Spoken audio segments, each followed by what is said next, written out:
push Q, push 4, push E, and then change back to 2. I told him to just pull out. I told him press 4 and then E and then do nothing because that's my Farina, and I built her pretty well to like fight things on her own. So, or with her little buddies on her own. So he did them. He did a great job.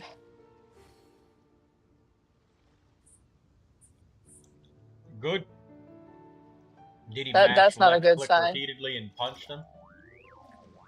Not all. It wasn't very fast. I've seen faster clicking. He was more running around a lot, but it was kind of funny. And then we did a tiny bit of the Archon quest together, and I'm like, oh God, I hope you don't have to fight the Wild Hunt. And I'm like, I hope I fight the Wild Hunt. I'm like, I hope you don't. They just But then start he ended healing up, to full health. yeah, and he ended up at that one part with the when you play with Loma, Flynn's, and I know and Inefa, that part when you fight with them. And I'm like, because I don't know how any of them work, so I'm like, just keep changing and spamming E and clicking, and he got it eventually. Yeah, just switch spam E and Q, and that's good enough. That's And Genshin Impact in a nutshell. the best part, I got him to wish, and I don't know if they go based on new device or whatever, but my pity was 0, and it turned gold, and I started screaming and crying there. And I was freaking out, and he started laughing. And then Hello, I got Lemon Bunny Nefer's Mama weapon, Bear, and I was and so hello, upset. Kimiko. I got Nefer's weapon, and I was so upset, and I was crying. All right, I gotta go. You have a good stream, Troy. I will see you later. See you later. Alligator. In a while. Crocodile. That's what Dad calls me. All right, see ya. Mm-hmm.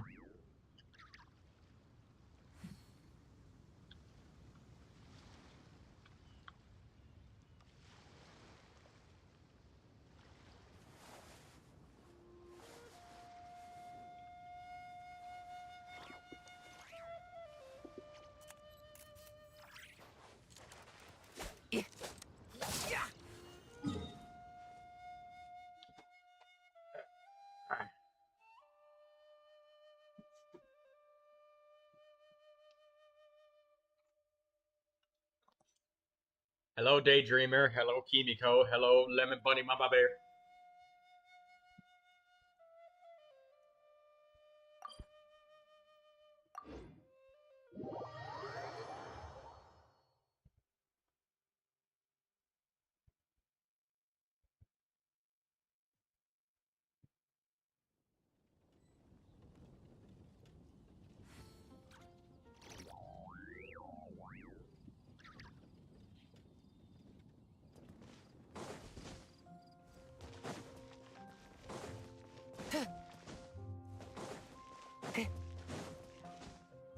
Take your pick.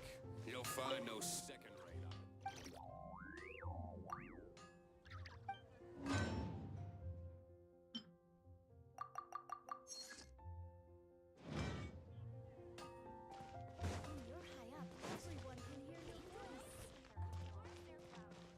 Daydreamer523. There's Daydreamer523, and then there's Daydreamer. What is this? Are you rapidly changing profile pictures, or is that an imposter?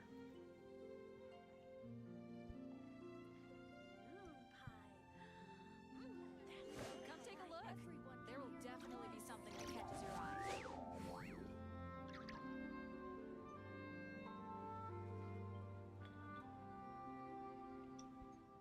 Error. Haven't you heard?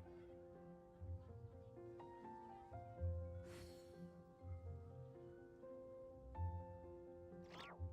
near Wolfendom.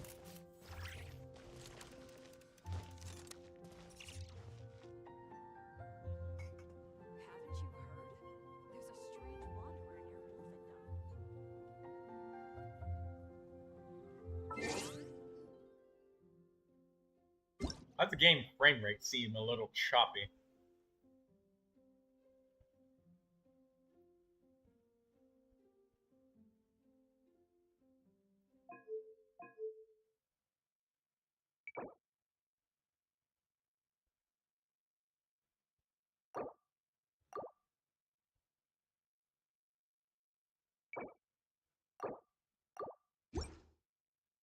So this is a public service announcement.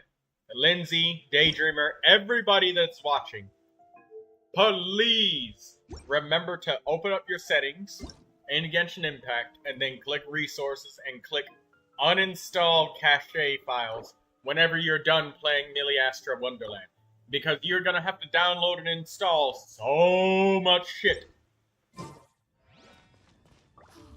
And your PC is not gonna be able to handle all of that trash. Has the most prosperous commercial port in all of Tibet. Ancient alchemy truly is fascinating. Star Snatched Cliff is known for its views.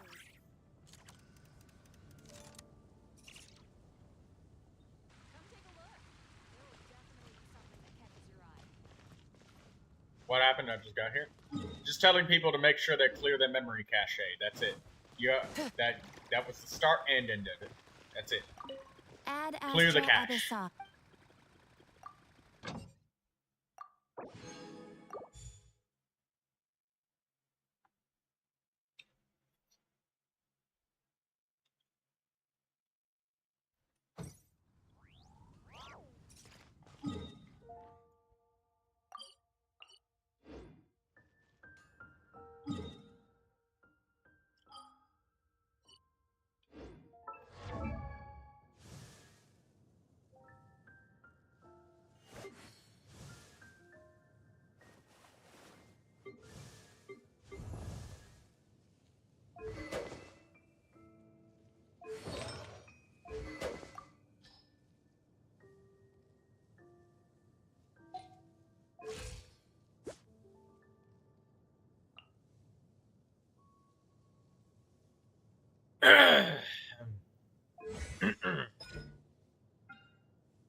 Do we know what the next Imaginarium Theater elements are going to be?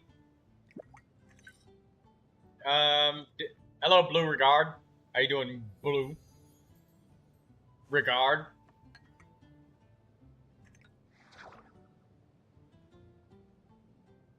Hello, Kimiko. And don't forget to like the stream, Lindsay, Bunny, Daydreamer, Blue Regard, Kimiko, and other undisclosed watchers.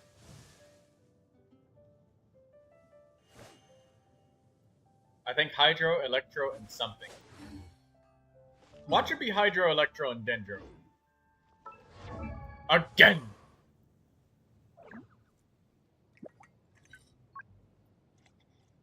Nah, it's probably maybe Hydro, Electro, Animo. Hydro, Electro, Cryo. Hydro, Electro, Pyro.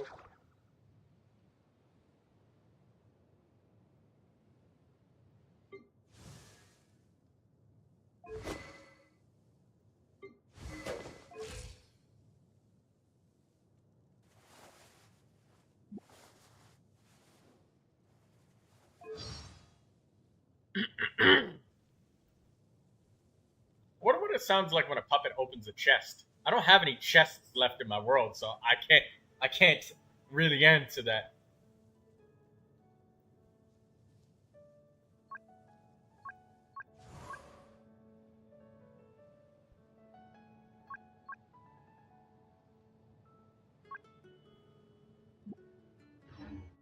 Alright.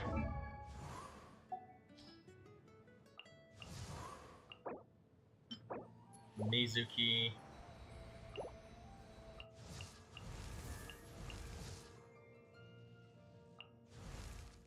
So we got Sayu, Faruzan, Kave, Shinya.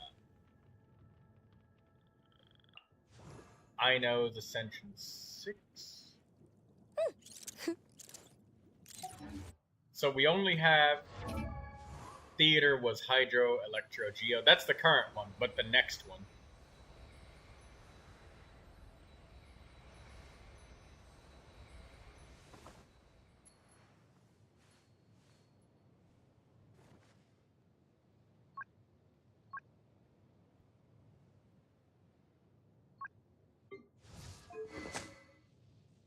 Ever feel down?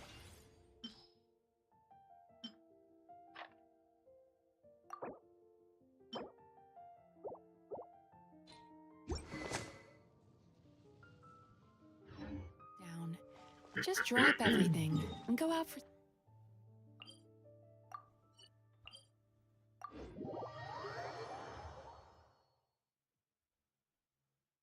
Blue Regard says that they detect something Turn that frown upside saying Pyro Cryo Enemy.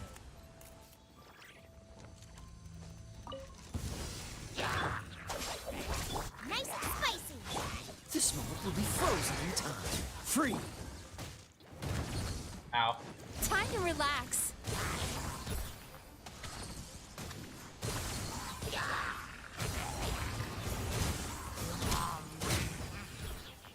Yatron, Tatron, let's go!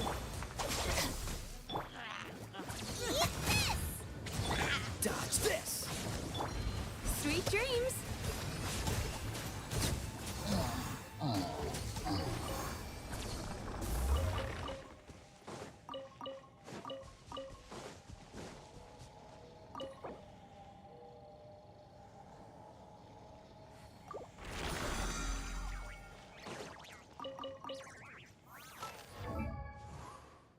Alright, let's get Auroron's weapon leveled up, refined. Refine it. All the way up to 5. Nice.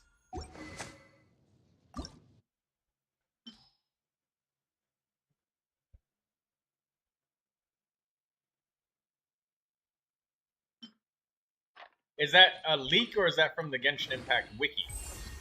Blue Regard.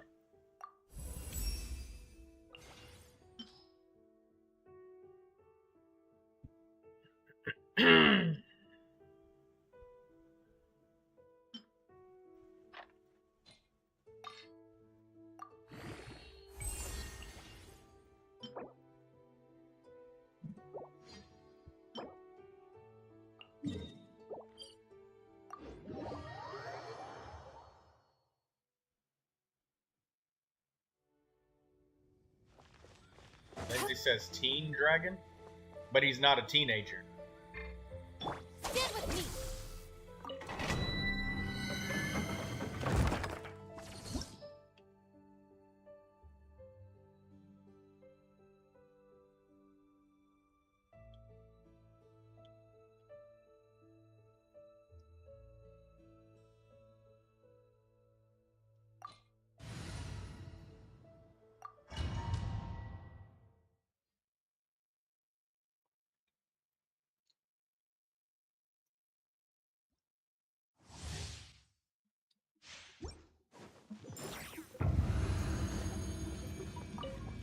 The bond is strong.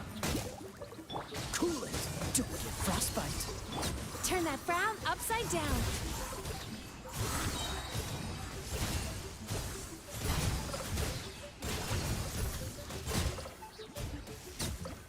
Cast your worries to the wind. Dissipate.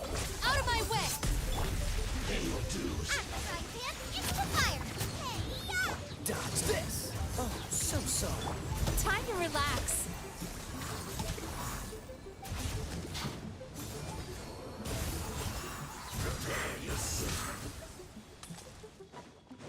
Our bond is strong.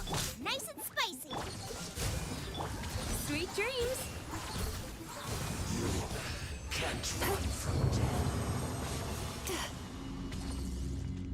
Random website?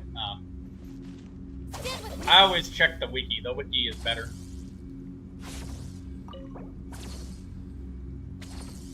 Or rather, I like the wiki more, personally. It's the most reliable because it's the wiki.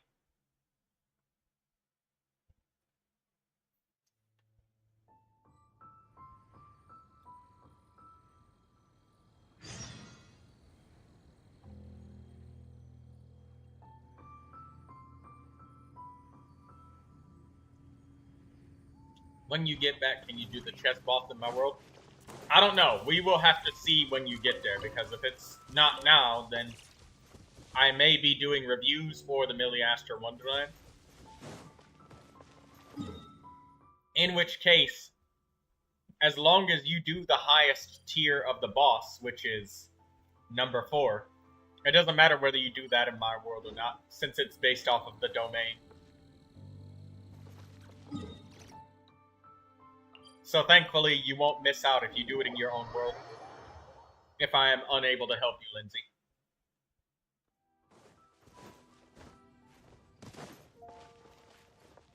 Mizuki Kaya combo is interesting. Yes, because when Kaya, his skill rotates clockwise, and if Mizuki rotates around them counterclockwise, it hits them significantly faster and much more often. So it's clockwise movement and counterclockwise movement.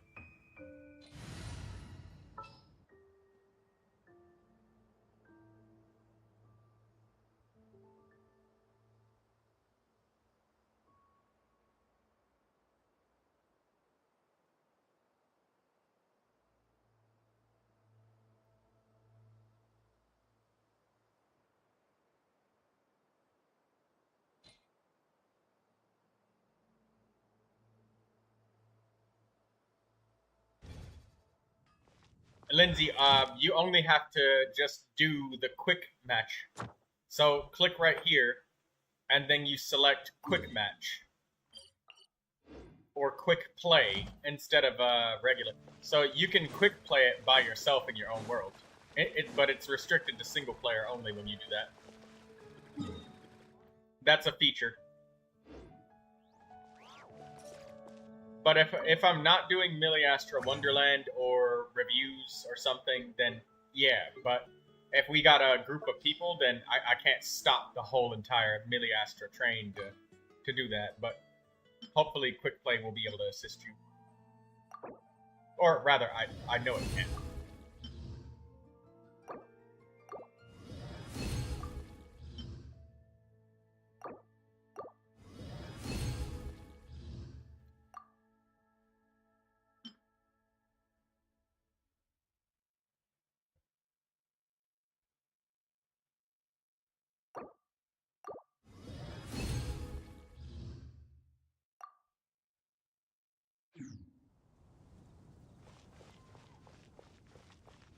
He didn't like to get him up.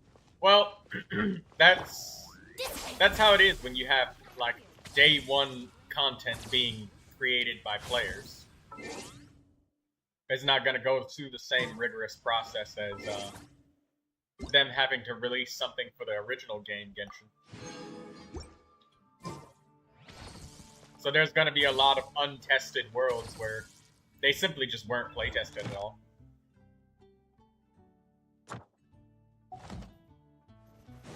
So that's just gonna be a thing. But there are some worlds that are really fun.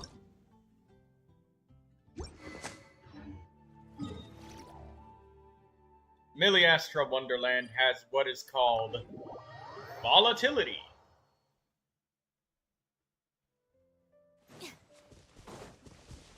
You got some worlds that are really fun and other worlds that just kind of suck the fun out of the entire experience.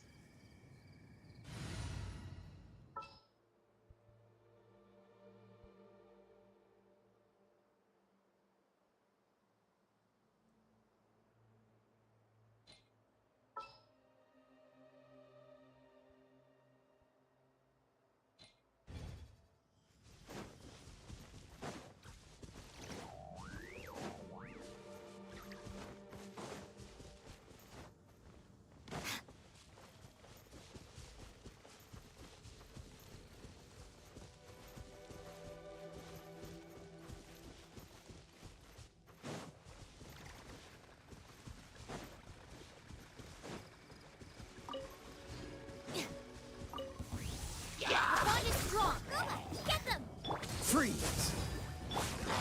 Bad dreams be gone. I'll settle this. I have no idea right why, but my computer is just... It is having a stroke.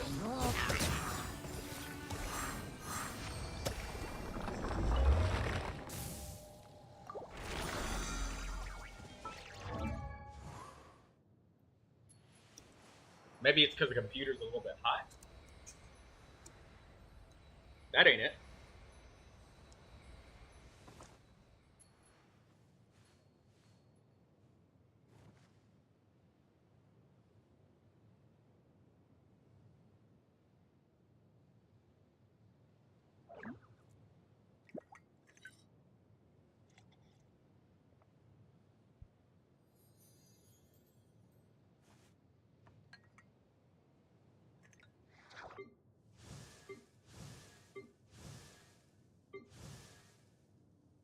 Holy hell. 69 base attack. Whoa. What is that?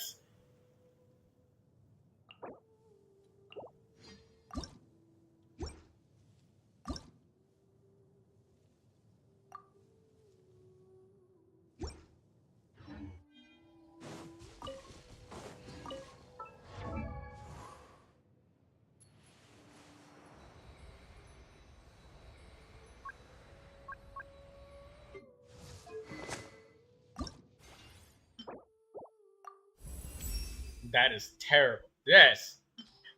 They're not even in triple digits. 69 base attack. That's horrible.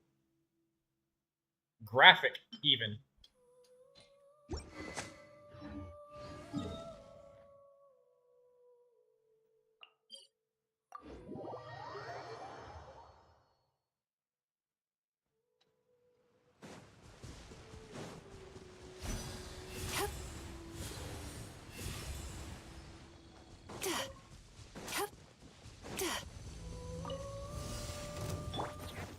Stand with me. Dodge this. Time to relax.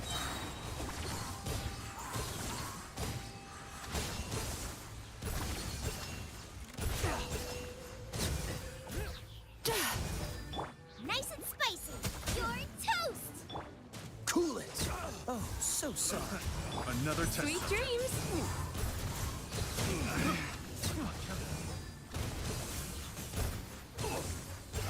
Cast your worries to the wind.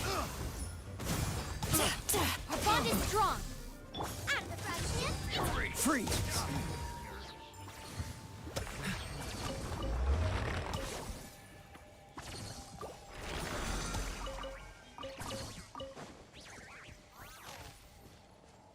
Daydreamer says she got home and she saw her neighbor's dog and their little pug playing together.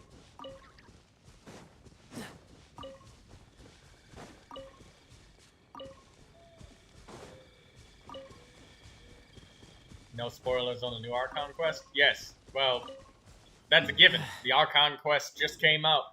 Anybody that does any spoilers will be met with a prompt timeout. time to relax.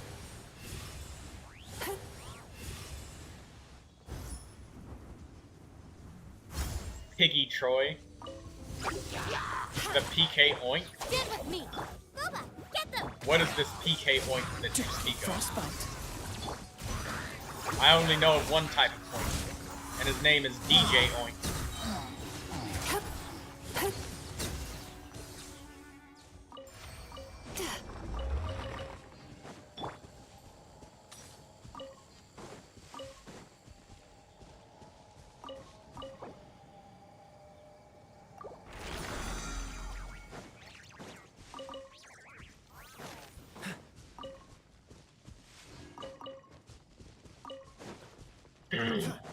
Dodge this.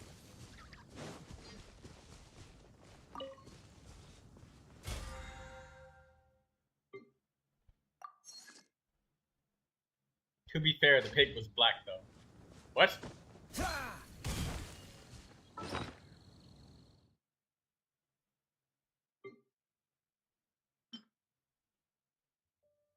Overwrite key left.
I will not be awake for some sort of Honkai Star Rail stream.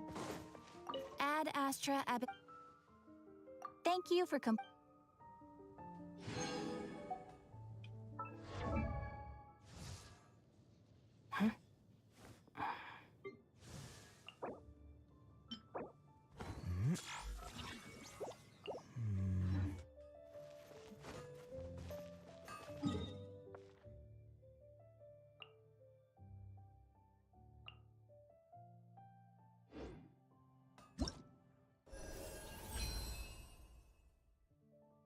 In 2 weeks, we'll be getting our first constellation gifted out to everyone.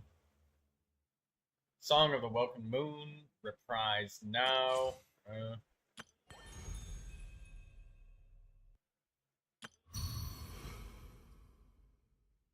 Go to the Miliastra shop, go to Wishes. I don't really care about those.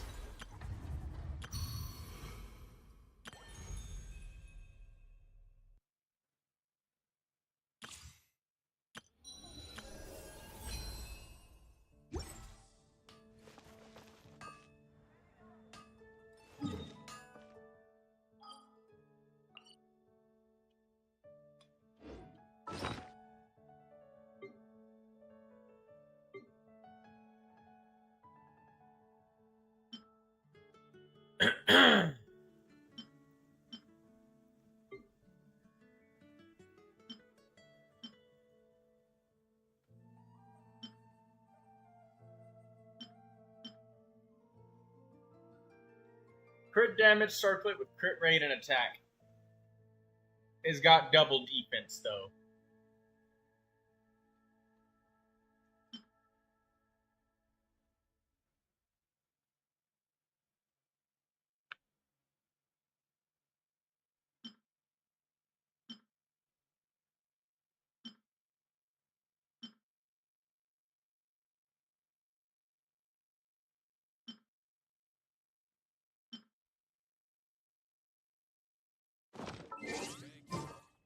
You'll find no second-rate items at Wana's.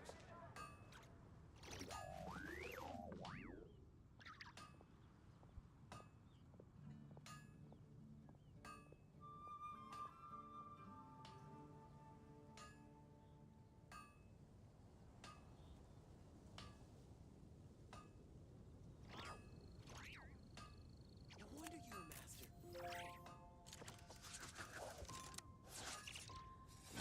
Hard work is all there is. Oh yeah, Troy, there's Nefer exclusive quests. Extra 20,000 Mora for me. Alright, yeah, I forgot about all of that.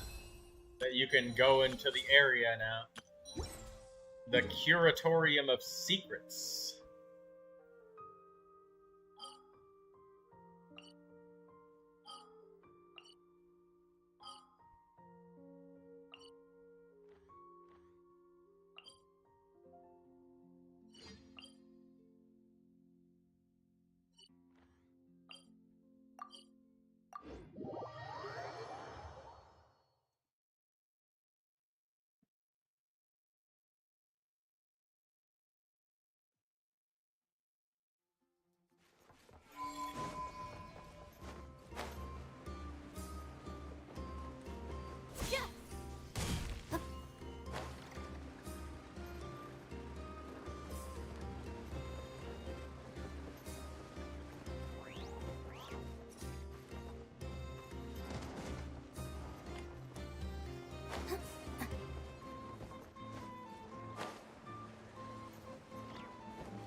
Why is there a portrait of Paimon? That looks like Paimon?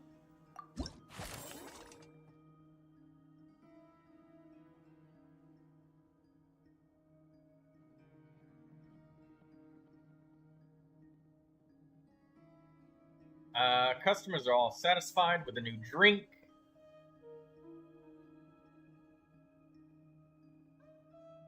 Traveler and Paimon, please help look after the place while I'm gone.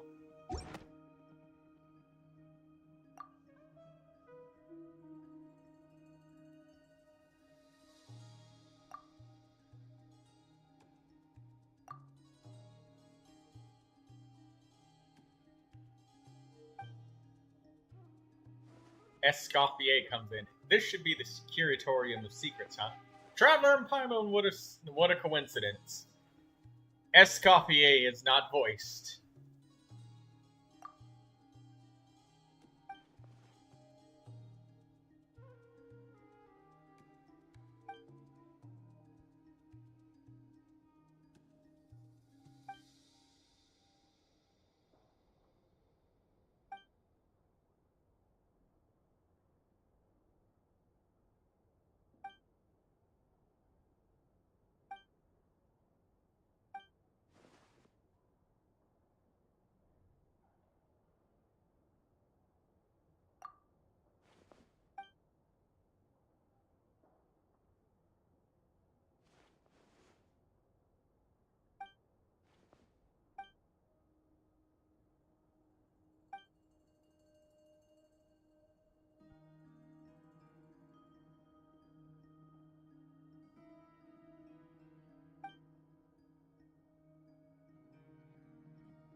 I guess we'll just stand here behind the countertop.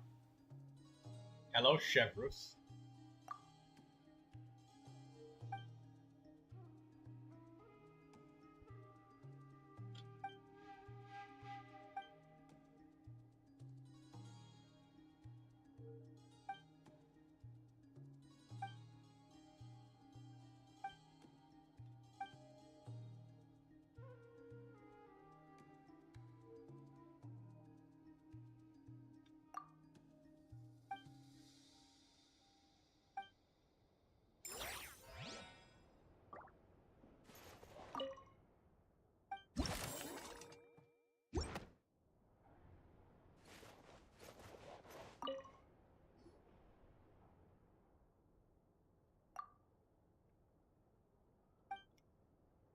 Do just random characters just keep coming in? It's Gaming.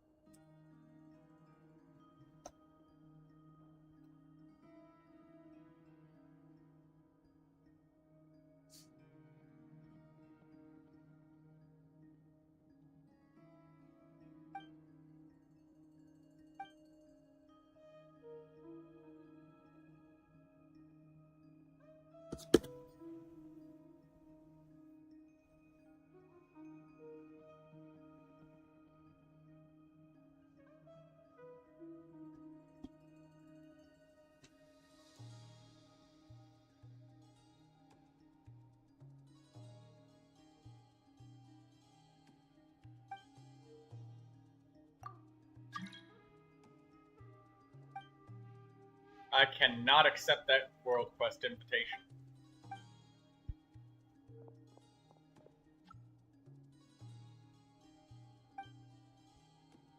How much space does my PC have left?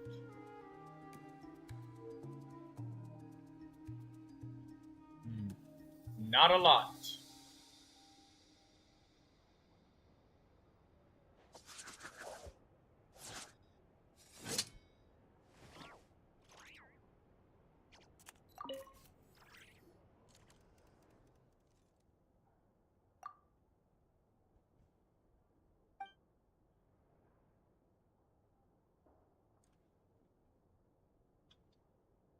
How many customers are going to come walking in? It's Emily now.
guess we'll do more Curatorium of Secrets stuff later, because...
Hello, Blue Guard.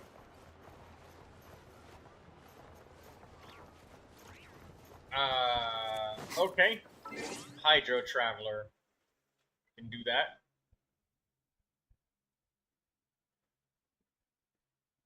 What are we building Hydro Traveler for again? What's your team composition? What are the characters?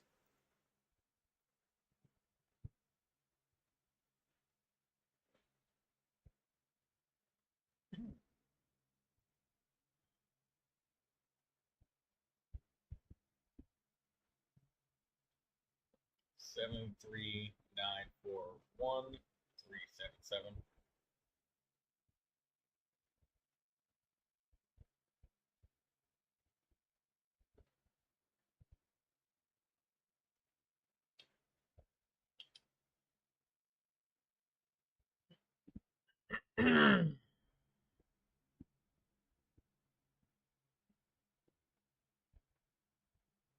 Traveler, Kazuha, Shunling, Bennett.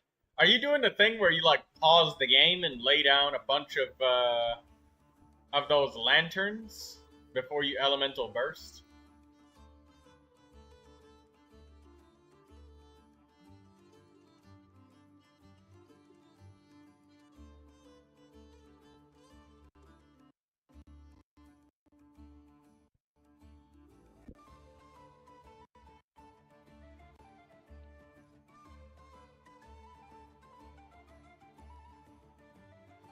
This is what you decided to do with the Splendor of Tranquil Waters? Instead of giving it to Ayaka? This is what we do? This is what we do. I'm very disappointed in you, Blue Regard. I was expecting Ayaka. She does less damage. but Ayaka is more expensive than the Traveler. That makes her better. Because she costs more money.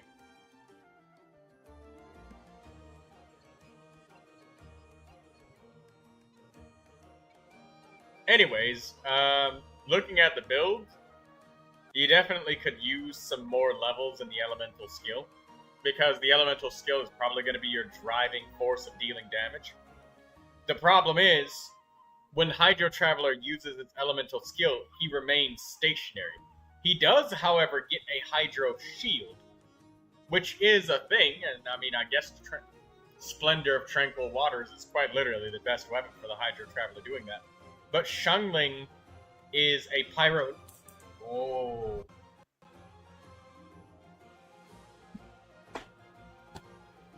Sorry, give me 1 second.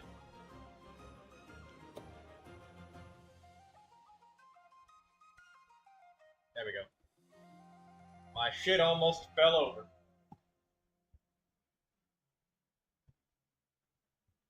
Alright. Anyways, sorry for that distraction.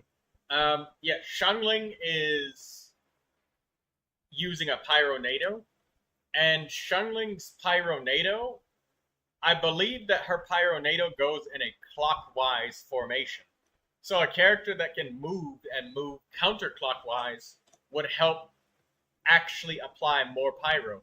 So because of the Traveler's stationary nature, Xiangling applies less Pyro than somebody who's able to be mobile and move to a counterclockwise pattern for Xiangling's clockwise Pyronado movement. Also, if the Hydro Traveler needs to move, his elemental skill has a 9-second... What is that, 9-second cooldown? 10-second cooldown. You can go for 9 seconds, which is great. But a 10-second cooldown, I mean, like, what's the burst cooldown?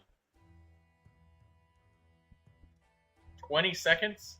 So you're definitely going to have some intense downtime when it comes to, like, being able to vaporize with his skill. But above all else, you definitely need to get some more skills.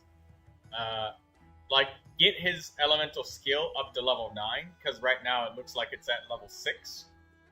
Because I know that he gets 3 from his constellations. Yeah, 3 here, and then 3 there. So, you're going to need 3 more levels in this, and I guess the Elemental Burst is kind of filler, but you still need to use it anyways, because Hydro Traveler is the only Hydro on your team, so he's getting all of the Vaporizes. So you'll have to try and use this against enemies that are more stationary. That said, Marchu's Hunter is pretty good on this guy because, I mean, Hydro Traveler can actually heal. So Hydro Traveler is effectively the healer of this team because he can pick up the Hydro bubbles and heal everyone with them. So there's that. But, I mean, that's about the best that you're going to get. Hopefully the shield is strong enough to hold up with Farina's passive, giving extra HP to him. But, I forget what his shield scales off of. I'm pretty sure it's HP. But, I mean, all in all, he's about as functional as you can get him. So, I mean, you get an A+. Actually, no. No. You need them skill levels. You get an A-, not a plus. Not even a regular A. You get the minus. So if you're actually gonna do this, he needs some more levels. He needs 3 more levels in his elemental skill, and about 6 more in his elemental burst. Normal attack, he probably won't need anything because he doesn't even infuse his normal attack, not even passively. He's about as strong as he can get. And the A- is relative to Hydro Travelers himself, because I would give you the A+ if his skills were up. But this is literally his base damage. Everything is multiplied off of his skills. Like, if his skills are like at level 0 of nothing, 10,000 times 1 is still 10,000, you know? We gotta upgrade that base multiplier. That base damage.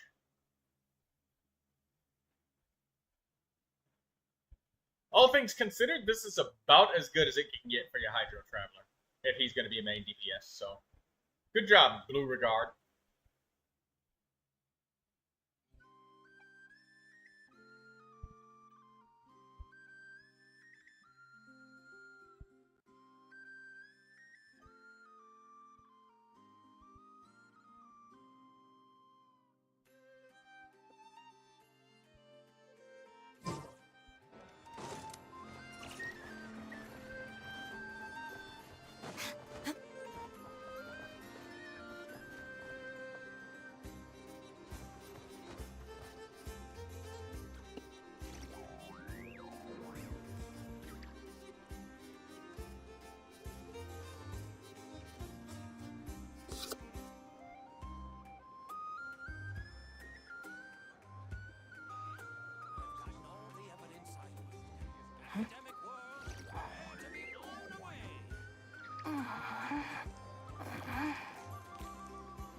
Just let me know if you ever find yourself in a pinch. I can help you out.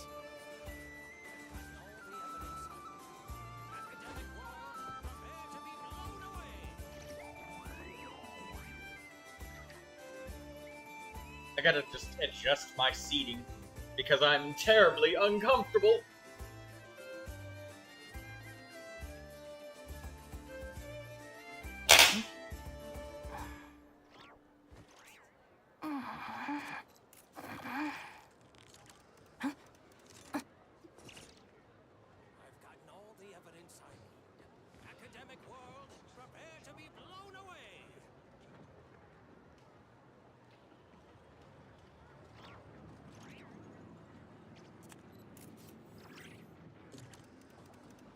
Okay, there we go. This should be better now.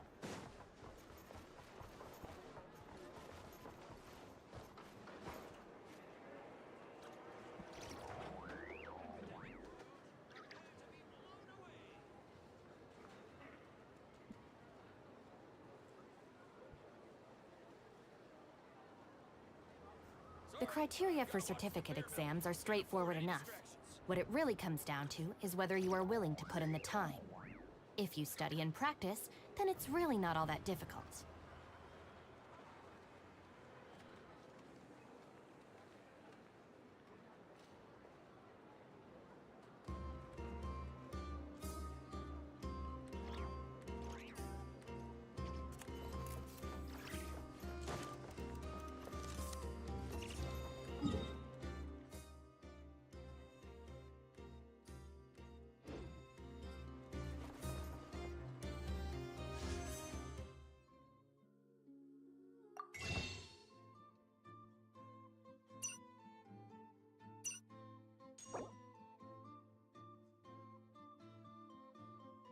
$661 wishes.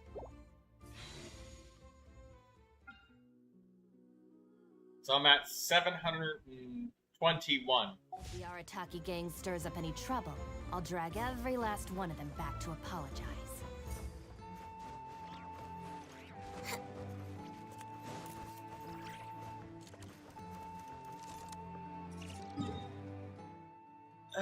Excuse me.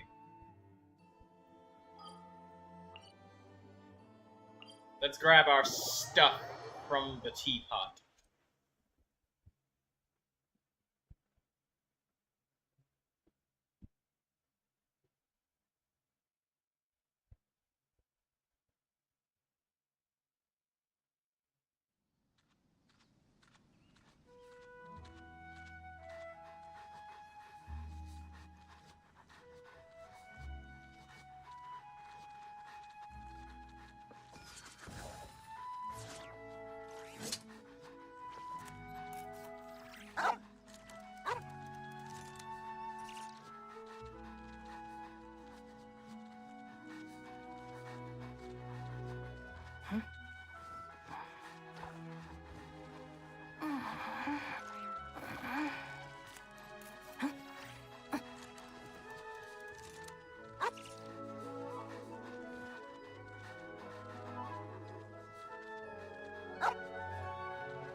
At least Marino's weapon looks nice.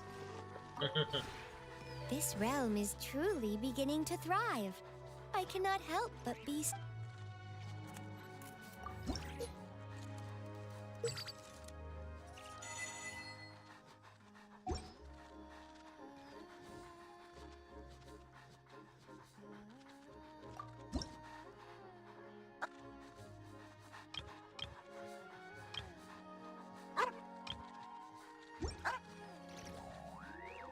If you ever have.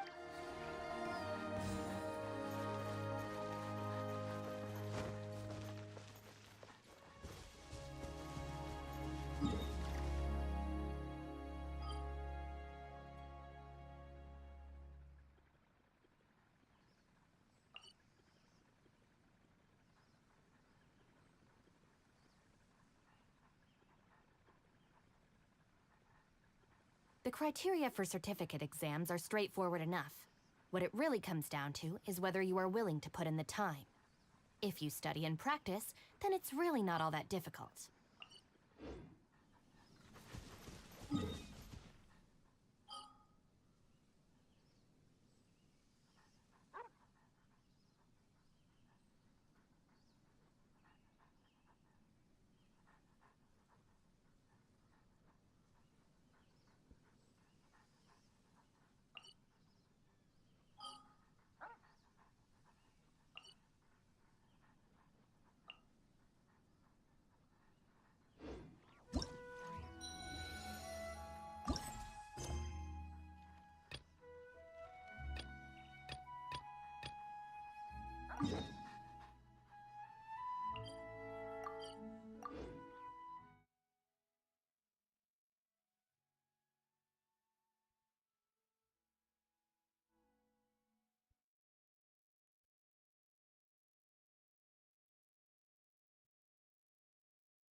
Daydreamer, I just now saw the picture of that,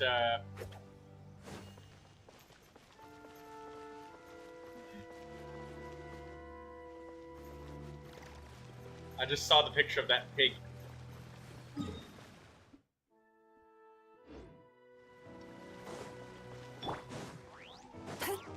Sweet dreams.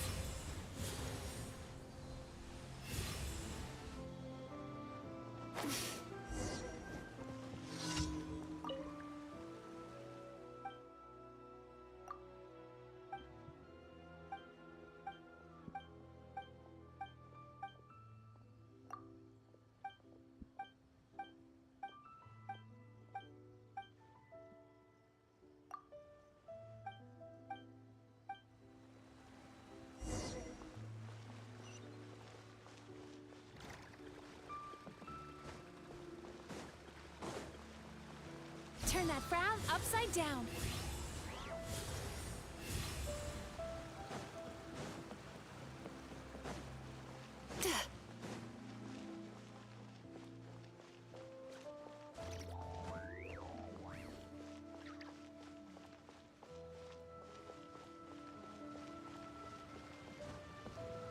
Sweet dreams.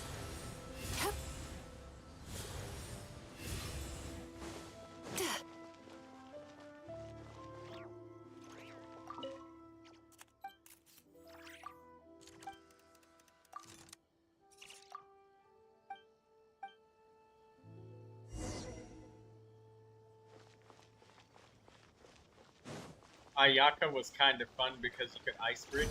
You can still ice bridge with him. It's just that now Seat Lolly just kind of destroys any kind of regular method of ice bridging.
Let's do the next Archon quest.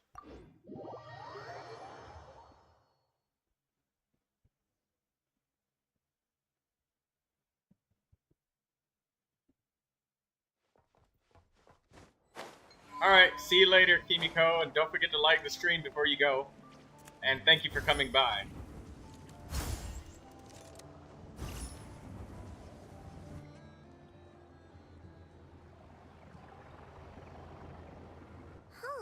It's been a few days since we said bye to the others in Nasha Town. Still no news about Rarer, though. Where could he have slunk off to? If only he was gone for good. But with all the trouble he stirred up before, there's no way we've seen the last of him. Hello, you must be the traveler in Paimon? Mr. Flynn has been looking for you. Unfortunately, there's been a serious wild hunt attack over at the quarry. He thinks it's time to regroup and figure out a plan. The wild hunt? Oh, uh-oh. We better get over there, right away! Come on, let's go!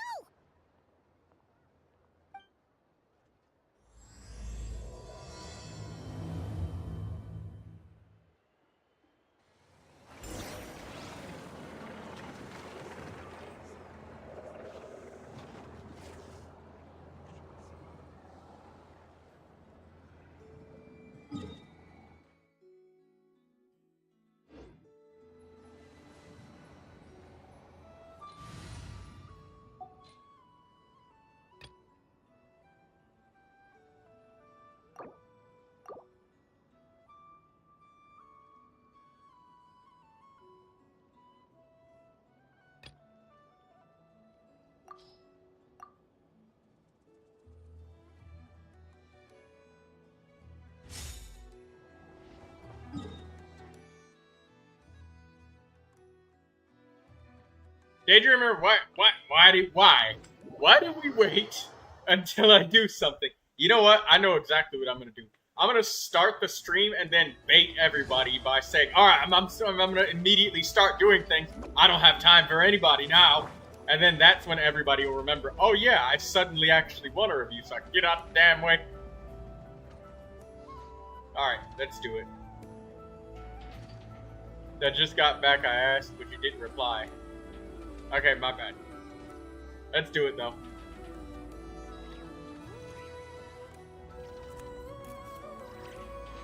Neuvilette, huh? I remember you said you didn't even use Neuvilette. Let's have a look anyways. Oh. My bad, Daydreamer. Anyways, let's do this. 650-209-9. Let's refresh. And you wanted Neuvilette and Nefer, huh?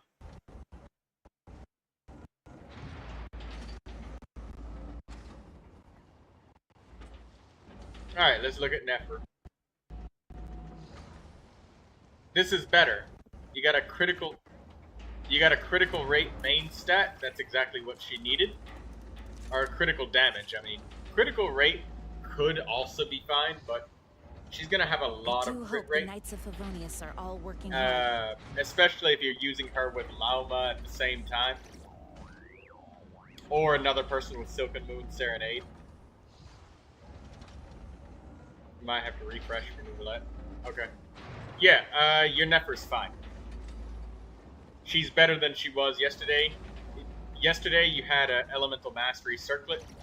It must have not rolled super perfectly, because I see a critical damage circlet, so If it would have rolled ultra perfectly, crit rate circlet. No, crit damage is fine too. Both of them are fine. Both are fine. Because this set bonus will give you an extra 30% critical rate while she's on field.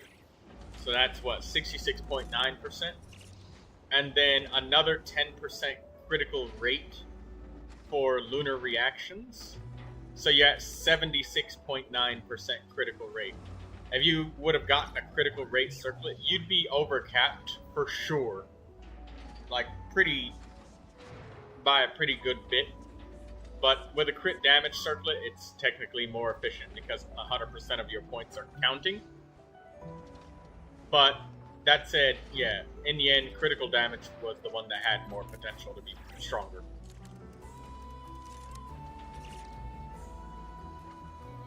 The attack is okay, she has minor attack scaling.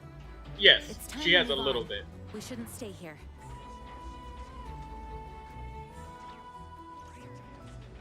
So you got some attack rolls here, so this is fine.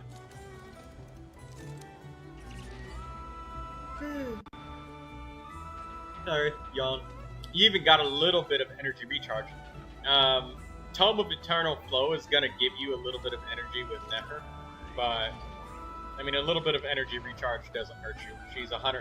She's 60 burst cost, so I mean, whatever. It's all fine.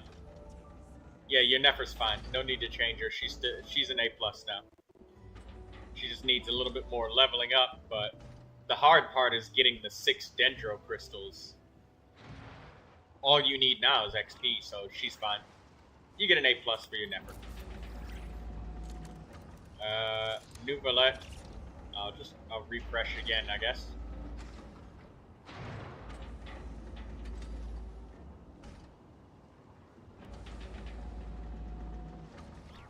Onwards. We have work It's not to do. refreshing. There it is. I can't tell if her skill charged attacks count as lunar damage or charged attack damage. I'm pretty sure they inflict the lunar bloom reaction. It says it in our kit. Just give it a read, Daydreamer.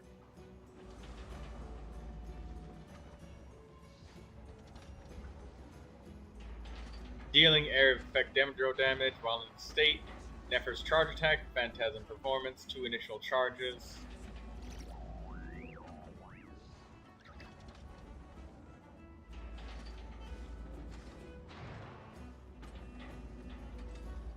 Pride reading though. It's probably elemental skill damage. Or, well, maybe it's not elemental skill damage. I would need to see her passives. But anyways, Ashen Graven Drinking Horn. Not a bad weapon, but I think that Prototype Amber is still stronger than the Ash Graven Drinking Horn. I do hope the Knights of Favonius That are said, all the working Ash hard. Graven Drinking Horn, just hitting them for 30k damage can feel good on the initial hit. So, that can feel nice, but the Prototype Amber's energy income is valuable with Neuvilette, as well as the full party healing value that you get if Farina is present in the party. My Baja is wearing the Prototype Amber. Oh, okay. Then Onwards. I guess that We makes have sense work to that you do. just gave him the Ash Graven Drinking Horn.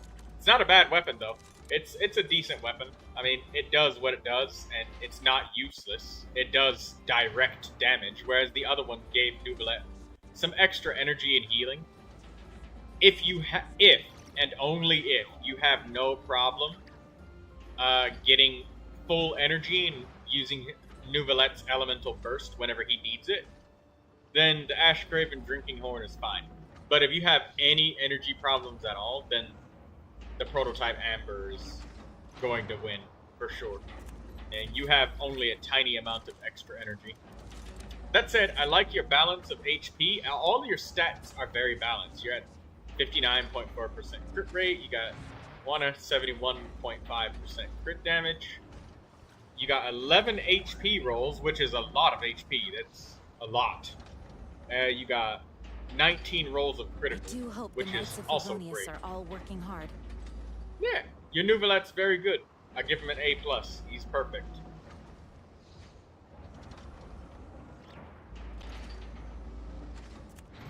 You get an A+ for your Neuvilette. Everything's balanced. Everything's good. The HP sand is sad. How is that sad? Got 23.3% crit damage. You got 2 crit damage rolls, 1 crit rate roll. I think this is a 5 stat line item, otherwise I don't think the roll value would be able to. Oh, 2 rolls went into attack percentage. Yeah, I guess that does suck, but still.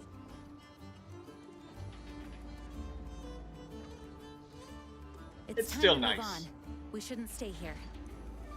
Excuse me. These 6 attack rolls that you got are quite insane for Neuvilette, though. Yeah, but 5 line. Yeah, it being a 5-line artifact is good. Like, maybe when you get that decreed reshaping, you could just decree the hell out of this. Make it go 4 rolls into this. These 2 stats that you like so much. Crit rate, crit damage, and get a little bit of energy. That does suck that 2 rolls went into that, but it's good that 3 rolls went into what you liked. Onwards. We have work to do.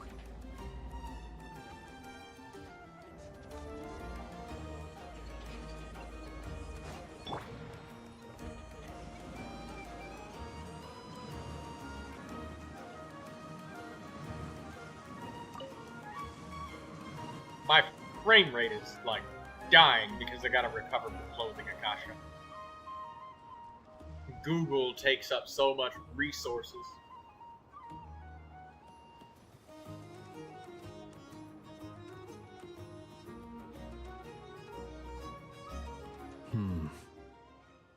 I can barely sense any Kuvaki at all. This whole area feels like a soulless husk.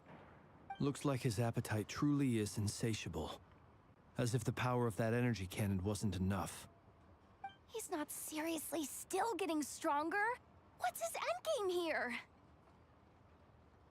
Ah, everyone's here already. Hey, we made it. So, what's going on? We've all been on high alert since we split up a few days back, expecting Rerir to strike again. But it's like he just vanished into thin air.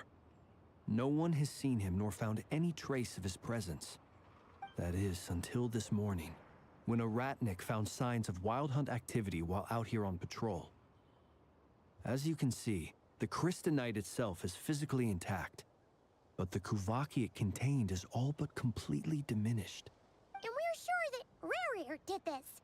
Who else? He's the only one who could pull off a stunt like this. Kuvaki loss has reached critical levels. Raikir of Solnari set to maximum threat level. Warning, unless de-escalation measures are taken soon, he will pose a threat beyond our ability to contain. The consequences could be Traveler, do you remember when we encountered Rerir just after regaining his body? There wasn't a shred of sanity left. Nothing but madness and rage. Yeah, didn't he shout out a bunch of names?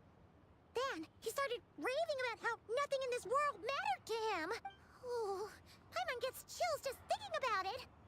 Oh, but the thought that he's still out there, lurking somewhere and not cry, waiting for his chance to strike? Oh, even chillier. Last time we fought, we were already at a disadvantage.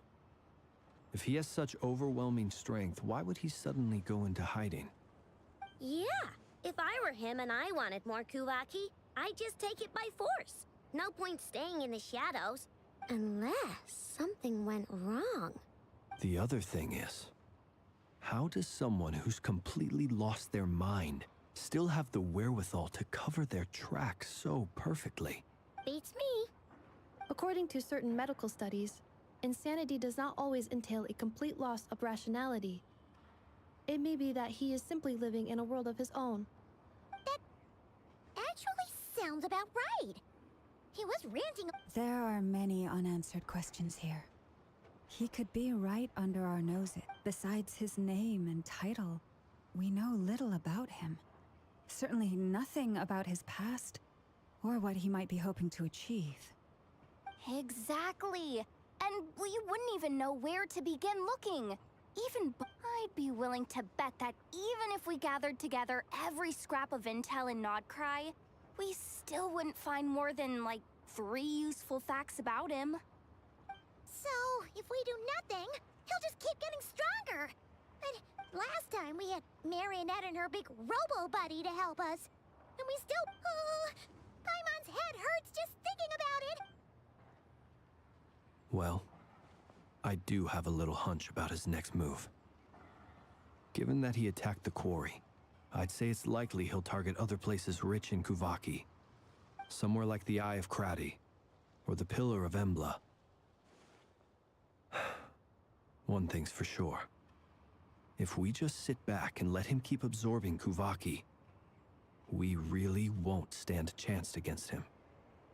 A perfectly reasonable hypothesis. However, it is worth noting that these 2 locations are quite far apart. To investigate them both, we'll need to split up. I agree, we should split up. Right now, Rarir's goal seems to be gathering Kuvaki, not fighting us directly. Once we're done, let's regroup on Hisi Island.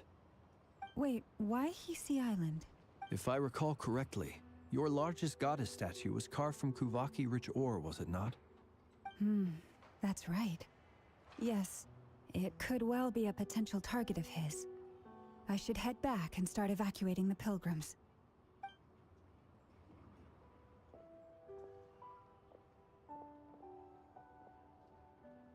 Splitting up's always gonna be risky. But I guess we don't have... And if we do run into... That's when you follow the 3rd rule of treasure hunting. Run like the wind. Didn't you say the 3rd rule was go with the flow? I don't know. Did I? Anyway, whatever. In this situation, go with the flow means go. Agreed. If anyone finds so much as a trace of Rarir... All right, we'd better get moving. Come on, Ineffa, let's go.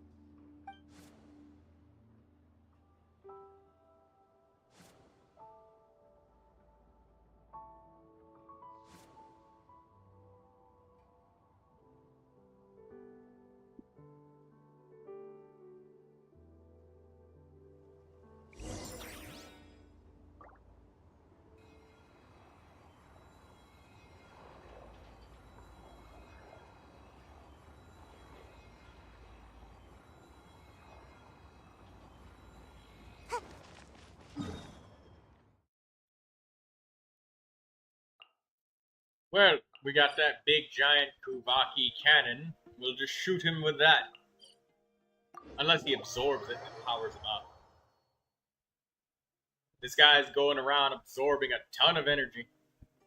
Make my escape.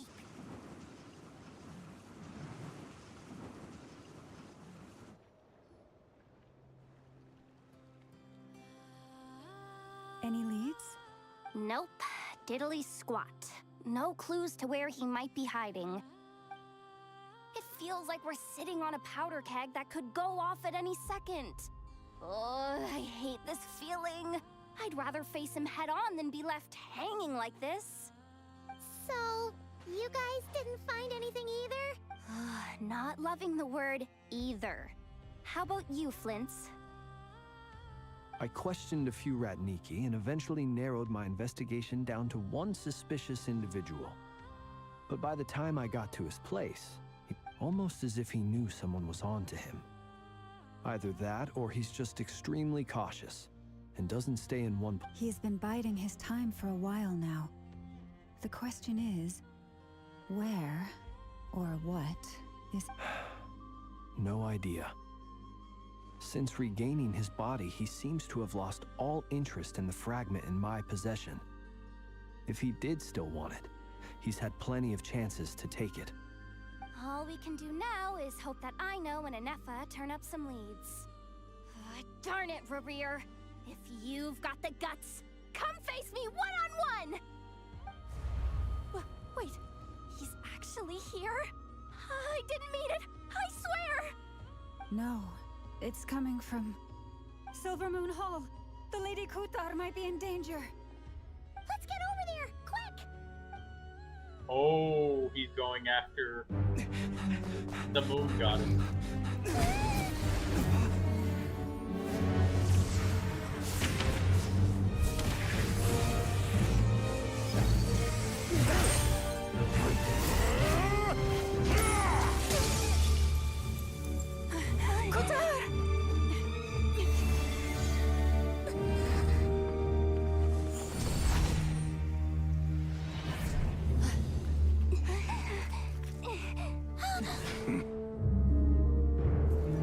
Why is he attacking the damsel elect? What's going on? No time for questions. Stop him!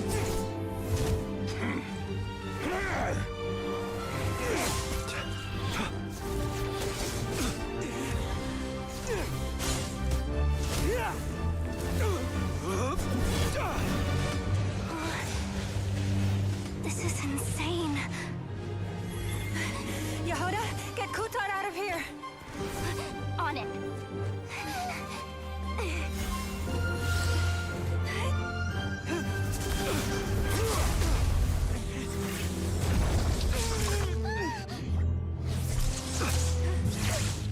Look where your feeble light has gotten you. Now you shall plunge into darkness. Thalindus, soon I will find a way. Watch out!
Find them. Even if it means turning this place to ashes.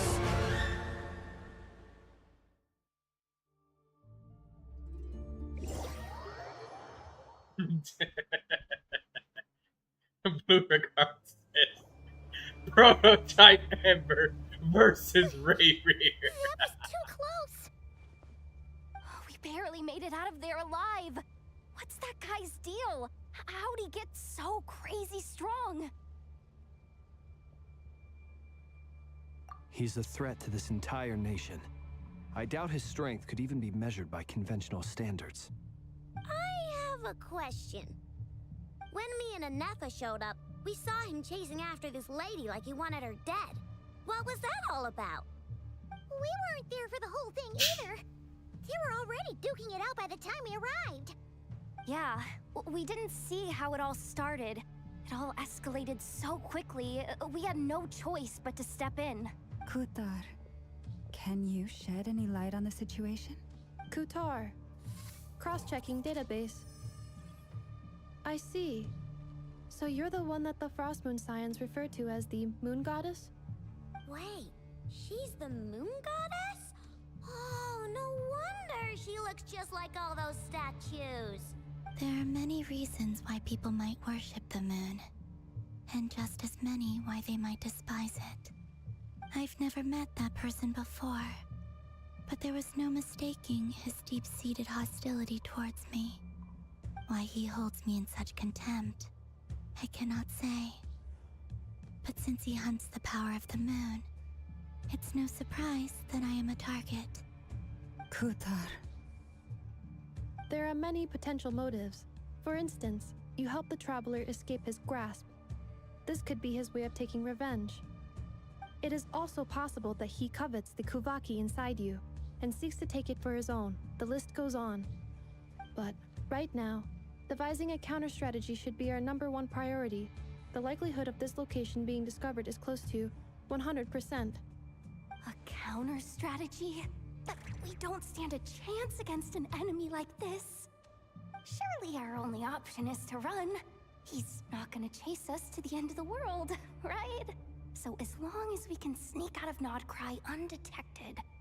No, I can't say that. Come on, Yehoda. This is serious stuff. You can't suggest we all just chicken out. Running is our only option. Huh? You seem surprised. But what other choice do we have? We are facing an enemy we cannot possibly defeat in battle. Well, I mean, yeah, but still. It's not too late. I can distract him, so you'll have plenty of time to make your escape. Wait, what? You're gonna act as bait? Doesn't that make sense? I'm the one he's after. There's no need for you to risk your necks on my behalf. A coyote doesn't stop for bypassers while it's howling at the moon. What is it, Lama? The Frost Moon Scions have already grown accustomed to life without their goddess. My presence here is no longer essential, and this is not my home, so you needn't ask me to stay. We can't just roll over and let him get away with this. That's not our style. Yeah, we can't just call it quits after everything we've been through together. Besides, she pretty much saved my life back there. If I just ditched her now, I'd never forgive myself. We can't overlook that you have saved our lives multiple times now. To talk of returning the favor would be a little crass for my liking. But suffice to say that we are friends, and friends look out for one another. Rira's true objective remains unclear. Even if we were to sacrifice Miss Kutar, there's no guarantee he would stop. But... Kutar, I know why you left the Frost Moon Scions so long ago. It was Izzy because says she people thought that started treating Yehoda would be a prayer as pyro form of archer. trade. They would make She has self-centered an wishes, animo vision, though. force you to accept meaningless offerings in return, and then expect you to perform miracles for them, as if that were their entitlement. If it were me, I might have walked away too. But I believe that time can change everything, and that sometimes it takes losing something precious to appreciate its true worth. After much reflection, I've realized that this was never about whether the Frost Moon Scions need you. Any relationship based on need is purely transactional. What I truly hope is that you'll choose to stay, not out of obligation, but as part of our family. You were born here, and now you've returned. Who knows? Perhaps it was the moonlight that guided you home. Thank you, Lama. But my power is on the wane. I'm afraid I will be of little use to you now. Very well then. I'll do as you say. Both times you saved us, we were transported across great distances in an instant. Is that one of your powers as the moon goddess? It is, but I find it very draining. I barely managed to pull it off just now, and it will be some time before I'm strong enough to do so again. Rejected by the world, my power is dwindling. Like a lake cut off from its source, slowly shrinking away. Now, it has almost run dry. What do you mean, rejected by the world? The 3 moons belonged to the ancient bygone era in which they came into being. From the moment I was born, the world itself has been steadily sapping away at my strength. The 3 moons are not one and the same. As the goddess of the Frost Moon, I cannot wield the powers of the other 2. Yet moonlight has a way of blending together. Each can reflect the other's glow. So when our fingers touched, I was able to restore my strength by drawing Kuvaki from the Eternal Moon's marrow. But this method of recovery is painfully slow. If only we could find the... It's the Wild Hunt! Even faster than we expected. We'll have to finish this conversation. See how those wild hunt creatures are running away from us. They're likely just a scouting party. Then what are we waiting for? Let's...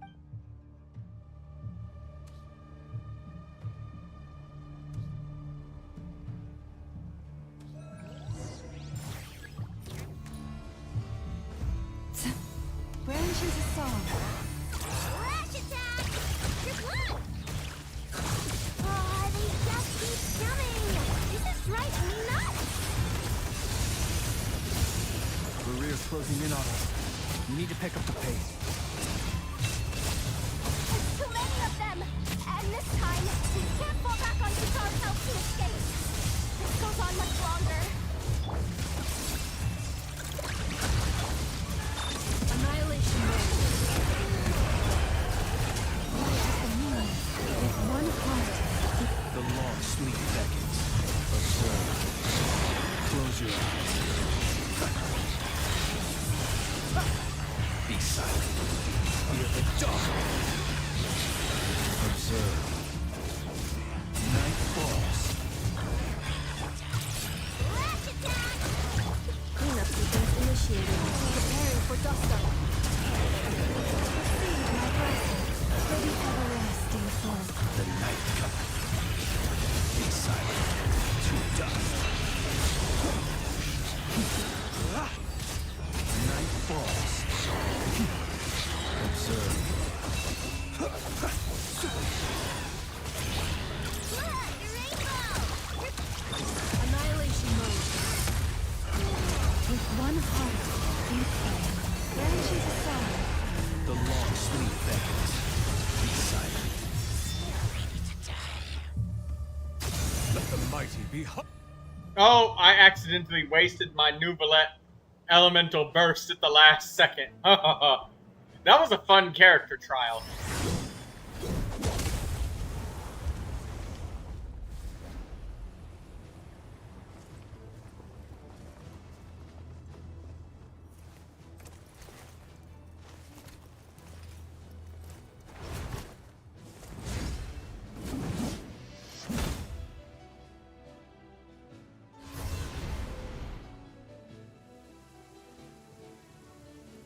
What's the matter? Bit off more than you could chew? Hold up! How are you? Uncle Varka! You're back from Amspartnir? You're Varka? Master of the Knights of Favonius? We can save the intros for later. Right now, let's get you all out of this hellhole. Follow me. Oh, is that where I think it is? That's the one. Come on, move! There's no time to waste.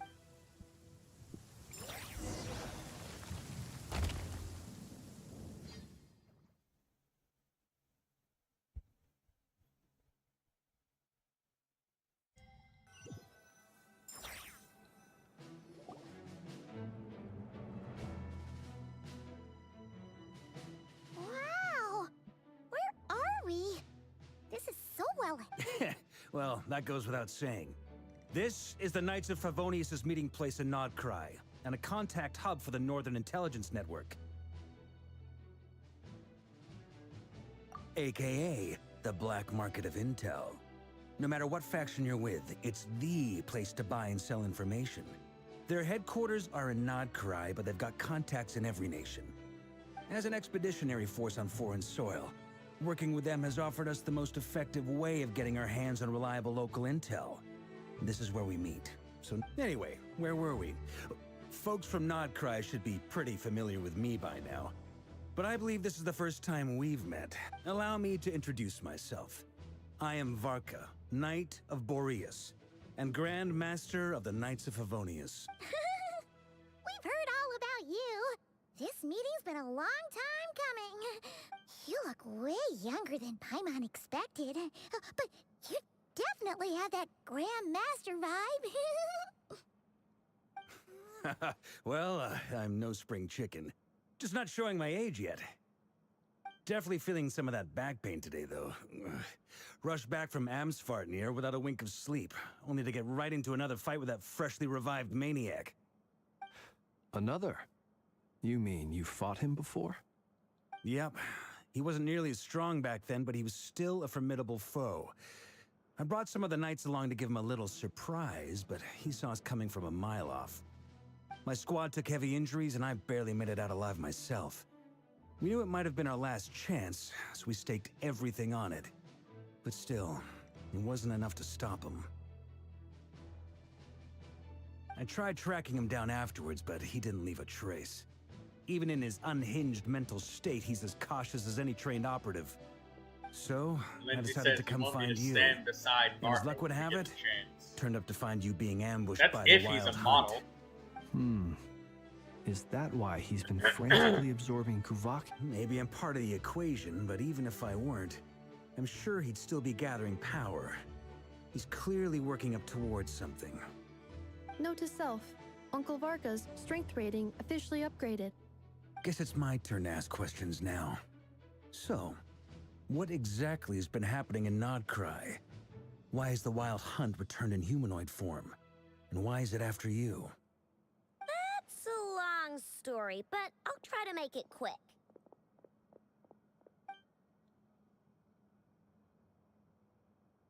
Wow, I had no idea so much had happened. Sounds like you guys have really been through it. So, the Kutar is actually a Fatui Harbinger. And all this wild hunt activity in Nodcry is the work of the Raker of Solnari, one of the 5 sinners. Oh, that's a lot to take in. Need some time to wrap my head around it all. I'm truly sorry, Mr. Varka. You stood with us against the wild hunt and did everything you could to stop it from escalating into a full-blown catastrophe. And then, the one time you're away, it all comes to a head and all your hard work gets undone. You've got nothing to apologize for, Miss Moonchanter. You can plan 100 steps ahead and still slip up. That's just life. No one knows what tomorrow holds. You can't predict which way the wind will blow next. And, to be perfectly honest, I can't say I'm surprised. For all the times we've defeated the Wild Hunt in the past, we've never been able to completely wipe it out. Turns out, we were just delaying the inevitable. But now that a new variable has come into play, fate may well take a different course. A new variable? You mean us? Who else? And in a strange way, I think his resurgence might not be an entirely bad thing. The Wild Hunt is like an unrelenting force of nature, but Rerir is an individual with an agenda. He's gotta have a weak spot somewhere. That said, while I was explaining everything just now, some of the points that Mr. Flint's added caught my attention. You mean about our mystery ally? That's right. From what you've I'll be said, right not back, only did ladies they and lead you gentlemen. straight One to some second. key files, they also shielded Hisi Island from a lethal Kuvaki blast. I don't know who or what could pull something like that off. Heck, even Miss Columbina doesn't have a clue. I hadn't heard the story about those files. Would you mind repeating their titles for me? Wild Hunt Phenomena Log, a Nodcryan Ratnik's Field Journal, and Kuvaki Survey Log. Oh. No, still doesn't ring a bell. Another dead end. Guess all we can do now is hope that our mystery ally keeps showing up when we most need them. Still, it's safest to assume they won't be intervening again. From here on out, we'll have to resolve this crisis by ourselves.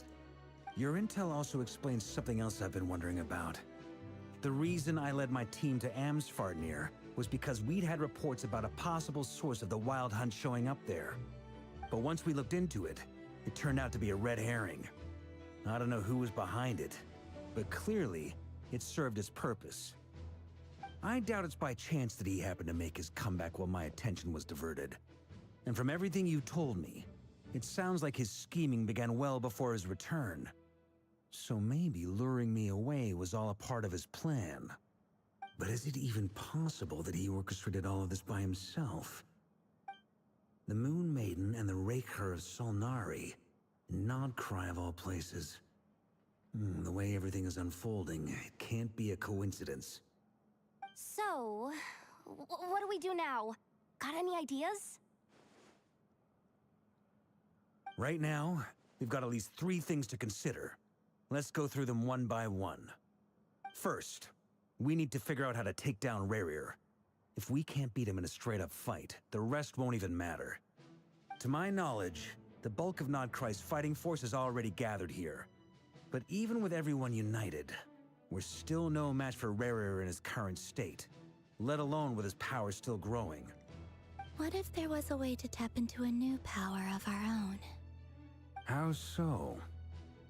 Have you thought of something, Columbina? 3 moons once watched over this world. The Eternal Moon was the largest. The Frost Moon was the brightest. And the Iridescent Moon was the most mysterious. They say that back then, the 3 moon goddesses wielded immense power. Enough to shape the workings of the world itself. I now bear the Frost Moon's power, and the Eternal Moon's marrow resides within the Traveler. Hold on. Are you suggesting? The iridescent moon, the last piece in the puzzle. That's right. If we can find the Iridescent Moon's marrow, I will be able to regain my strength much more quickly. The 3 moons are said to stir the tides and illuminate all things. Perhaps they hold further secrets beyond our understanding. According to my analysis, the solution is feasible. However, it is subject to one major condition. How do we locate the iridescent moon's marrow? I know a way, but we will need to visit the Fatui's Experimental Design Bureau.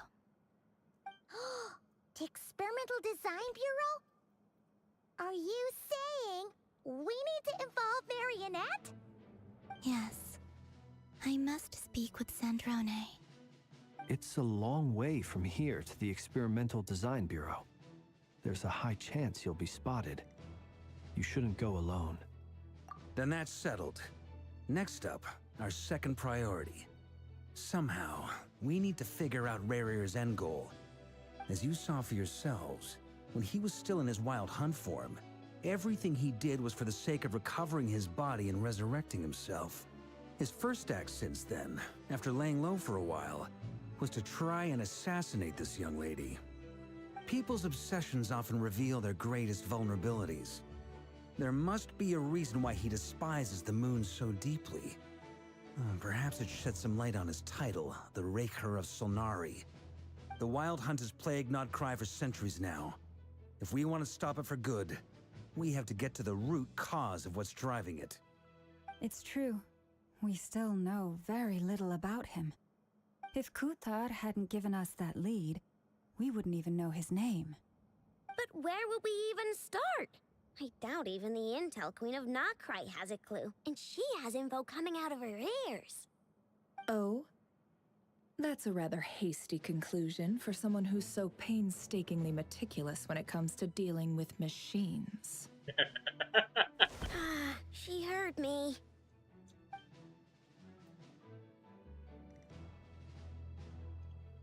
Boss! What are you doing here? I'm now asking myself the same question. I received a letter from a humble knight of Favonius, requesting a meeting to discuss a major business deal. But it looks like this humble knight had something else in mind. Details, details. Miss Neffer, the important thing is that you've arrived at the perfect time. Since his failed ambush, I've been racking my brains trying to come up with a plan to fight Rarier. Given the severity of the situation, I think it's fair to say that our only chance lies in uniting as one. And I'm talking all the factions in Nodcry. We can't do this without the Curatorium. But I knew it'd be a tough job to win you over. So, I took the liberty of reaching out for a little chat. Wait a sec. How did you even hear about this place, Nefer? Didn't you say this is meant to be the Knights of Favonius' meeting spot? And a contact hub for the Northern Intelligence Network? And isn't it supposed to be super hidden? You really think he could have gotten settled in Nodcry without my help? Besides, I'm the one running this gig. Of course I know where the meeting place is. Allow me to introduce the current head of the Northern Intelligence Network. If it's intel you're after, she's your woman. Pretty much seen and heard it all. Please spare me the flattery. Let's cut to the chase. Seems like you've run into some trouble, huh?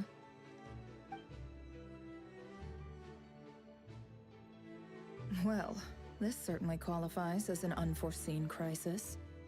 On behalf of the Curatorium of Secrets, I wish you all the best of luck. So you're just going to sit this one out? Why should I get involved? What could possibly be in it for me?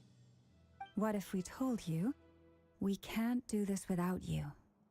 Oh? Then I'd say, you'd better make it worth my while. I don't work for free. I can't put a price on something like this. It's just not in my nature. But then again, you and I have always been polar opposites in this regard. So I can't exactly say I didn't see this coming.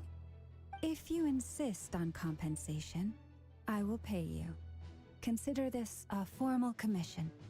Sound fair? You just don't give up, do you? Too bad.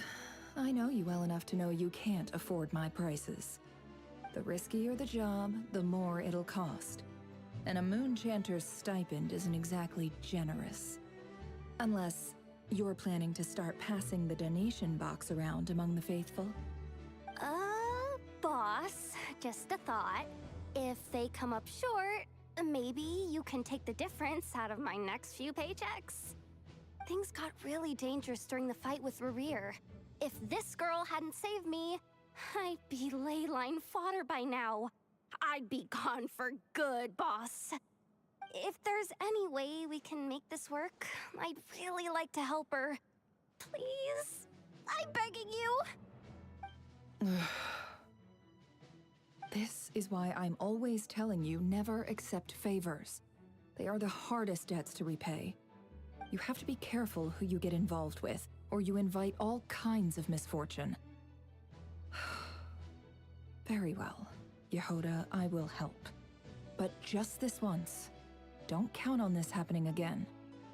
Flynn's, that fragment that Rerir was after, do you still have it on you? Of course. Let me borrow it. I need it to follow up on some leads. Wait, you actually have some leads? Shh. This is top secret information. I get it. We all have things we'd rather keep to ourselves. Plus, I know we can count on you, so we'll leave the intel gathering in your hands. And that brings me to the third and final item. We need to find a way to distract him. We need time to make our move, so someone will have to stall him. I'm in for this part, no matter what. Anyone coming with? Count me in too.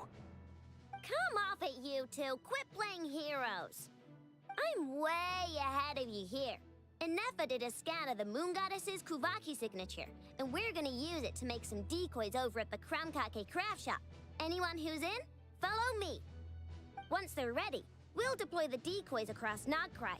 So as long as the rest of you keep moving, he won't catch on to your scent and won't be able to track you down. I like it. Genius idea. No biggie. All right then, we'll split into 3 teams. Once your team has finished their mission, return here and wait for the others. Dismissed!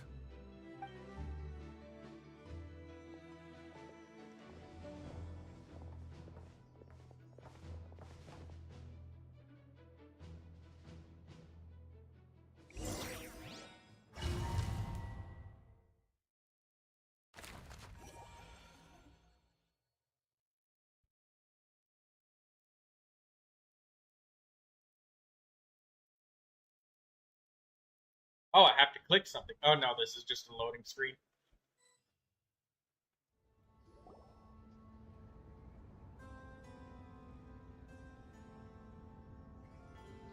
Lady Damselette.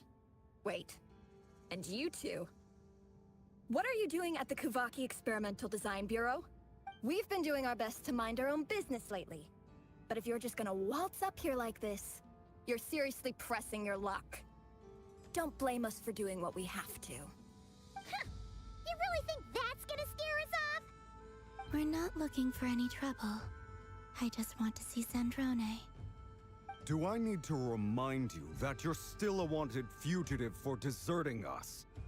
Out of consideration for our former ties and the crisis we're all up against, we'll let you leave in one piece. But don't even think about trying to get inside. Let them in. But... Are you going to make me repeat that? No, my lady. Zandrone seems to be in a good mood. Must be maintenance day.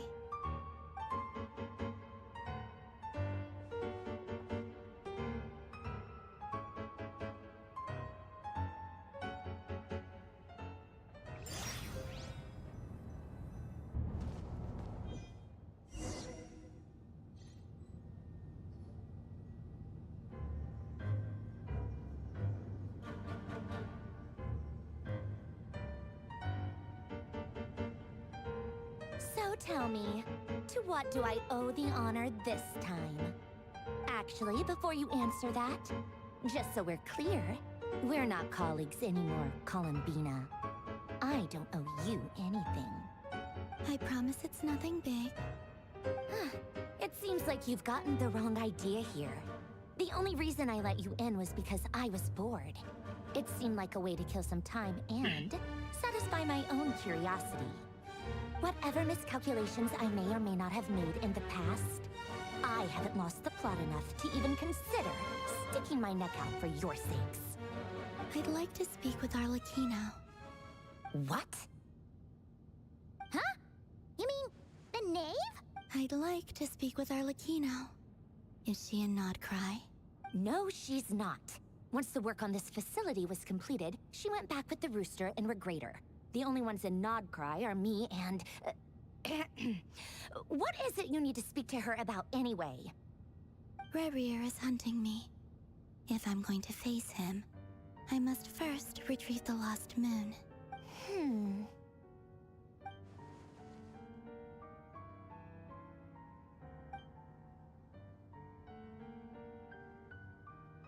Is that a no, then? As if I need reminding. I was this close to settling things with him before someone decided to whisk me away to their weird little garden. Have you held any tea parties lately? Tea parties? Yeah, obviously. You don't seriously think we'd pack it all in just because you aren't here. If anything, they've been more eventful than ever. Just me, Arlecchino, and a bunch of insolent and sensitive guests who won't stop asking where you've gone. Oh, they've been a real joy. I bet you served them the worst tea you have. Just like you used to do to me when I upset you. Who cares about how good the tea is when there's no one around to drink it? I keep losing people. First Rosaline, now you. I'm running out of people who can make me laugh. Honestly, what could be more ridiculous than a multi-centenarian goddess who's only ever had the plain herbal tea she received as offerings? You'd always brew a different type of tea for me each time. Was it really just to see how I'd react?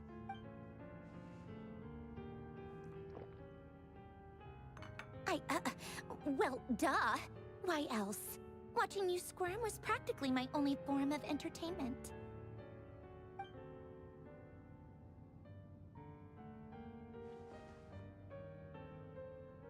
Oh, yeah. And Capitano sometimes used to bring Tartaglia around, too. But I guess we won't be seeing him again. Well, I guess we are overdue for a get-together. Fevronia! Have Fevronia pass a message to Arlecchino for me. It's time for tea. Will suffice. Pass along a message from me, too, if you would. My body cannot contain the marrow of 2 moons, so I'll be leaving one of them in her care. Excuse me? Who said you were on the guest list? If my tea meant that much to you, maybe quitting the Fatui wasn't your brightest move. Back when you were under the Tsaritsa's protection, no one would have dared come at you so openly. But that protection didn't come for free. In fact, I paid dearly for it. At the end of the day, it was just another transaction. I just got tired, that's all. I never wanted any part in their grand ambitions, and I've had enough of being treated like a bottomless supply of power. It brings back memories from the old days, when I was still worshipped as the moon goddess. Centuries on, it may be a different group of people, but I see the same greed in their eyes. I figured you'd leave eventually. You didn't have as much of a reason to stay as I do. The Tsaritsa gave you shelter and protection, but that was it. Nothing more, nothing less. Meanwhile, the Fatui demanded everything from you in return, until it was more than you could bear. I get why you left. And frankly, I have no interest in dragging you back just because the higher-ups told me to. But if you keep hanging around with this riffraff, the next time we cross paths, we might be enemies for real.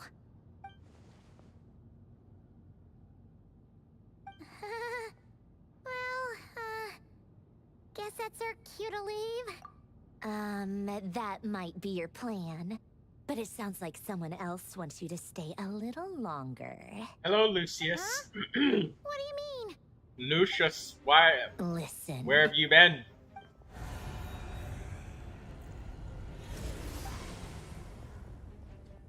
My lady, it's the Wild Hunt. A horde of monsters is headed straight for the facility. Another uninvited guest trying to crash my tea party. Clear the area. I'll handle this. How am I? I'm enjoying the new Archon quest, Lucius. You'll be lucky to Do you make it out wanna? of this alive. Have you been drawing You really lately? think you can afford to worry about me? Go on, get out of here. You may have stopped Polonia from crushing him last time, but I've made sure that won't happen again. The entire Experimental Design Bureau is rigged for war. Stay and watch if you want, but it'll be at your own risk. You're not flagged as friendlies in a weapons system. Don't tell me what to do! Look, if you're leaving, make it quick. Or you'll just get in my way. There's a secret passage on the 2nd floor. It'll take you right to the plains out back. Stare all you want, Columbina. You're not getting another invitation to my tea party. I know. But thank you anyway, Sandrone. This is exactly why you shouldn't hang around with those people. All their melodrama and sentimental nonsense is rubbing off on you.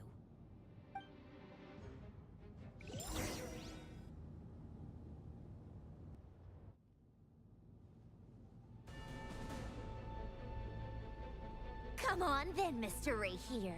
Let's pick up where we left off. It's your Wild Hunt monstrosities versus my beautiful creations. Oh, Let's see who comes out on top. The hydraulic press is still broken. No.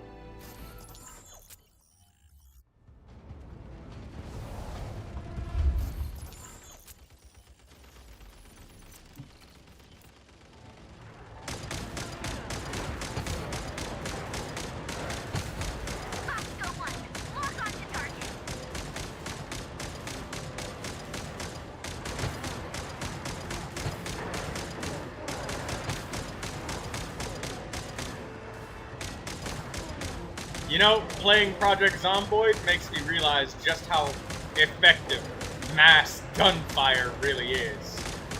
Like, mass gunfire is incredibly effective against hordes of zombies.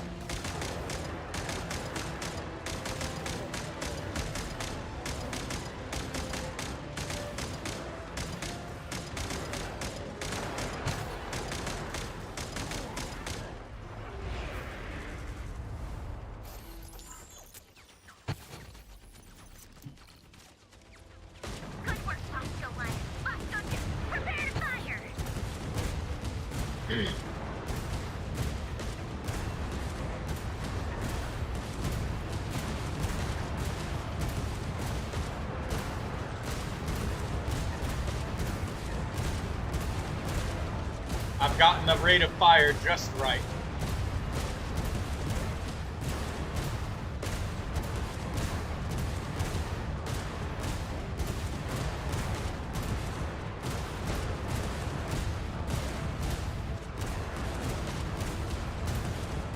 This reminds me of House of the Dead. Lucius is at 75 pity.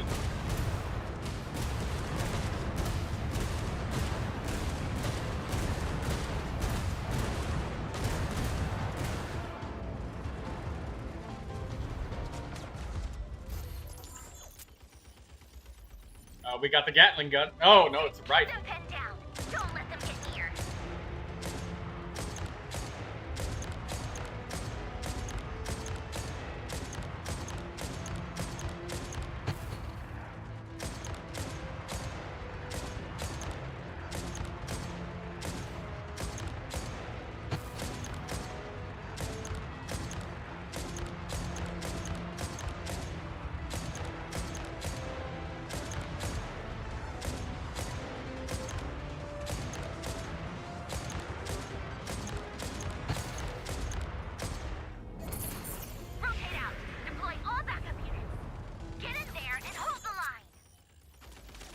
Deploy another one of those grenade launchers.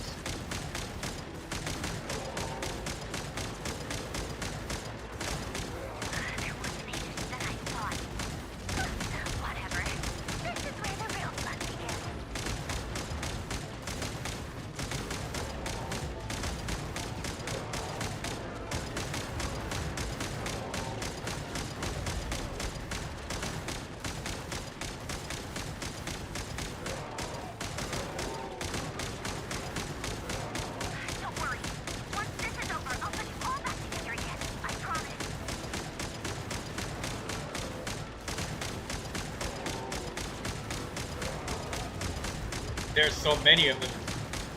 We need the grenade launchers again. Wow, this does feel like House of the Dead. It does feel like House of the Dead. Finally, the Ranger himself. Time to... Huh? Where'd he go? Uh-oh.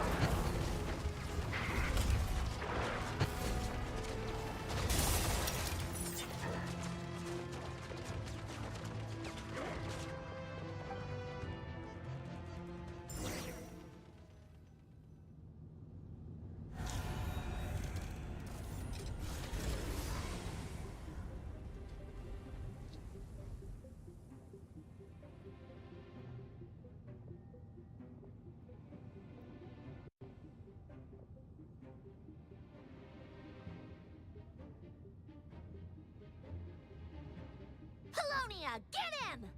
I've upgraded Polonia again since our last encounter, and uploaded every last scrap of your data. So let's finish this, once and for... She's not here. Where did she go? Hey! Over here, you big... Curse it. Moon. Go. Keep searching. She cannot have gotten far.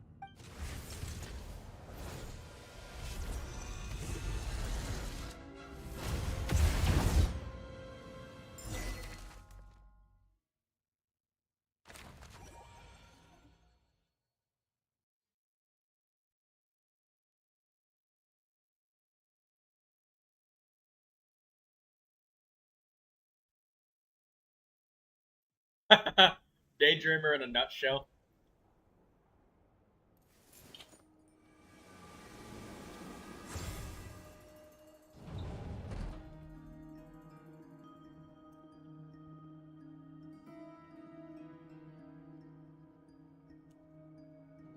So this is your method for investigating Rarir's past. It almost looks like some kind of ceremony. Good deduction. But it's quite a different affair from what you're used to with the Frost Moon Scions.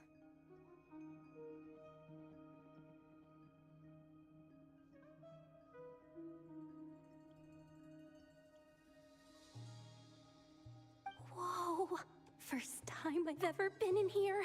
Boss always said it was off limits, so I pictured some kind of creepy dungeon. but it's actually kind of nice. Oh, I guess this must be Sumero decor? That's where Boss is from. And that nice shopkeeper who sold me my treasure compass.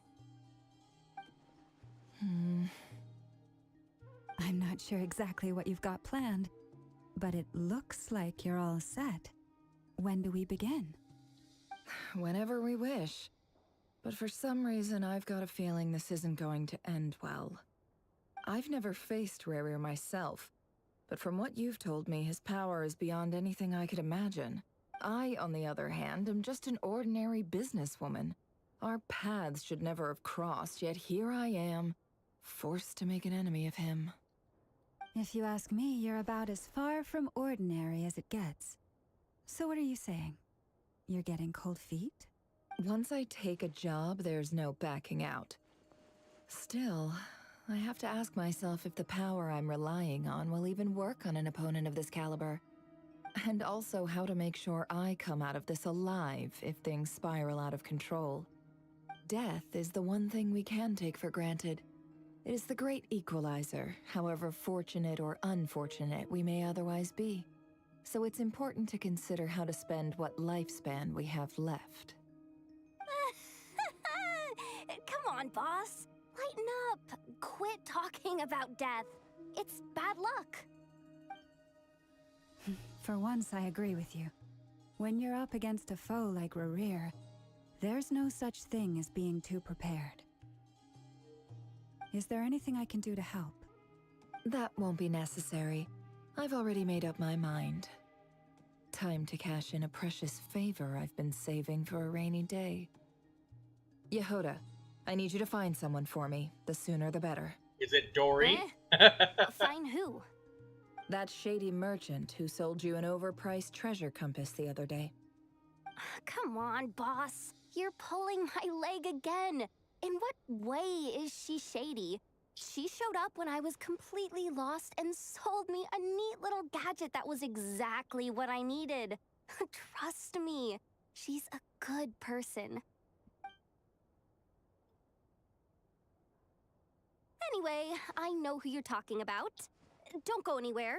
I'll be right back.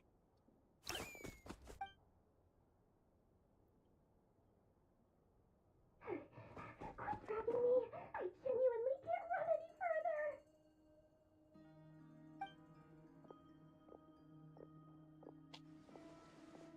Hey, aren't you? What is it? What's the big rush? You dragged me out of a dream where I was literally swimming in Mora. I'm charging double my usual attendance fee. See, look how easygoing she is. After that rude awakening, she could have completely snapped at us. But instead, she kept it together and just asked for an extra fee.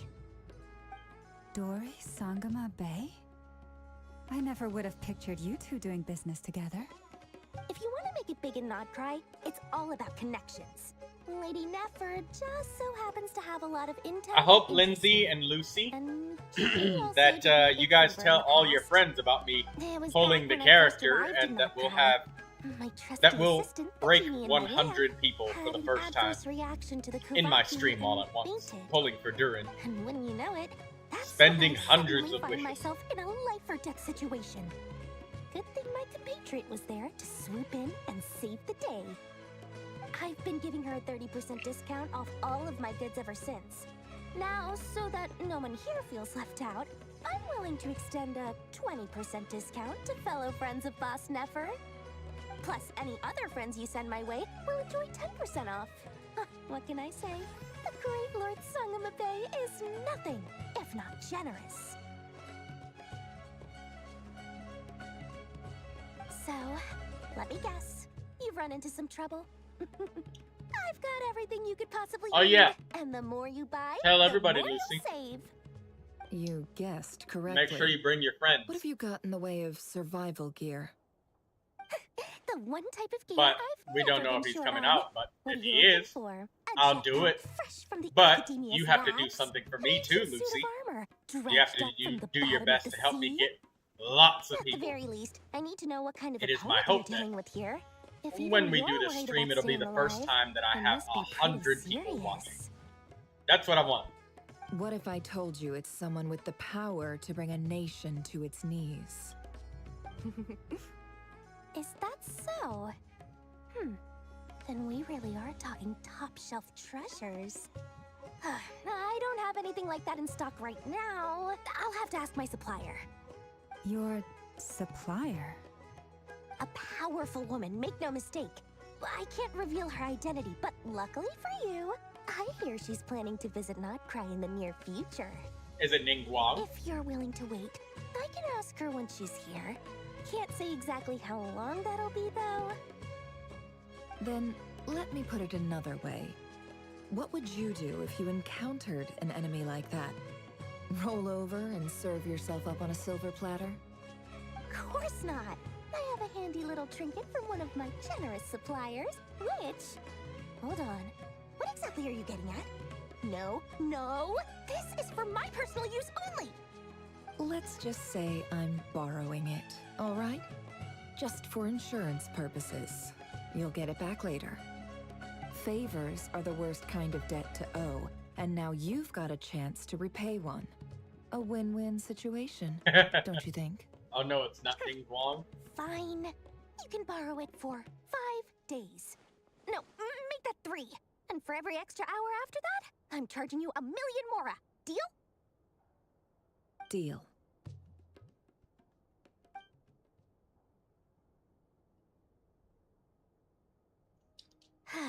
What a way to start the day. Now, was there anything else you wanted? Or can I go back to bed now?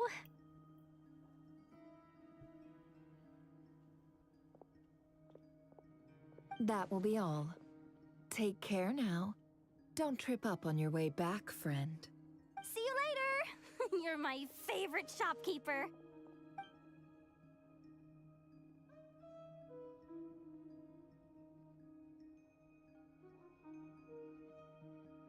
Excellent.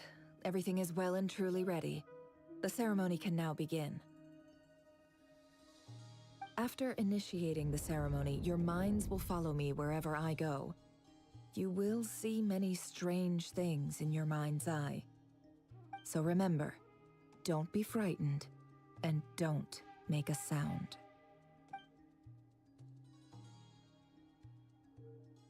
Now then, let us peer into the Raker of Solnari's past.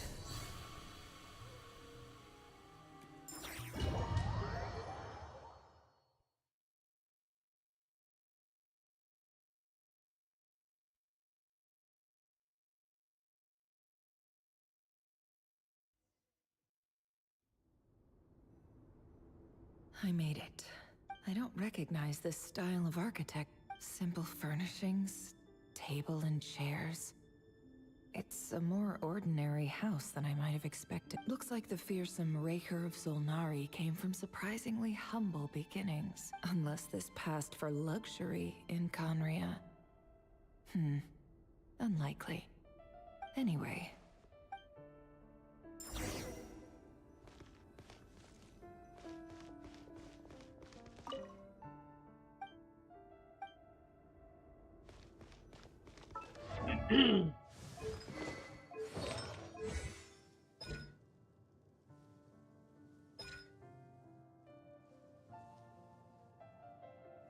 Every 100 points of elemental mastery beyond 500 will strengthen this effect by 10%.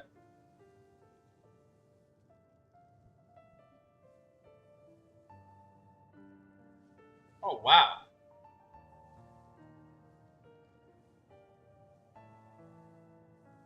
So she wants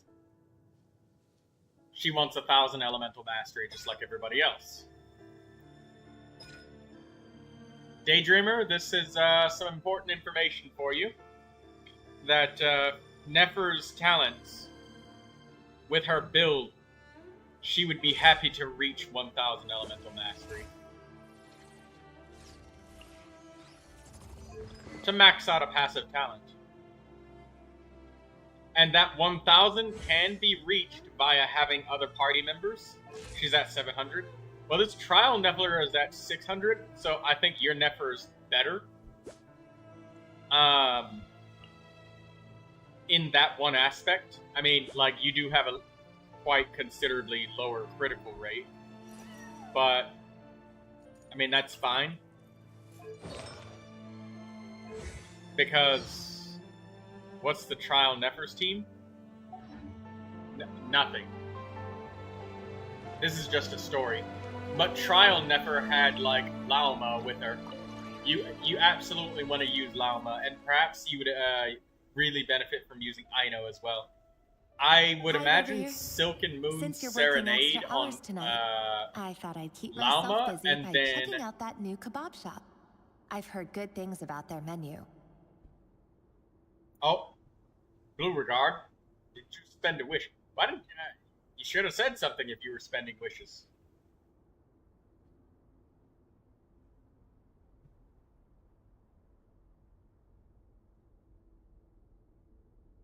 There you go, Blue Regard. You're on the mini screen now. Why didn't you say anything? But anyways, yeah, she's got a passive talent, so maxing out that passive at 1,000, having something like Instructor 4-piece Aino, and then maybe Constellation 1 Aino, and Lauma being present, and then another person with, you just got a Ningguang and a Jingqiu. I just talked about Ningguang a minute ago. She must have heard me.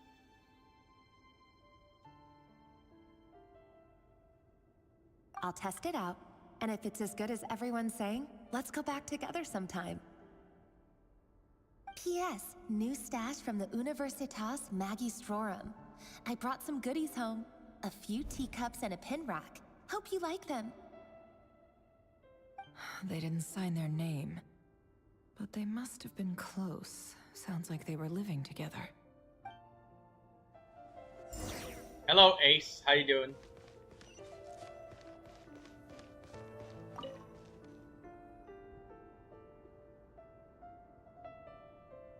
I went over to Joseph's for drinks today. They have a fine collection, but I went alone. Felindis was tied up with something and couldn't make it. Joseph asked why I came alone, but I didn't really have an answer. He then went on to ask about other things. If you ask me, someone who asks that many personal questions is too nosy for their own good. But if he invites me again... Why is your name I'd Lunine? still go. Change the name to Blue Regard. Felindis. That's the same name Rerir mentioned. Crane imports keep falling. Yes. If things don't pick up, Yes, we'll still be back to Anakin. meat and mushrooms only. Yes. Honestly, I'm not a huge fan of that new type of mushroom everyone's been into lately. Didn't it start out as a lab-grown variety? Yeah. I heard it's even mildly corrosive. Yes. Blue Seriously, Regard. Why would you even eat something like that? I don't care if it's an impressive feat of alchemy. Troy That is just isn't the greatly kind of thing I pleased. like to eat. Grain has to be imported, and they're eating a diet of mostly meat and mushrooms. Could it be because Conria is underground, so it doesn't get much sunlight? That would explain why they use so much stone in their buildings. They even use alchemically modified strains for food. Seems like the people of Conria don't have many options when it comes to dining. I've just about saved up enough now. Time to buy it and keep it somewhere safe. Making a big purchase. I wonder what it is. Do you want to spend your wishes while we're watching, Lucy?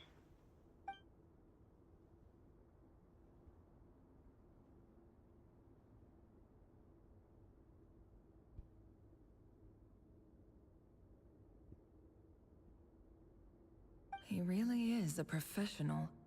No wonder he's so good at covering his tracks.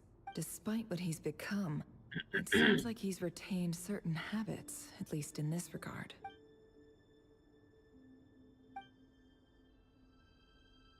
Did Rary rip it out himself?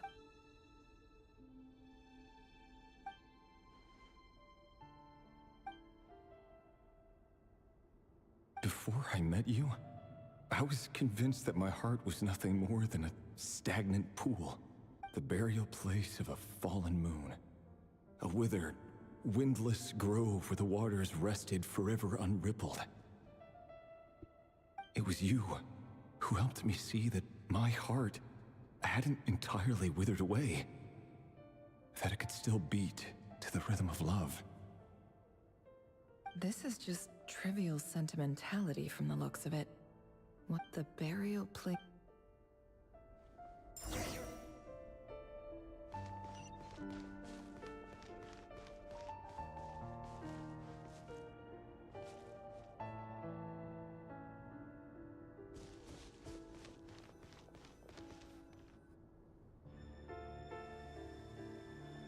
Reverie, over here.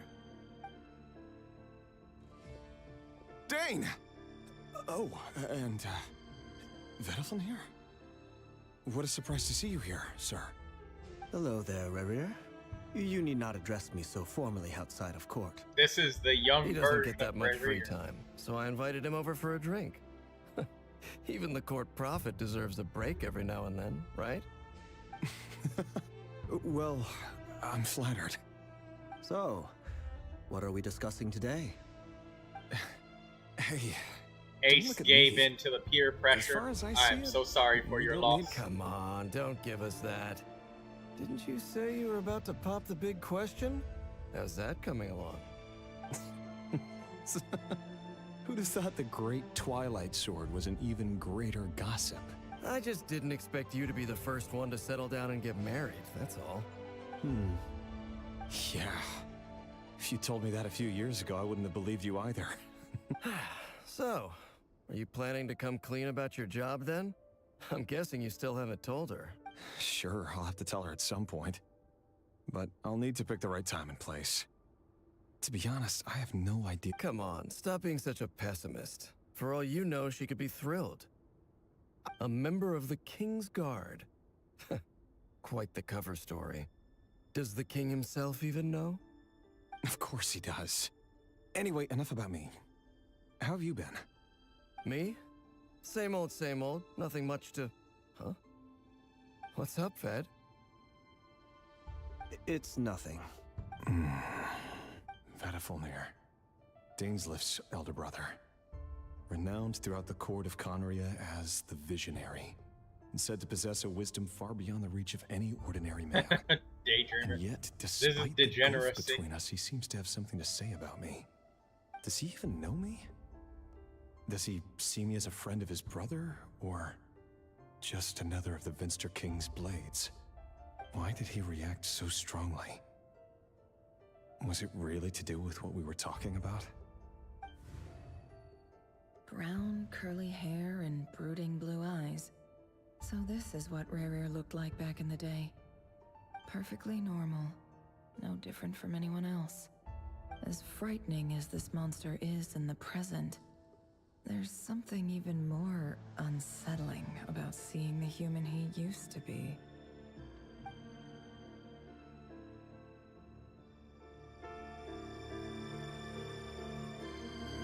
No spoilers, Lucy.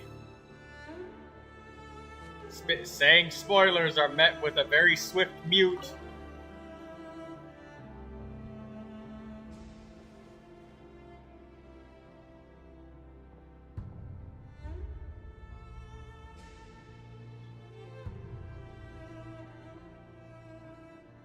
Felindus?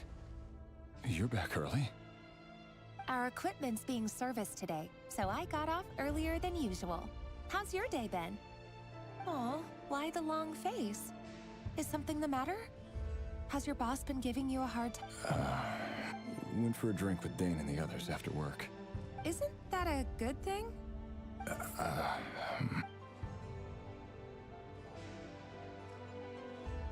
Vedafulnir showed up today, too. You know, Dainslift's older brother. Ah, Mr. Vedafulnir. Yes, I've heard of him. They say that everything he says ends up coming true.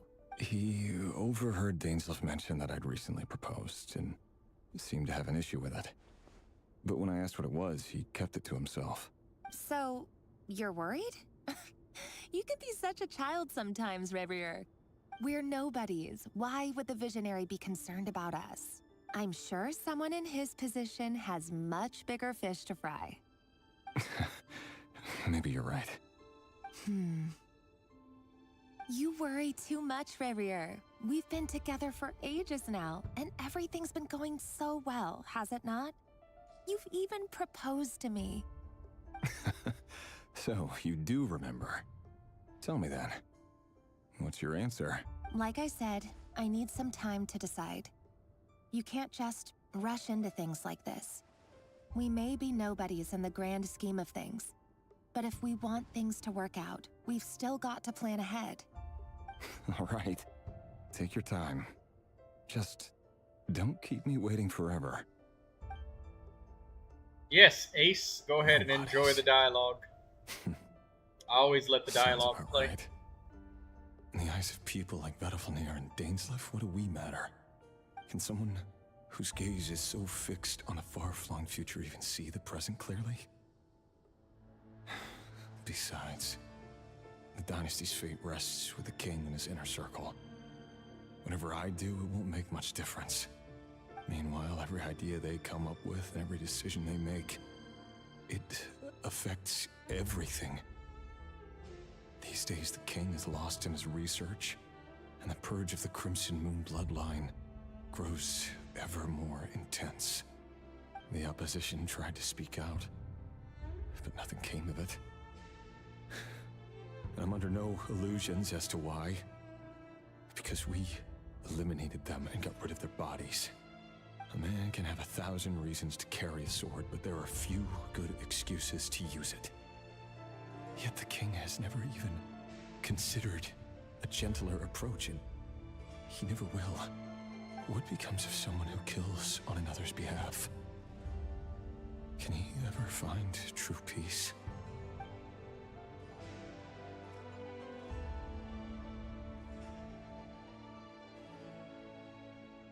Thelindis?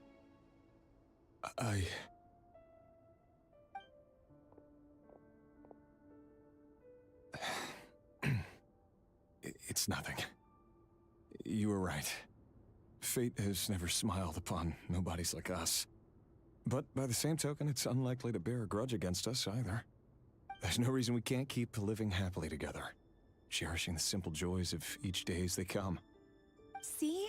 You just need to stay positive, Revere. I can feel your warmth, your breath. You're right there, right by my side. Just seeing you makes me happy in a way I can't explain. And that's something that no one could ever take away from me. So smile, my love. Let go of that frown. You're right, Thelindis. I've just been overthinking things. That's better. Getting caught up about things like this will only ruin our evening. Speaking of which, all set for the ball tonight? I need to go get ready. You go ahead. I just have a few things to take care of, then I'll come join you. Even busier than the big shots, huh? Fine, I'll go get started. But don't be late. If you keep me waiting too long, I won't be a happy bunny. Relax. I'll be there. Seriously, though, you drive a hard bargain.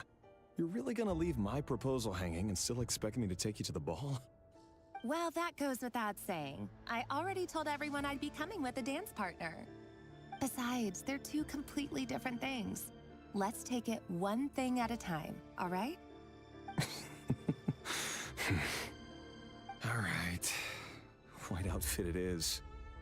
It seems like Rerir was deliberately hiding his ties to the intelligence services by giving the impression that he was just an ordinary member of the Venster King's Guard. He clearly doesn't want his would-be fiancée to know about his other life. Then again, that's hardly surprising. People in the intelligence trade rarely do. Who'd have thought we were in the same line of work? Let's dig a little deeper.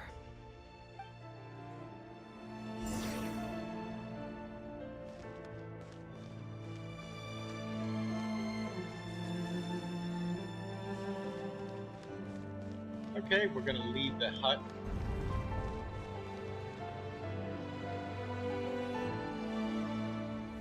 Our last operation was a resounding success, and all thanks to you, Rayhir of Solnari. In total, we apprehended 32 dregs of the Crimson Moon, and 67 accomplices. After all these years since the dynasty's fall, so many of them still linger on. Indeed, it cannot be denied. Yet it was destiny that the Crimson Moon should be overcome by the eclipse, and that His Majesty, the all-seeing Vinster King, now guides our nation on the path to prosperity. Conria has no further need for a dead moon. But alas, there will always be those who refuse to see the truth, choosing instead to romanticize the past. That's not entirely true.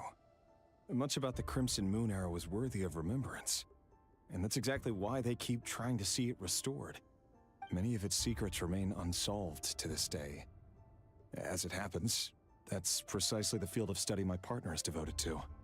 You still haven't told her what you really do for a living. Where would I even start? How do you tell someone that you're one of the king's hand-picked executioners? That your hands are steeped in blood? You didn't choose this life, any more than I did. Orphans like us don't get a say. But I'll sure as heck be the one to pay for it. Speaking of which, we need to be more rigorous in the way we identify direct descendants of the Crimson Moon.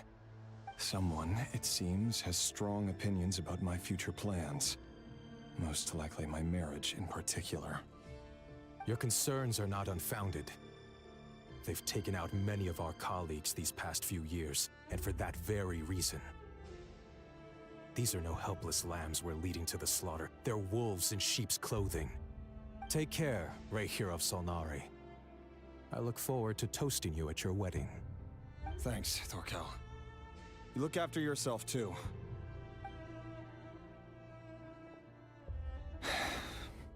Thelindis, I never wanted to keep this from you. You're the last person I would ever want to lie to. But that's exactly why I can't tell you everything. There are things you shouldn't know. Things you cannot know. The moonlit dynasties are a thing of the past. Yet even now, with the sun shining high in the sky, there are those who would call forth a dead moon's ghost. Could that be why Vedalfnir held back? Or was it because of some court secret he's not at liberty to share? I have to get a clear answer from him. Ace, No matter what happens, if you're asking who should you level first, Farina or Yelan, generally speaking, Farina is a character that's just like inside of more teams than Yelan is. It depends more on who you need first for your characters. Do you need somebody with a normal attacking off-field hydro? Somebody that can work with Jingcho? Should I try somewhere else? Wait a second. What's this black smoke?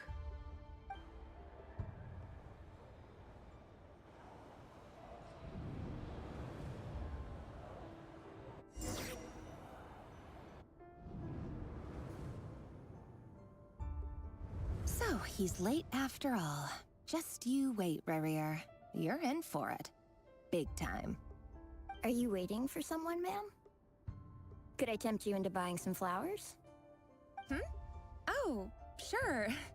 Pick me out a pretty bunch if you would. Thank you. But I'm afraid none of them are as pretty as you. For someone so young, you sure have a way with words, don't you? I'm only telling the truth. Look me in the eyes. You'll see I'm not lying. May we have a word in private? Who are you? And what do you want? It doesn't matter who I am. Too many of our kind have fallen lately, so I decided to take the risk of reaching out. Not long ago, the Rey here of Solnari led an assault on one of our strongholds. We suffered many casualties, and many who came to our aid lost their lives as well. Sorry, I don't know why I'd say you're telling me this. level up Yelan And if you have I don't want Arlecchino. to get involved. Wait, hear me out. This time we finally got a clear look at his face and learned his true identity. His name is Rarier, and he claims to be one of the King's guards. What did you say? A cruel irony, isn't it? The man you're set to marry leads a double life as a brutal executioner. But surely, you must have caught a whiff of the blood on his hands. Why are you telling me all of this now? Simple. It's because How strange. Rarier was nowhere to be seen in that memory. It clearly belonged to Thelindis. Rarier couldn't possibly know what happened if he wasn't even there. Why would her memories appear in his fragment? The ceremony won't last much longer. I think it's time to call...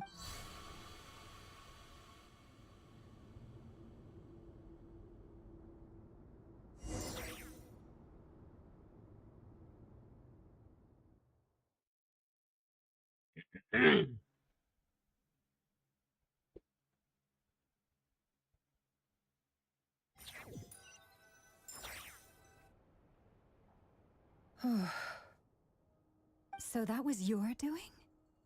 Did you just pull us inside Rarier's fragment to spy directly on his memories? Any more questions, and I'll have to start charging. I had no idea you could do that, boss! Seriously, that was amazing! We're not worthy. We're not worthy!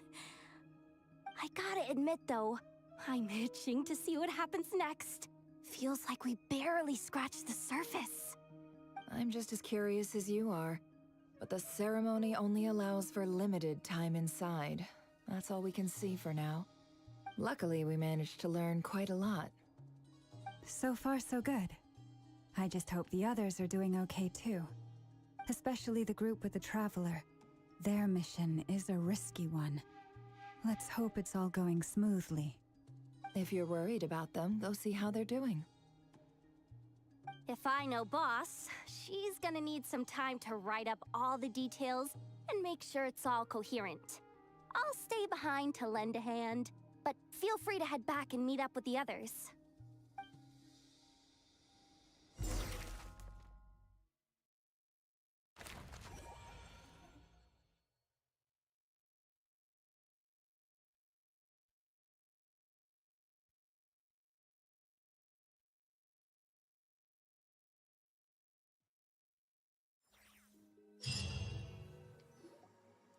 Oh, they've been prowling around for nearly 2 days now.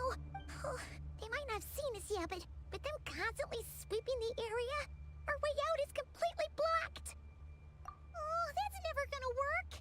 One little slip up and if they spot us, they'll run straight back to Rarier. And once he knows we're here, it won't be long before he's breathing down our necks again. Oh, guess you're right. Uh-oh, is this gonna be another scene where we can crouch walk? What? Be careful, don't let the Wild Hunt discover you. Wait. I took 2 steps. They might not have seen us yet. Oh, that's... If they spot us, they'll run... Oh.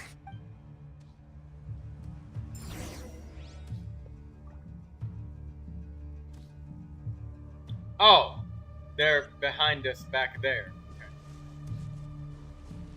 Quick, hide! We almost got spotted! Phew. That was a close call. I can't jump.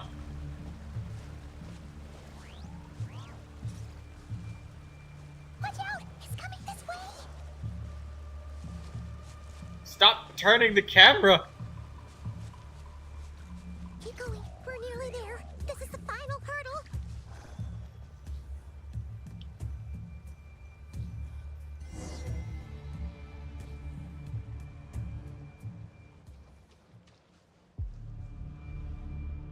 Oh, there's no end to these things.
was right. You look weak, Columbina. The old you would never have let such lowly creatures bar your way. Word has it that you did something for the Tsaritsa, and that's why you've lost most of your power. Freedom comes at a heavy price, doesn't it? It's Arlecchino! You came! Hello again, Columbina. And greetings, guests of the House of the Hearth. It's been a while, Arlecchino.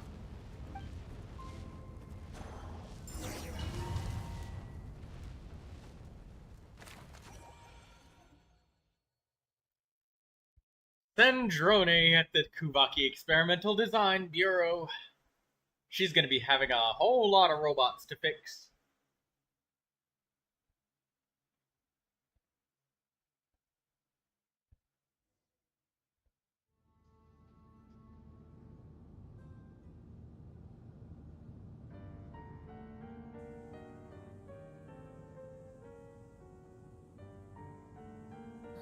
Stupid right here of stupid Solnari. Ugh, whatever. I've got all the data I need. Next time we meet, you're finished. He sure doesn't pull his punches. Excuse me, do you need a hand? You can do me a favor by staying out of my way. Can't you see I'm busy?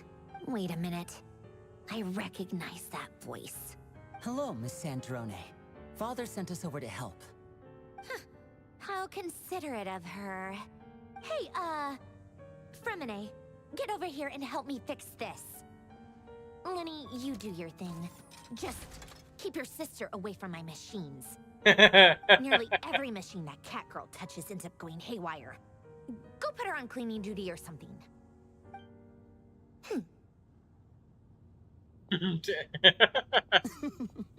Then let's start downstairs. Fremine, we'll leave this place to you. You've got it. Wait a second. Pretty sure there's still some tea in the cupboard. If you want some, you'll have to make it yourselves.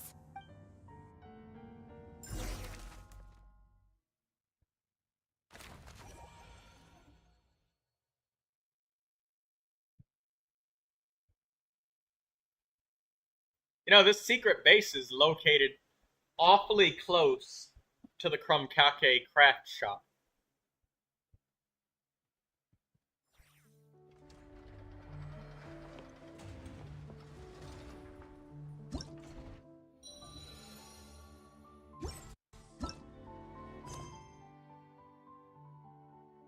$101,000 Mora. Wow. It's quite a lot of money. We got 568,000 Mora. That's nice. Very nice.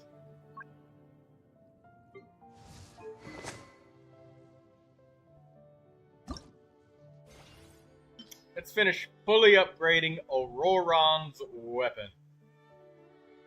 Yeah?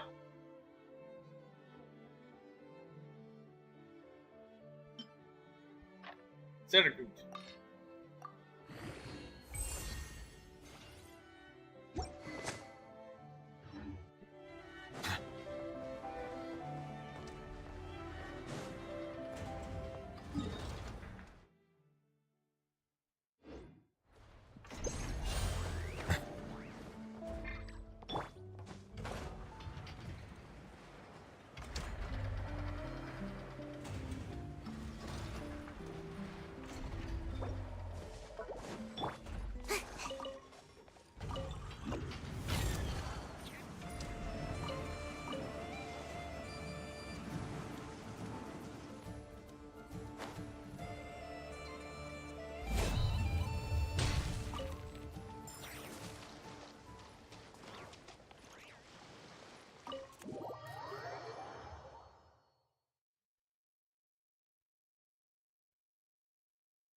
It's a relief to see you all made it back in one piece.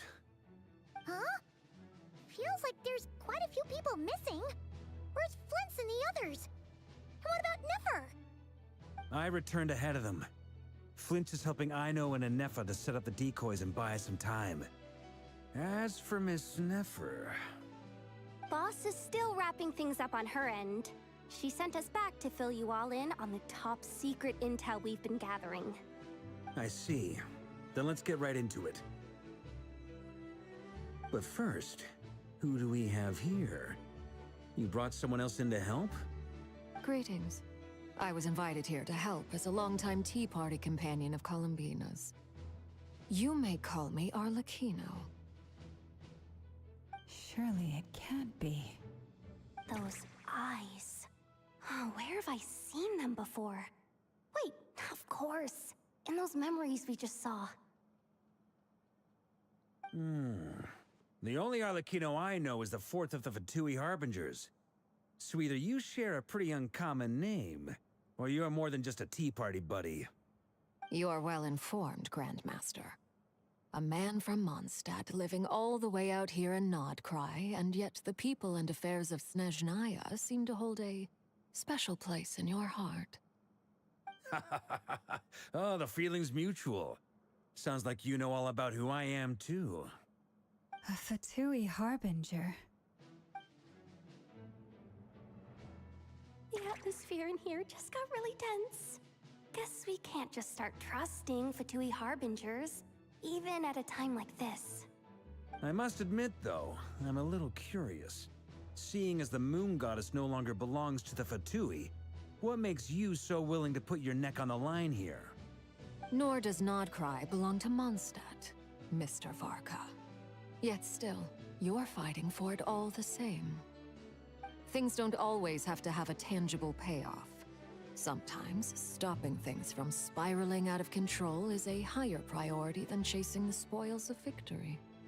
Of course, I can't say there's nothing in it for me at all. But that's between Columbina and myself. Forgive me. I don't mean to doubt you. It's just that the Fatui really have been the source of many of our troubles.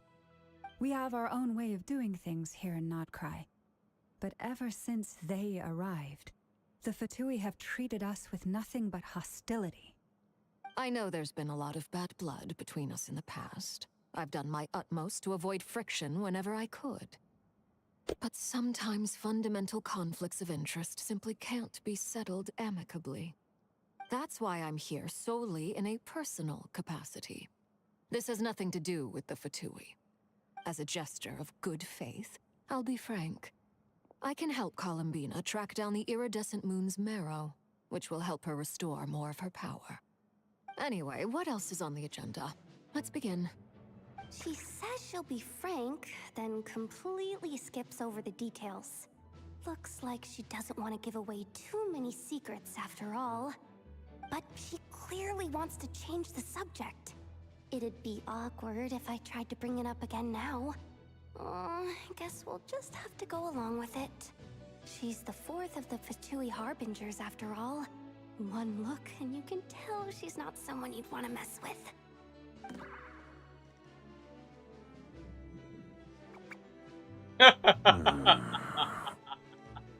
Well, since Miss Arlecchino sounds confident in her ability to handle Yehoda that, and Seat Lolly we'll are proceed to very the next expressive. topic. Yehoda, Seat Lolly, and Yehoda. Mulani. Time to share that top secret intel. All right, listen up, everyone. First, we now know that Rerir was originally a Conrian secret agent whose primary mission was to hunt down and assassinate the so-called Dregs of the Crimson Moon. The Dregs of the Crimson Moon? In the memories, there was a lot of talk about the Crimson Moon and Eclipse, and a whole bunch of other stuff from the time of Conria.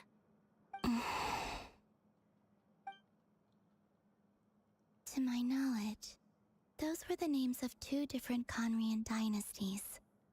Long, long ago, it is said that the people of Conria worshipped the Crimson Moon, drawing a mysterious power from its reflection.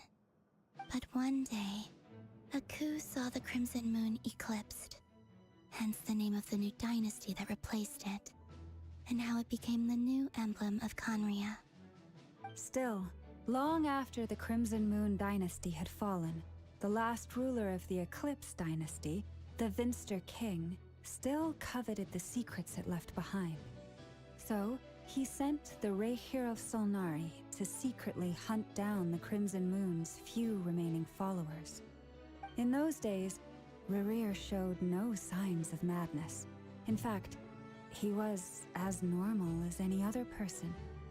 Oh, and he had a fiancé, or at least a would-be fiancé, called Tholindis.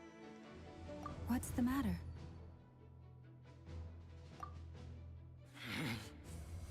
Verfnir, Rheindaughter, Flinders.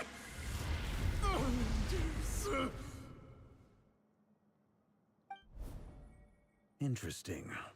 Anything else? What about this would-be fiancé of his? Do we know anything about her? Well, she was a researcher at the Universitas Magistrorum, but it felt like she was hiding some kind of secret. Oh, and one more thing. For some reason, Rerir's fragment also contains some of Tholindis' memories, though only a very small portion. Well, no shortage of potential leads, I'll give you that. In any case, it sounds like we can conclude that while Tholindis was still around, Rerir appeared to be lucid and quite normal. Tholindis, it seems, must have been the one thing in this world that he couldn't let go of. Tell me, though, were these pure-blood Conorians we're talking about here? Why do you need to know that? Hold on. If she was a pure-blood Conrian...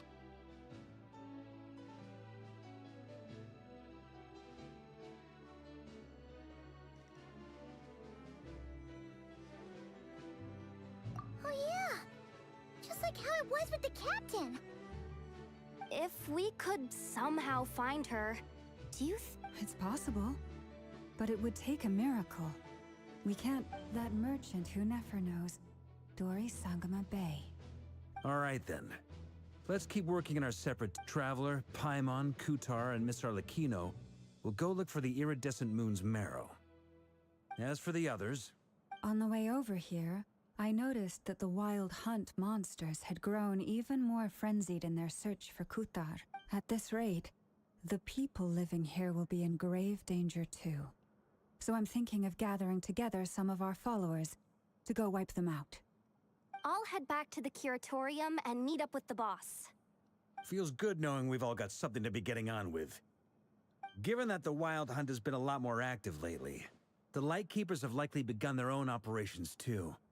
If that is the case, someone will need to pass the news on to Flint's. I'll hold the fort for now, then discuss our next move with Flint's, Ino, and Anefa when they get back. All right then. Well, the clock's ticking. If that's everything, we'll be on our... We'd better get moving too. We'll try to buy you as much time as we can. Relax. Just do your thing. Now, I decided to call in some backup since things are getting so hairy. Stay safe, everyone.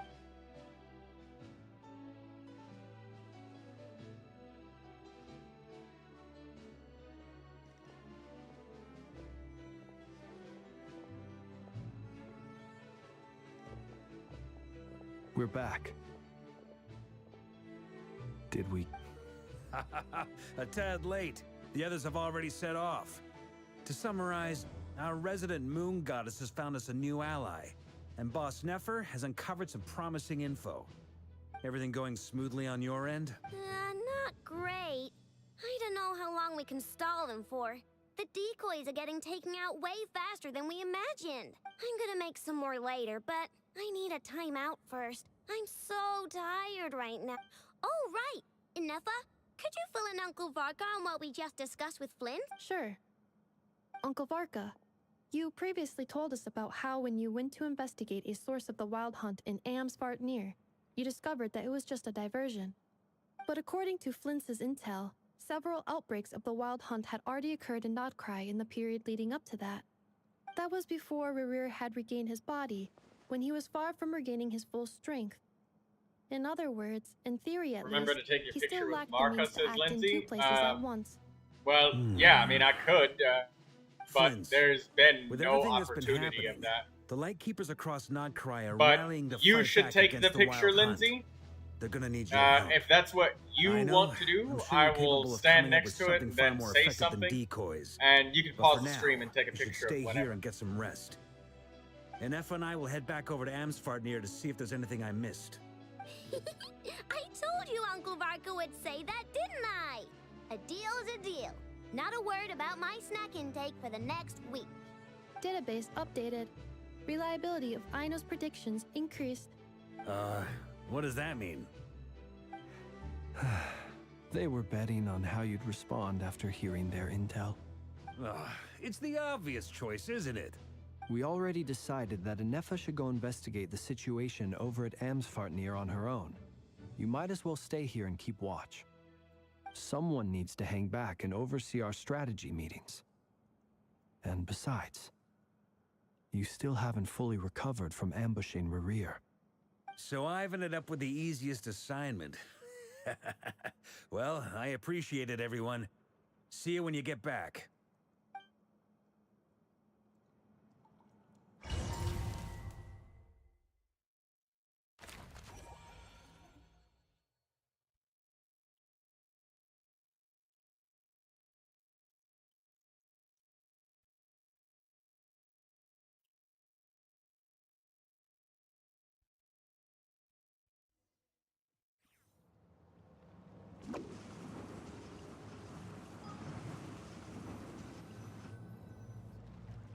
Here, this will serve as a good spot to cross over. Arlecchino, hold up a second. Since you brought us all this way, would you mind telling us what you got planned? We still haven't got the slightest idea what's going on here. And if even Columbina doesn't know where the iridescent moon's marrow is, how do you— Simple. Because I am an inheritor of the royal bloodline of the Crimson Moon. And one of the last surviving embers of the Two Worlds Flames. Huh? Are you serious? As in, you're a descendant of that Crimson Moon dynasty we were just talking— Your surprise is understandable. I was also taken aback when I first learned of it. But the more I thought about it, the more I realized the signs had been there all along. When I was young, I discovered I could wield a very special kind of fire. It coursed like blood through my veins and smoldered away inside my nerves. What's more, whenever I experienced strong bursts of emotion or drew too deeply on this power, it was like some kind of presence within the fire would begin to gnaw away at me, consuming me from the inside out. Exactly. That is why my hands are like this too. At first, I saw it only as a curse, but once I became a harbinger, the Jester apprised me of the truth. Together with my own investigations, over the past few years, there are several things that I have gradually come to understand. For instance, take the so-called Crimson Moon. In truth, it is nothing more than the shattered remnants of the iridescent moon, fused with the abyss to prolong its lifespan. Since this blood flame was bestowed upon me by the Crimson Moon, it is a fusion of the iridescent moon's former power and the corruption of the abyss. You all understand the nature of the abyss well enough. I draw upon its power, and in return, it hungers for my soul. This strange blackness is the mark of corruption it has left behind. If I recall correctly, you once told me that if the corruption ever made it to your heart, you'd become a completely different person. Yes, and that's the reason I'm always careful not to push my power too far. It's essentially a never-ending tug-of-war. Oh, sounds intense. Anyway, the rest of my story can wait. Is there anything else about the Crimson Moon or the Iridescent Moon that you're unclear about? Paimon has a question. So, the Crimson Moon that the Carians used to worship was actually the Iridescent Moon, right? Which was one of the three Moon Sisters. Does that mean that the Carians were to the Crimson Moon as the Frost Moon Scions are to the Frost Moon? So much of that history has been lost. We have no way of knowing exactly what they were like, but I would suspect that the Conrians weren't as devout in their moon worship as it might appear. The iridescent moon's remains simply served as their link to the Abyss. Later on, perhaps someone discovered a way to make direct contact with the Abyss. Or maybe there was some kind of ideological divide. Either way, a dissenting faction staged a coup and drove out the royal heirs of the Crimson Moon dynasty. Still, even with the dark sun looming high overhead, the Crimson Moon's glow never truly faded. If you want living proof, it's standing right before you. The first time we met, I sensed something familiar in your presence. When I looked at you, I felt I could see that mysterious red moon in the corner of my eye. In your flames, I saw its broken image, surrounded by a strange black aura. Well, I appreciate that you kept it to yourself. Much about the Crimson Moon is still a mystery, and I'd prefer not to end up as the object of an insane research project. Anyway, time is against us here, so if there's any other questions, they'll have— I just want to make sure I've got one thing straight. In her letter, Sandrone mentioned that since you are unable to contain the iridescent moon's marrow yourself, you intend to leave it in my custody.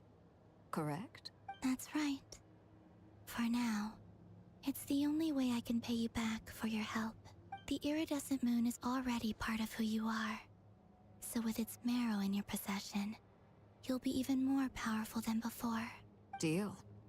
Then let's get started. Get what started?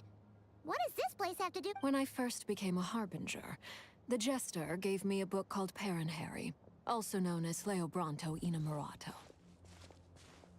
You should be able to buy a copy next time you're in Fontaine.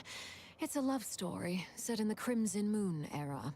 But setting aside the tangled romances of its characters, it also records a few interesting details. In the Crimson Moon era, or so the story goes, there was an orphanage that received children from beyond the bounds of this world, and subjected them to a peculiar induction ceremony. Beyond the bounds of this world? For real? The Crimson Moon sages looked beyond this world for beings with powers that surpassed the gods. But fearing they might lose control, they subjected these children to a process of refinement. They made these children crawl up a fireplace and kept asking them, "Have you died? Did you see it?" Until they finally admitted to having died and seen a crimson moon. The adults embraced the children who passed the ritual, telling them, "Within the fireplace, you have traversed the flames between two worlds. Here and now, you are born anew." The book leaves much unsaid, but I suspect that this was their way of branding the children they had enrolled, leaving an indelible mark upon them so that they would forever live in the Crimson Moon's light. That explains why I can't sense the Crimson Moon's marrow in this world. It makes sense that it would be sealed in a special space that can only be accessed temporarily through some kind of ritual. But there's no fireplace here. Do you see a chimney anywhere? Oh, are we supposed to build it ourselves? That won't be necessary. The fireplace is purely symbolic. The key to the ritual is crossing the flames between two worlds. In other words, the flames that burn within me. Those burned away by such flames leave behind a kind of ghostly afterimage in the world. In the days of Conria, people believed they could be used to bridge the gap between the two worlds of life and death. In short, I can open a passage to that space for you. That's the easy part. The catch is I'll need to stay on this side to keep the passage open, so I won't be able to come with you. Once you're inside, you'll have to find your own way. Very well. Then I'll open it up. Traveler, spare me a little more moonlight if you would. I may need it.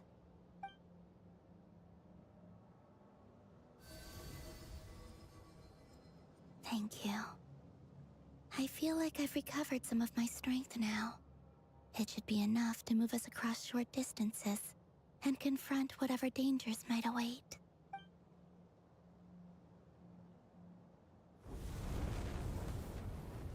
Mistress of the seven hues of ages past, great mother of the present, crimson-clad sovereign of the two realms, by fire severed, by fire renewed, I offer myself now and beseech your descent.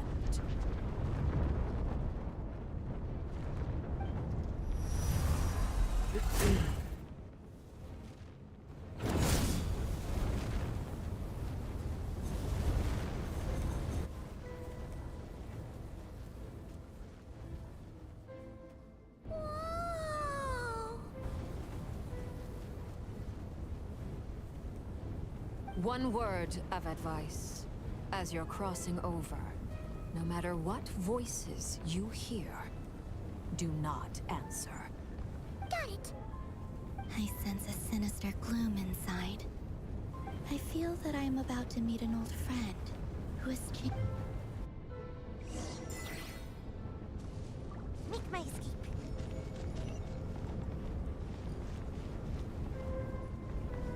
Well, let's not keep this thing going.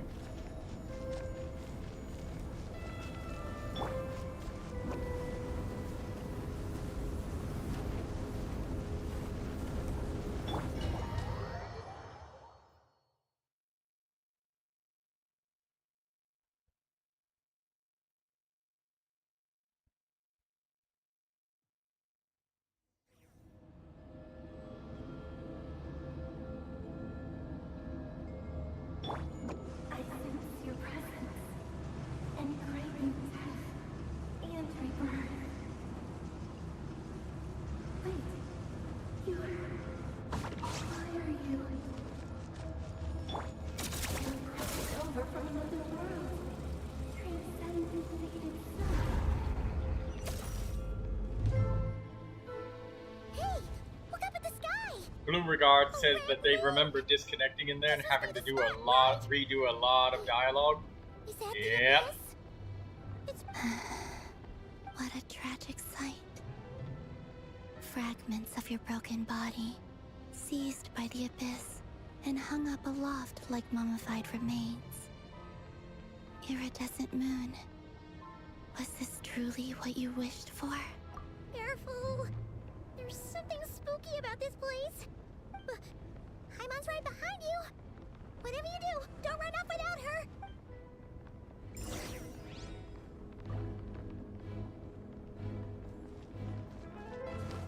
By the way, Kalambina, didn't you tell us that the iridescent moon had shattered into pieces? The moon up there looks pretty whole to Paimon. How is that possible?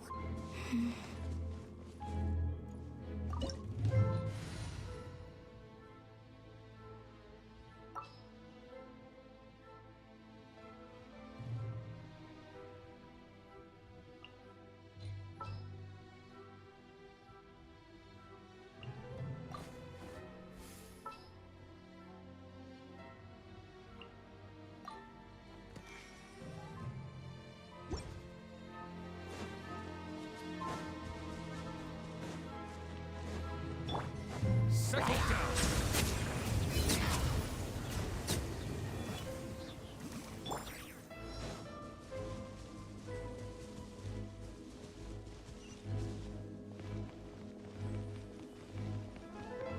Just like I thought. It was only a facade.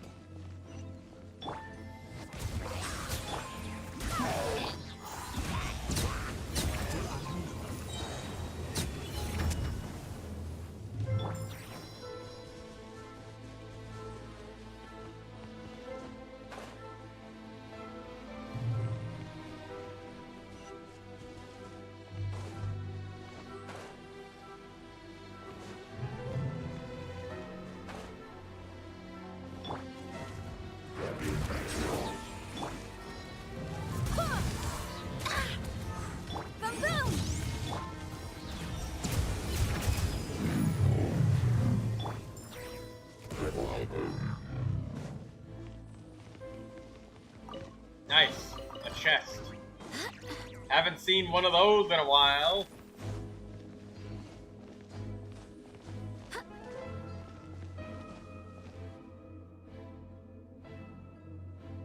Well, welcome back, Lindsay. Huh? There was no opportunity to take a picture with, Barca. For real? That's way too high. There's no way we'll be able to reach it. No. I'm not sensing anything up there. It's coming from under the mountain. Let's see. Ah! There's some kind of weird shadow over the water.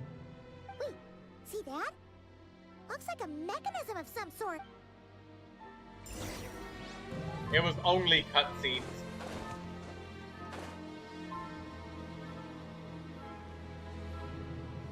So there wasn't a chance, Lindsay. Ooh. Looks like a device from the time of Kalia.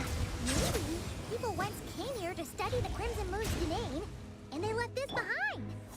Oh, if we can activate it, we might find some clues.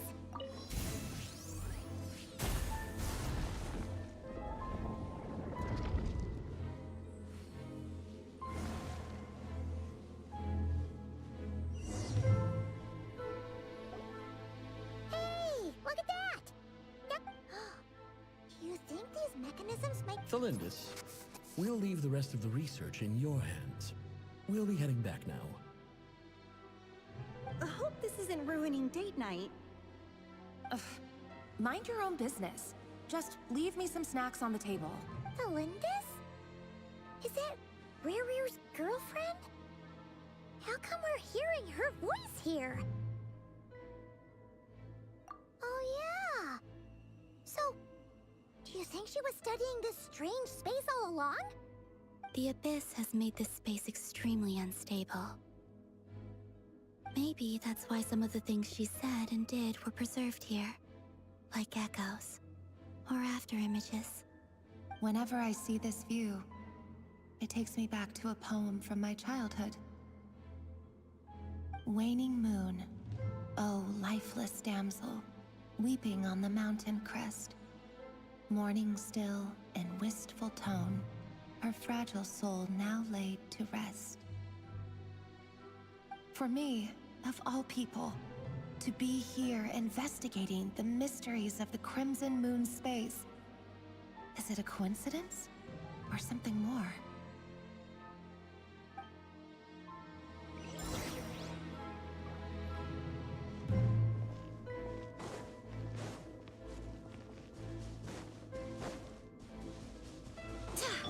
Settle down.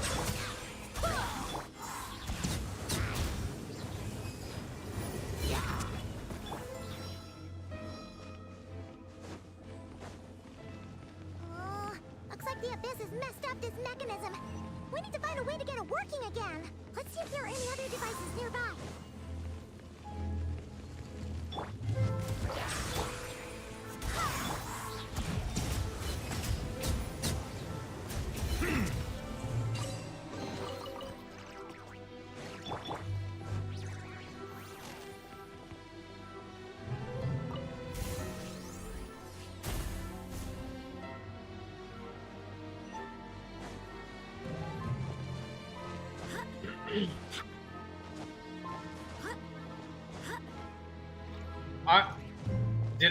I was about to say, did I just get stuck in the most impossible of places?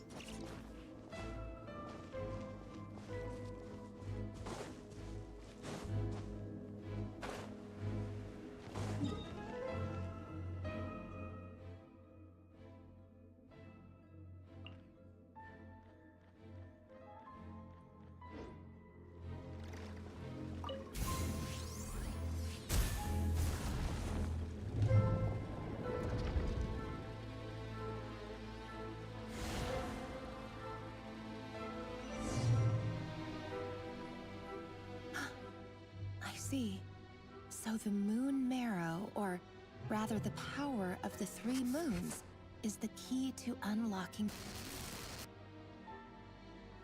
If it really does exist, then maybe this madness can finally be put to an end.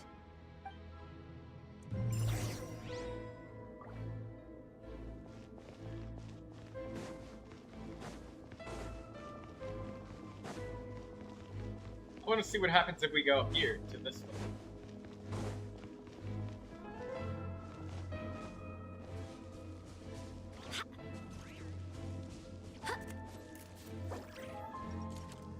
Oh, we can't.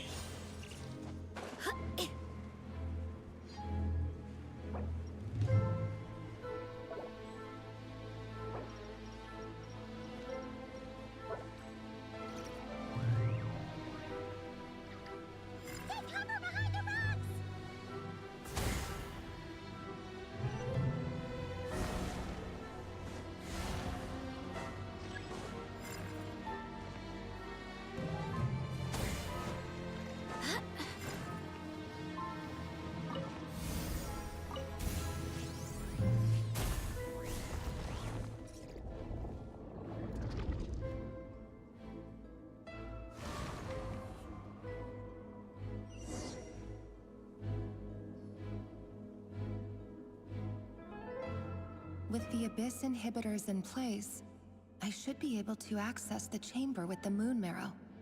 Oh, Rerir, with every step you take, you're drifting further from what you truly desire. But you're not the root of the problem. Ever since that outsider set foot in Conria, the Vinster King has sunken deeper into madness. If only I could get my hands on that outsider. You enjoying the quest so far? Yeah, the quest is pretty fun. It's got some nice story going on. I wish there was more gameplay though, because I mean, I'm not really doing much. I've just kind of been sitting here doing nothing, just listening to the story. Hidden in the moon's reflection? It must be. For within it, I sense the fragile aura of a dying soul. Then there's no time to lose! Let's go!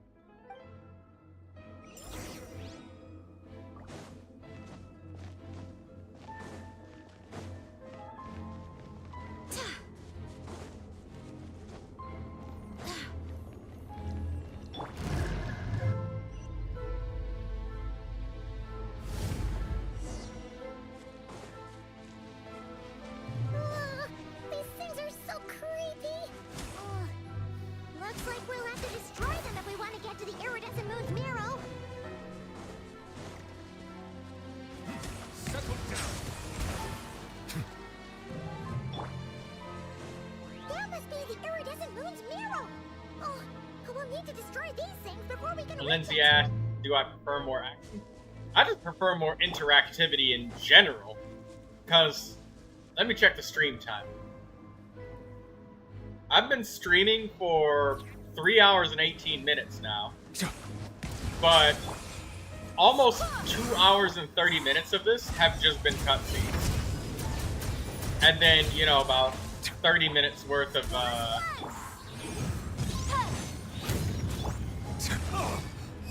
Silence! it's been about... Yeah, we've had about 30 minutes of time where I'm being engaged as a player. Not just action, but literally like puzzles, moving around, even walking from point to point, just moving. Bow your head.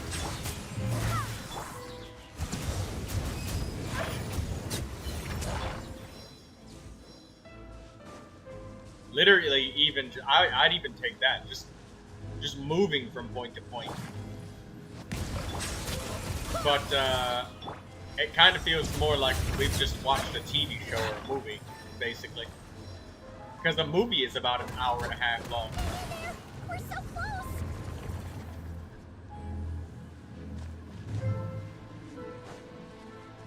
And it's been almost 2 hours worth of cutscenes.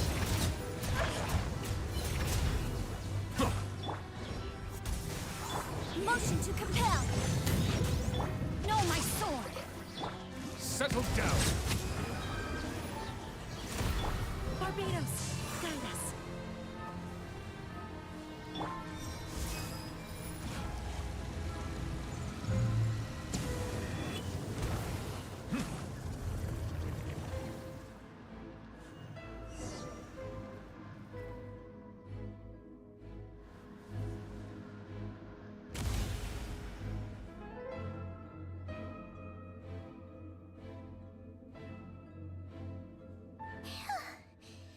the iridescent moon's marrow, still burning away like an undying flame, yet now contaminated by the abyss. It does feel like. It has taken Pretty much. I if mean, we can like, purify the abyssal power within. and a movie is like should be able very to little obtain its interactivity untainted from the essence. player versus a video game, you know. And I'm not saying that that's bad. I mean, some movies can be fun. I was just saying I was hoping for a little bit more button pressing, you know. It's so cold.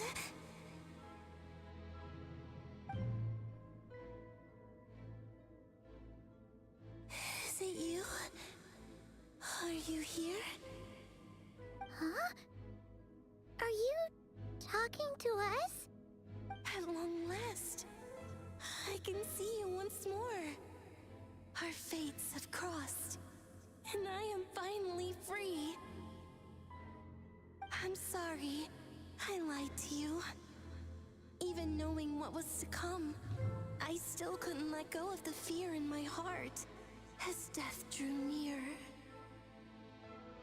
The moment the moon shattered, my body began to split apart piece by piece. Like I was being cut into pieces by 1,000 blunt blades. My thoughts scattered as the cold crept in. But I could not bear to fade away like that. Tell me, what was it that brought you to us all that time ago?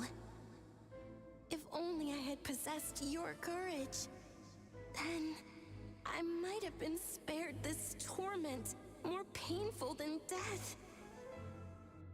You look so puzzled. That's how I felt too. But trust me when I say that everything... What was that all about? Was that the goddess of the iridescent moon? It sounded like she was speaking to a long-lost friend. But none of us have ever met her before. Perhaps. She took me for the goddess of the frost moon she once knew. For a fading soul like hers, our auras must be too similar to tell apart. But anyway, we've got the iridescent moon's marrow now. That should help you regain your strength, right? Alright, time to leave this place and be back.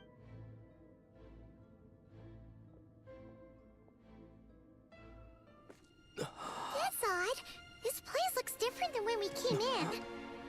Waning moon, oh lifeless damsel. Oh.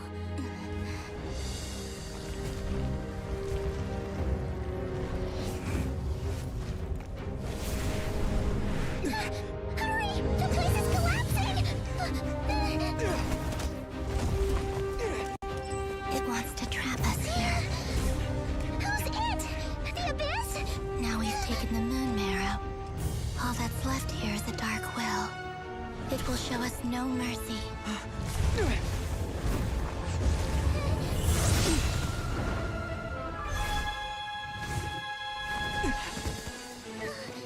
Give it back! The crimson moons! My marrow! My heart!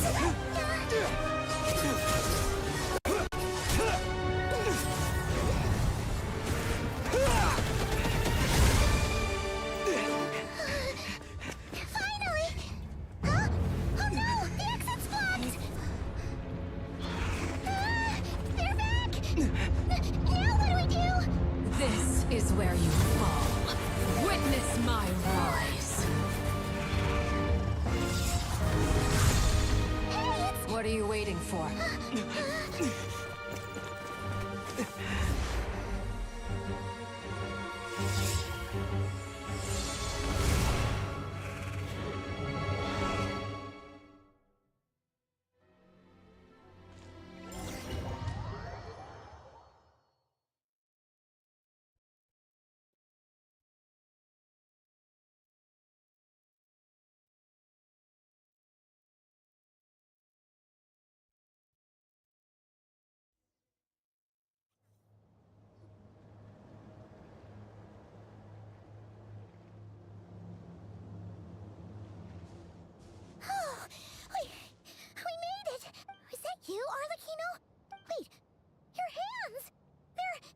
Oh, this?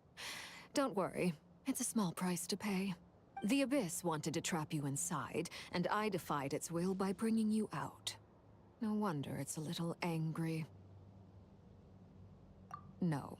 I have paid the price, albeit a small one, and it cannot be undone. My hands have already fused with the Abyss. Purification would simply destroy whatever's left of them. But surely... Oh... We're so sorry, Arlecchino. As much as I'd like to call it a favor, the truth is, I was simply holding up my end of the deal. Yes, you did your part.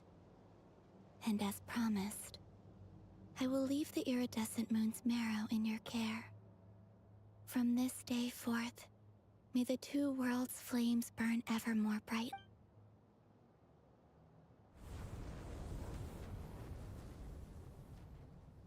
I'll take that as a blessing.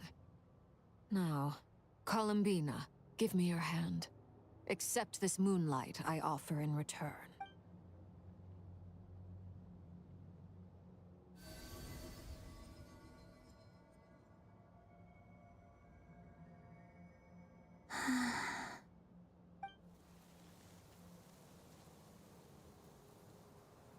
Feeling stronger? Hey, Columbina! Are you okay? I'm fine. Our powers are a little at odds, that's all. By the Frost Moon's authority alone, wielding the power of the other moons was always going to be a stretch. Still, I think it's fair to say that your strength has returned. At least to the level it was at as Third Harbinger. It's still not enough. There's no way I can hope to challenge Rayrear like this. Just one more ray of moonlight, if you would. It's okay. I can take it.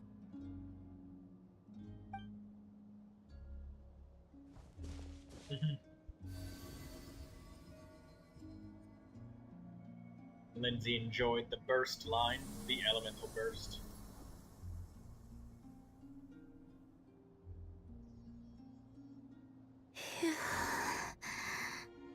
How about now? Fighting fit?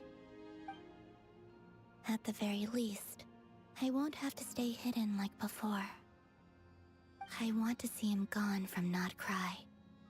The Ray here of Solnari and his wild hunt must be sent back where they belong. Well, it's good to have something to aim for. You certainly seem more alive now than you did earlier. When I first met you, you didn't strike me as a ray of moonlight. More like a wisp of fog drifting in from who knows where, ready to scatter at the first sign of a breeze. But now, you're full of vitality. Just like the Frost Moon, once the brightest of them all. May you keep shining, Columbina. This is who you are. Thank you. Look after yourself too, Arlecchino. I know you have plans of your own, and that's why you're always seeking to grow stronger.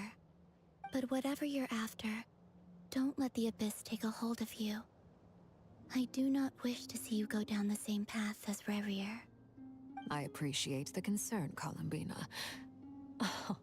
Although perhaps it's time you took a new name. A new name? Kutar, the Moon Maiden, Columbina. They're nothing more than code names.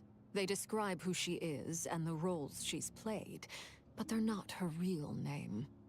We often use code names in the House of the Hearth, too. But it's knowing your real name that keeps you grounded. Up till now, you've been living a wandering life, so you've probably never really cared. All I'll say is this. Once you've defeated Rayrear, give it some thought. All right, that's it from me. I'll get you back safely first, then go meet up with Sandrone. You're the best! I appreciate the gesture. It speaks to your good character. Anyway, let's get going. There are more urgent things to do right now than trade compliments. Hey, the quest is completed. I thought that there was going to be a lot more than that. Ugh, thank goodness that's over.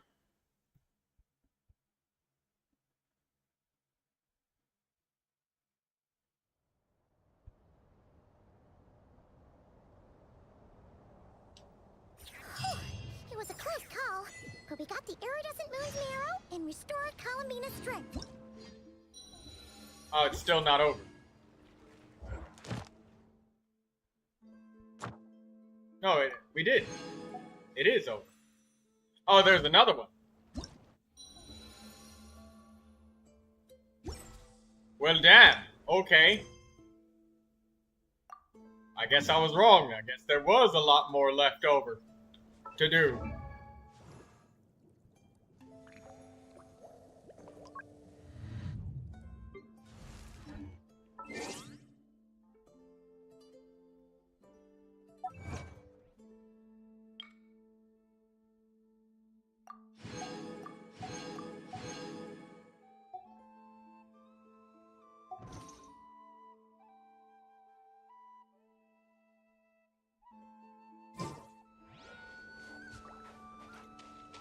In other words, mission accomplished. Paimon wonders how everyone else is doing.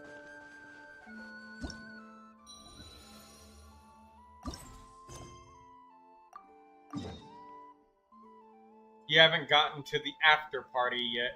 Right, yeah, I forgot Genshin Impact tends to do that. Like, there is, like, when a quest hits the end of climbing action, there's always the after party. And the after party is just as long as the main quest.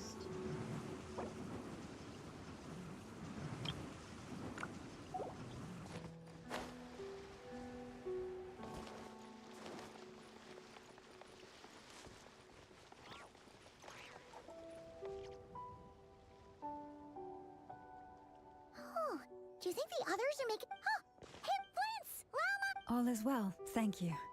Nefer and Yehoda had to stay at the curatorium. I ran into Miss Anefa and Miss Aino on the way back. Their work is still in progress, so I suspect they won't be back for a... You seem rather cheerful today, Mr. Flynn. I certainly am. I achieved what I set out to do and came away with more than I bargained for. Fighting alone can get quite tedious, but I had the good fortune to run into a pair of brave young warriors. We meet again. How have you been? Albedo! What are you doing here? That would be a natural assumption to make. It's also the correct one. These two courageously lent me a hand while I was fighting the wild hunt.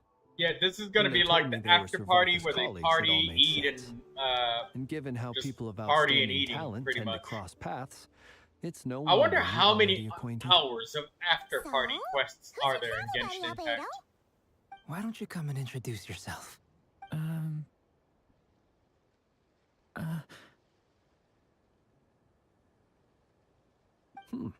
A gentleman of few words, I see, and a rather stern countenance. I presumed you were acquainted with him. Is that not the case? It's nice to meet you. Again, we've technically met before. Wait a sec! You're Minnie Durin! That's right. It's me. I'm glad to see you again. By the way, he says it's okay if you drop the mini. Yeah, I'm not as mini as I used to be. Interesting, isn't it? The first step towards blending into human Bold society of you to assume that that's a appears to be thing, reflecting on whether Daydreamer. one's name really reflects who they are. Wow! You look so different! In a good way, of course. It's great to see you looking so healthy. Thank you, Paimon. And although you're as mini as ever, I understand that diminutives don't always convey endearment.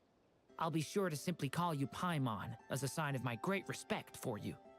Wow! You're such a smooth talker now. Paimon could get used to this. From now on, you may refer to her as your esteemed guide, Paimon. Personally, I think our little Paimon is the perfect size. When people call her Little Paimon, it's just because she's so adorable that they can't help themselves. If that's not a sign of endearment, what is? You're absolutely right, Miss Lauma. My brother still has a long road ahead of him when it comes to understanding human relationships. Anyway, speaking of long journeys, didn't Columbina, leave with you? She's been catching up with old friends. Wouldn't be surprised if she stopped for a cup of tea or 10 on the way back. Uh-oh. People are talking about me. Hope it's nothing negative. Judging from your expressions, I'm guessing it all went well? It's getting crowded here. I'll go grab some chairs. No need. This is a job for an alchemist. I'll whip some up momentarily. Thank you for your hospitality, ladies and gentlemen, but I was merely escorting my friends back. I'll be meeting Sandrone shortly, as we still have some things to discuss. It's been a pleasure, everyone. But this is where I'll say goodbye. We really appreciate your help. Oh, come on. Spare the formalities. I'm just glad I could help out some true friends. I understand. Well, bye for now, Harlequino. Oh, this place is hopping. It's probably a good thing one of us left. Otherwise, we might not fit all these people in. Are you saying we're about to run out of chairs? As a matter of fact, I am. Come on in and see for yourself. Oh, for fuck's sake. An entire Archon quest dedicated to the after party. I just asked, how long is all this shit combined? And Mihoyo says, hey, we love extending our Archon quests by an additional 2 to 3 hours. So you know what? We're gonna dedicate an entire Archon quest to extending it. Ah, damn it. Alright, let's continue. I overheard your little chit-chat outside, by the way. With Miss Columbina's colleague gone, we should be back to the original crew plus the other colleagues I brought in. Though, it looks like we have another new face. Someone else managed to rope in a colleague, too?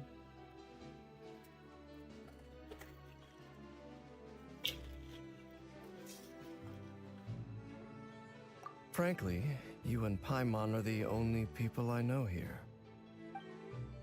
This here is Dainsleif, colleague of Teyvat's greatest guide, Paimon, and greatest adventurer, the Traveler.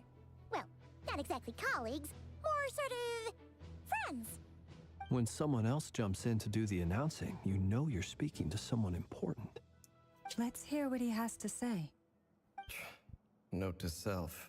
Once Paimon knows your name, the rest of the world will soon follow. When he comes looking for us, it's usually something important. Paimon's guessing you've heard about the Wild Hunt, then. From the looks of it, you're about to hold a meeting. If I were to say that the Wild Hunt is our mutual enemy, would that earn me a seat at the table? As the saying goes, the enemy of my enemy is my friend. Mr. Dainsleif, there's a seat with your name on it. Though, I can't promise the same for everyone else. Hey, Albedo, think you can rustle up a couple more chairs? After all this time apart, Grandmaster Varka's first order is to rustle up a couple more chairs. I've missed this. Is he being sarcastic? Hey, he's your brother. Why are you asking us? I've still got a lot to learn about the nuances of human conversation. Trying to decipher Albedo's way of speaking has been like jumping in at the deep end. Oh, good point. Paimon gets you now. Don't sweat it. There are people who go their whole lives without getting the hang of it. You're ahead of the game already.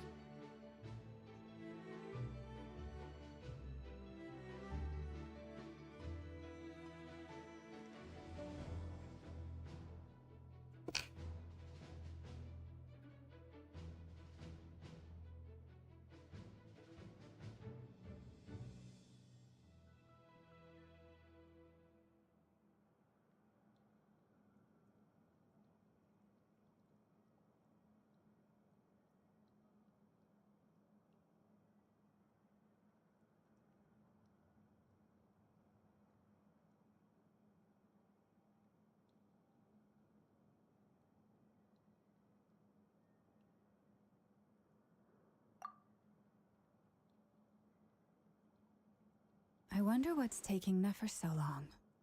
Perhaps you should go and check in with her. If anyone can hurry her along, it's you. I just got back from the curatorium. Besides, aren't you curious to see what's taking her so long? Miss Nefer We're doesn't back. strike me as the type to share secrets. And since gathering intel is her specialty, I'm guessing she'd prefer to keep her methods confidential. Under such circumstances, would it not be tactless for me to impose? Oh, but it's fine for me to impose. What can I say? You have an unrivaled ability to garner people's affection, Miss Moonchanter. Besides, you have far more in common with her than I do. All right then.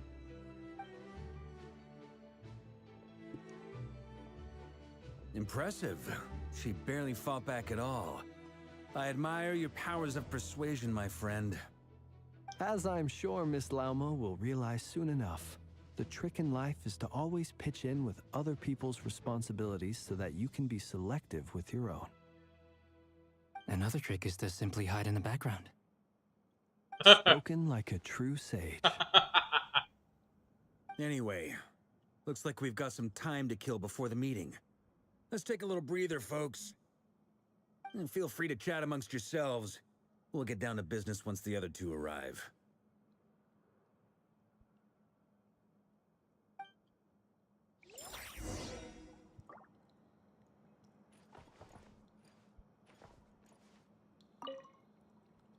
You're both awfully quiet.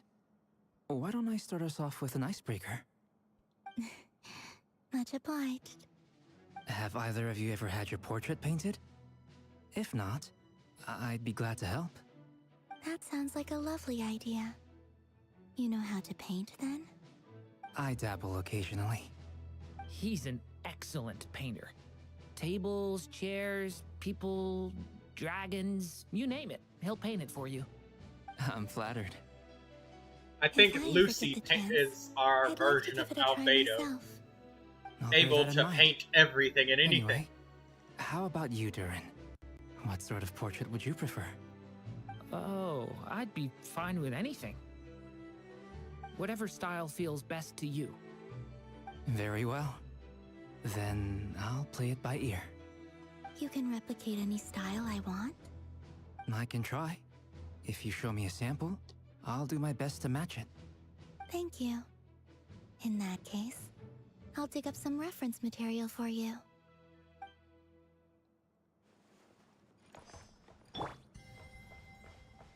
Lindsay, here's your picture of Neuvilette standing next to Varka.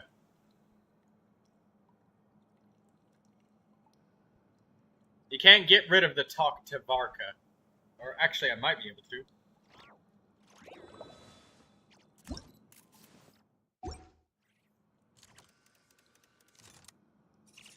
I forgot the button to hide the UI.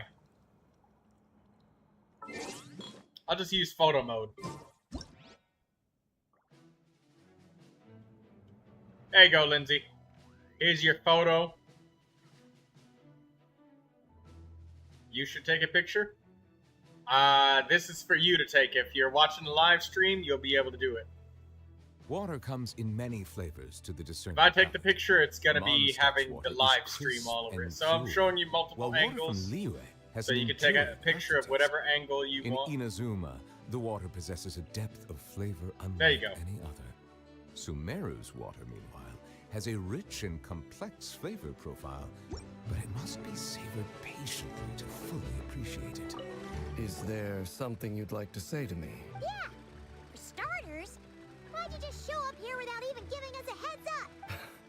If you think back to our previous interactions, you may recall that that's hardly out of character for me. You do have a point there. Oh yeah! You'll need to find somewhere to stay the night too, right? Want to tag along with us? You never know. We might get a group discount. Sure, let's do that. Great! Paimon will handle it! And in return, we can get Dainslift to be our very own personal bodyguard. If that's what you had in mind, you should have said so sooner. I'd be happy to help. Oh, okay then. Paimon was only kidding, but good to know. Anyway, since we're all here together, we might as well watch it. Indeed.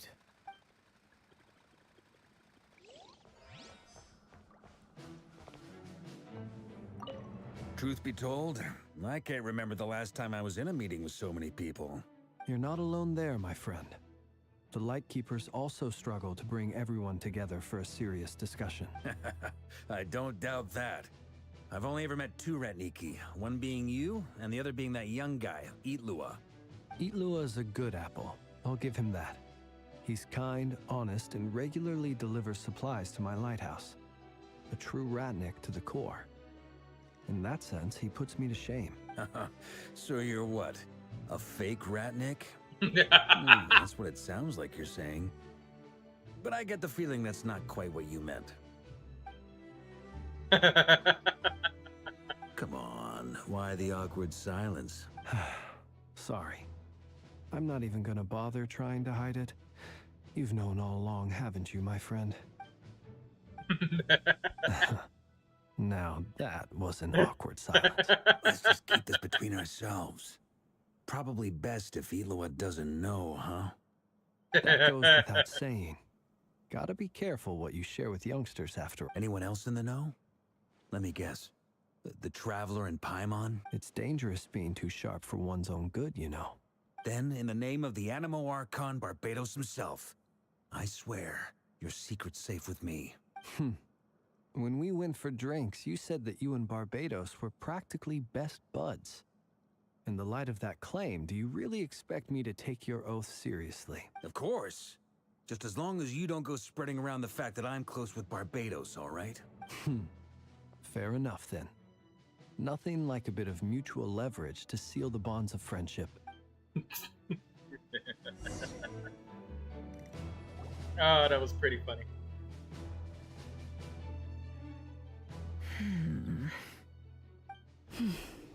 Nefer does not look happy.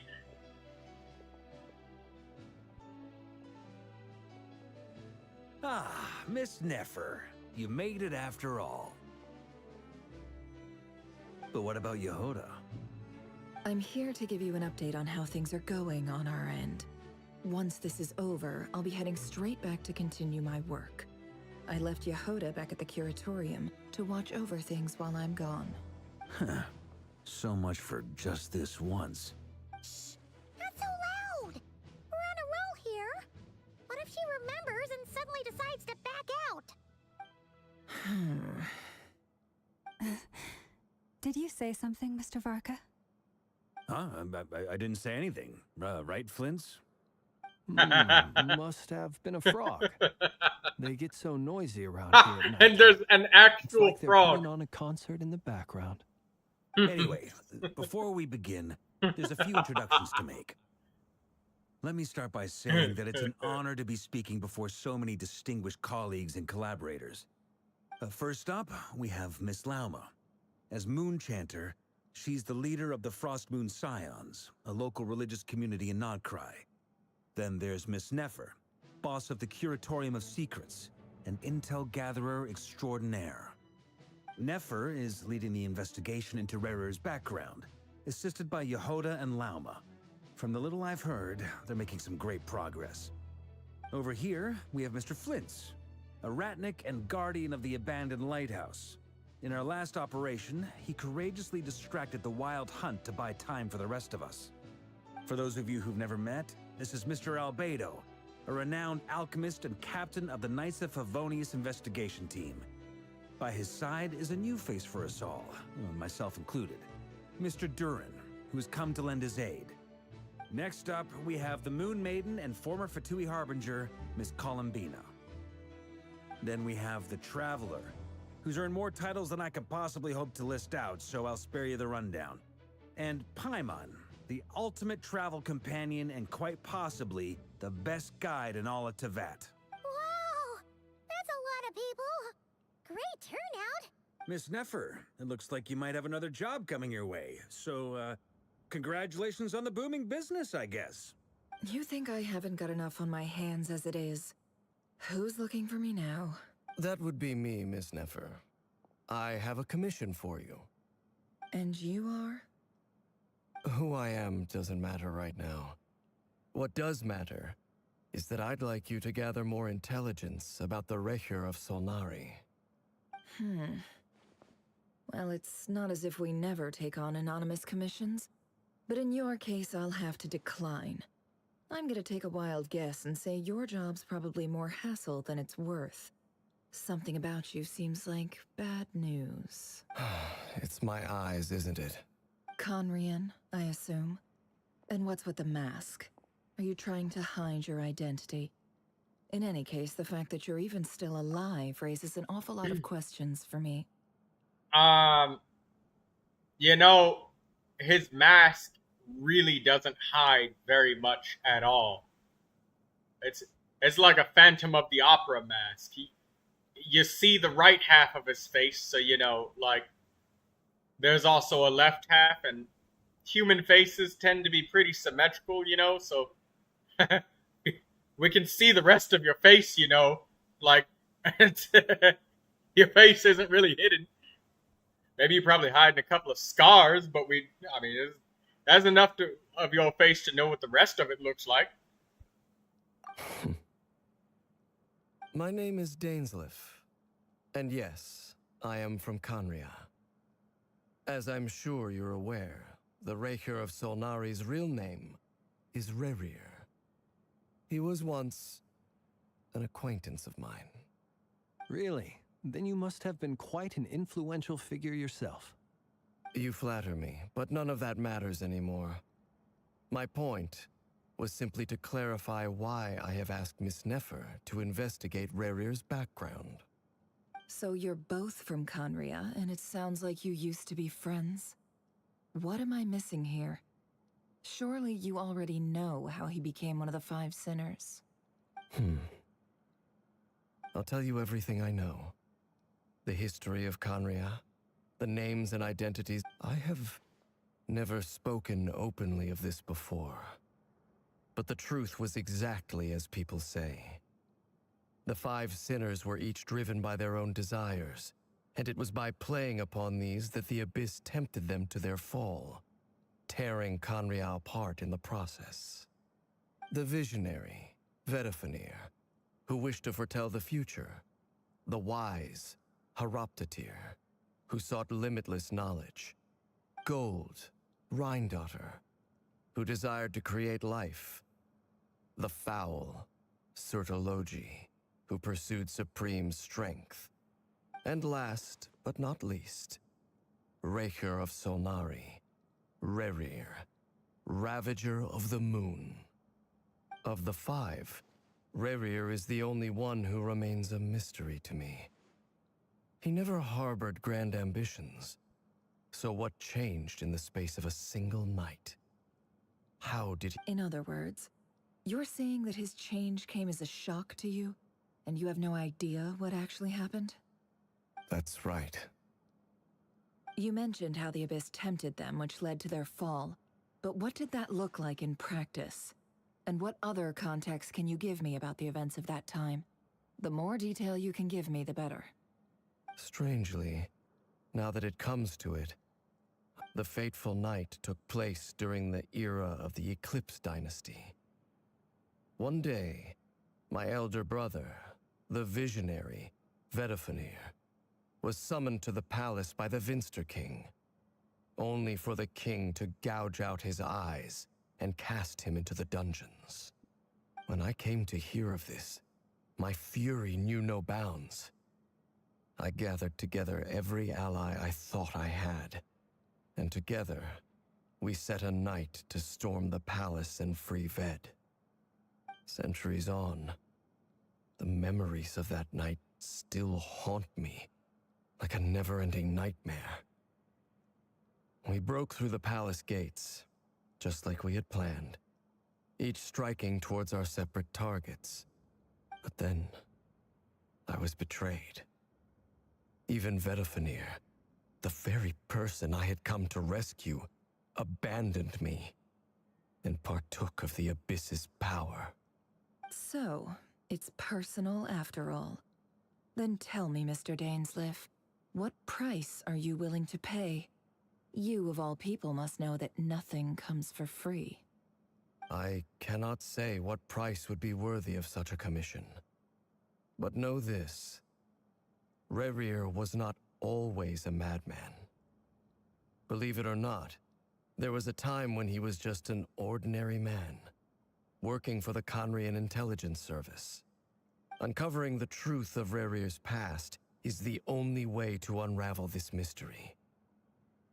But before you decide if you will accept my commission, I will tell you more about him.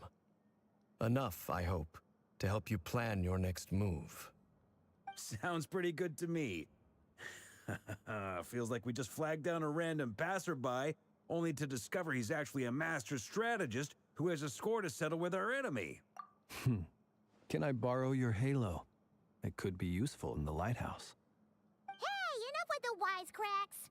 Besides, isn't that lamp of yours bright enough already? Relax. It was meant to be a compliment. If that was a little over the top for your liking, I'll make sure to tone it down next time. I'll give your proposal some serious thought, Mr. Dainsleif. Let's speak in private once the meeting is over. Before that, there's a few things I'd like to share. The Traveler actually had a voice for only like 3 seconds. Now that we've united the hearts of the three moons, your power There, should be okay, greatly never mind. enhanced. The Traveler's back to being But silent it again. seems like that hasn't happened yet. I believe it will take a little longer. You've done so much for me, so I want to be completely honest with you all. Even though I'm doing a lot better now, the truth is, my recovery will likely be an ongoing process. From the moment I was born, my power has been slowly ebbing away. And that is because Tevat has never accepted me. Even with the moons united as one, it seems my rejection cannot be undone.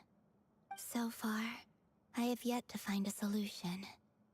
It may turn out to be a problem that will plague me until the day I finally leave this place behind. Even so, I will do everything in my power to help you drive out the Reir of Solnari.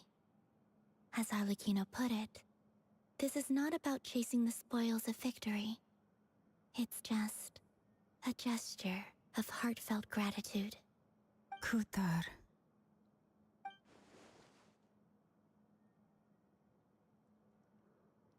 Defeating the Reir of Solnari will be no easy task. While my strength slowly recovers, we'll also need to gather more intel. Naturally. We should take all the help we can get if we hope to defeat him. We've considered several viable plans now, but our choice hinges on the answers to a few key questions. Is it even possible to kill Rerir? What experiences shaped the person or monster he became? And what's he really after? Given Albedo's expertise in alchemy, I think we should leave him to try and answer the first of these questions. Understood. As for the other two, I'm afraid we'll have to count on you again, Miss Nefer. Believe me when I say it's not my wish to burden you. But right now, relying on your skills is our only option. So you're placing all your hopes on me, huh? We can't thank you enough for agreeing to help us. Honestly, I can hardly believe how lucky we are. You sure have a talent for changing your tune, Miss Moonchanter. Timid like Yehoda one moment, then flinches insincere flattery the next. Ladies, please. I must object to your portrayal of me. That's all. Feel free to keep bickering. Just pretend I'm not here. I almost don't want to leave this room. I'm curious to see how this plays out. I have faith in you, Miss Nefer. Something tells me you'll stand by us until the very end. Oh? And what makes you so sure of that? What if I suddenly decide that my compensation is insufficient? This isn't about the money. I can sense that you've got a deep-seated distaste for Rerir. And knowing you, that alone is motive enough. Look at them getting along so well. Like two peas in a pod. And I'm the one they accuse of insincere flattery. There is no justice. Miss Lauma, you have to understand something. Unlike you, I don't actually enjoy having everyone's hopes on my shoulders. Is that right? Well, maybe the fact that I'm willing to put my hopes in other people says more about me than you. But the fact is, I also trust you. And that's because I know that you're someone we can count on. Anyway, we've got our plan, so let's get moving. Mr. Dainsleif, let's talk. And Traveler, once we're finished, if you've nothing else planned, I'd like you to come with me. This whole experience is teaching me a lot. For instance, I now know that when other issues come up in the future, I'll have far more luck getting Lauma to convince Miss Nefer than trying to do it myself. Hate to say it, friend, but that's one of the funniest things I've heard in a while. Why? You think I've got it wrong? Quite the opposite. But what makes it so hilarious is how long it's taken you to realize.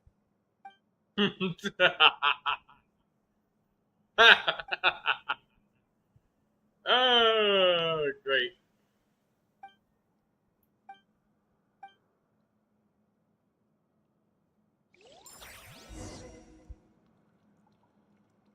That was funny.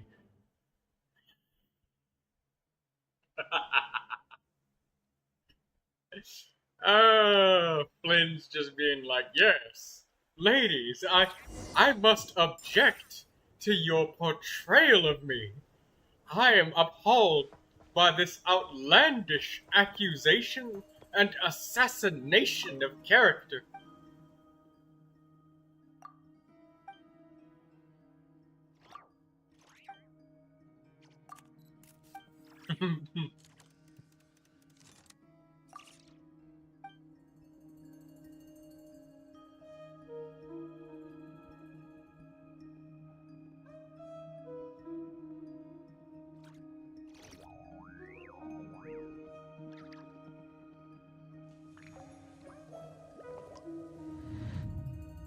Lindsay's saying she's back. Welcome back to your own home, Lindsay. But oh, that was funny.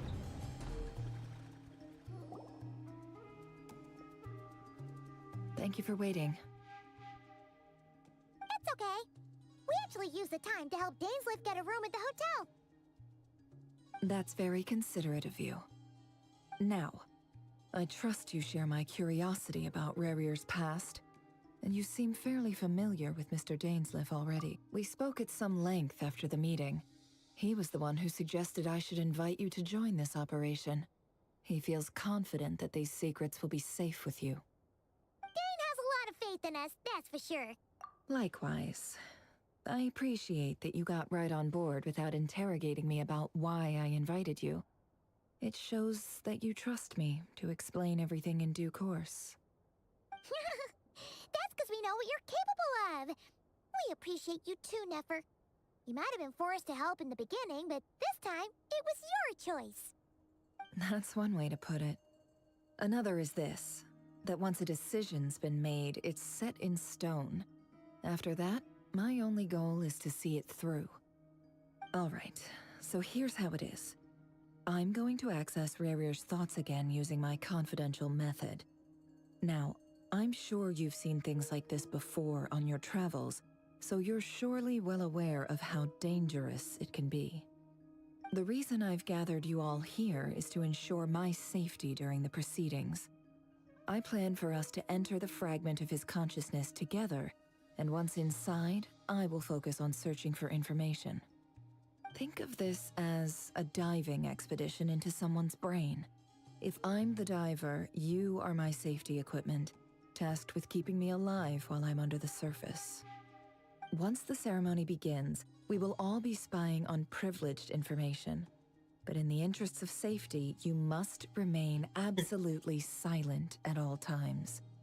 We will discuss our observations after the ceremony has concluded. Lastly, Any individuals of a weaker constitution are advised not to partake in the ceremony. In any case, Paimon has her own job to do, which requires staying in the room but not joining the ceremony.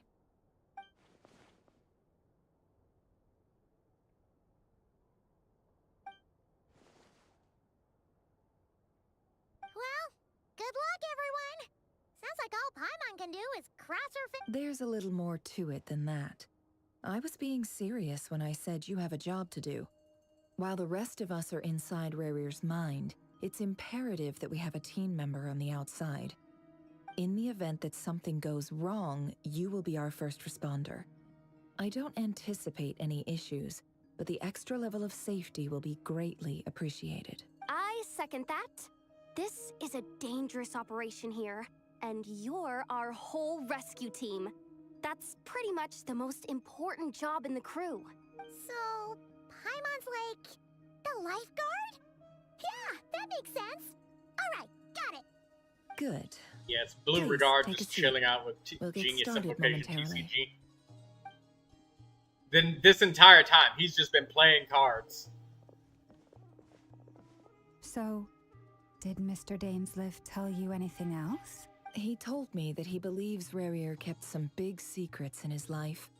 He's not sure that they were the cause of his eventual downfall, but he's asked me to uncover what those secrets were all the same.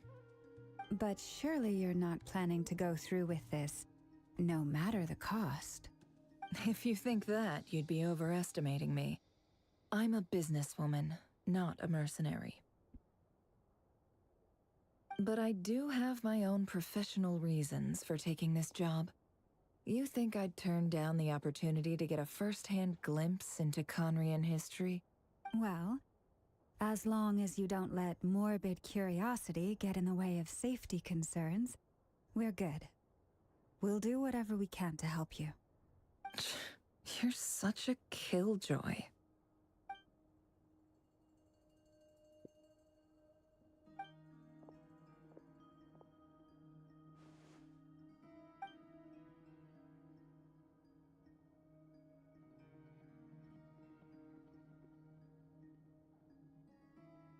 All right, I'm good to go.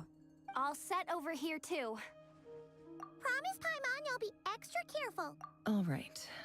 Let your whole body relax. Or close your eyes.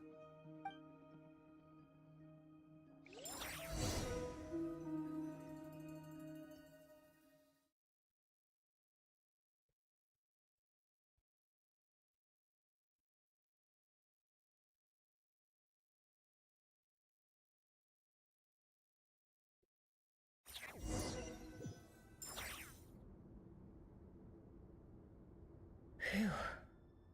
Could this be his office?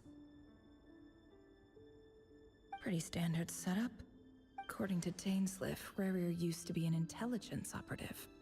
Chances are there's... Is this where you keep your secrets, Rarir?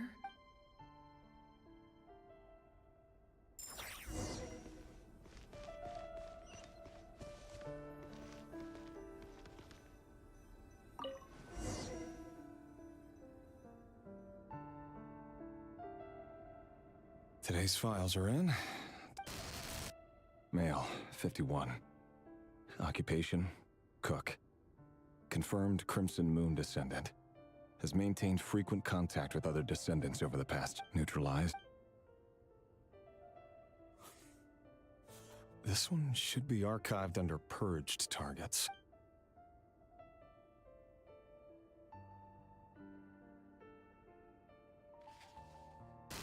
Female, 23. Occupation, office clerk. Confirmed Crimson Moon descendant. Has maintained frequent contact with other descendants over the past year. Poses a threat to the dynasty. Neutralized. You know what? That's a secondary copy-paste, and I'm starting to wonder if all of these people are actually confirmed. Confirmed how? Another one for purged targets. Sounds like she was that other man's daughter. Never mind. Once again. Male, 40. Occupation, teacher. Confirmed Crimson Moon descendant. Has been neutralized. Just another nobody for the... Come to think of it, I remember surveilling this man. A case like his never would have been considered a priority in the past. Huh. He barely even interacted with other Crimson Moon descendants.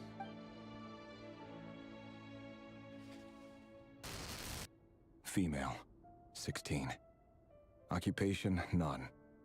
Orphan and confirmed Crimson Moon descendant. Has been observed making contact with other descendants during the past year. It's Poses a copy threat to the paste. dynasty. Neutralized on... Filed. I have no recollection of this girl. None whatsoever. She doesn't seem to be anyone important, but then again... Female, 13. Occupation, none. Orphan and confirmed Crimson Moon descendant. Has been observed making contact with other descendants during the past year. Poses a threat to the dynasty. Makes you wonder how. Neutralized and... Filed.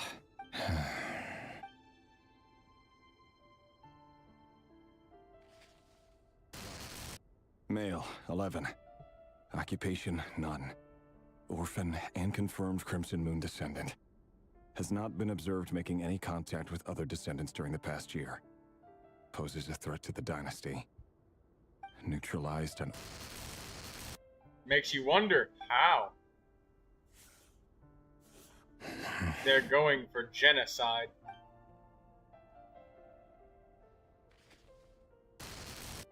Male, 6. Occupation, none. Orphan and confirmed Crimson Moon descendant. Poses a threat to the dynasty.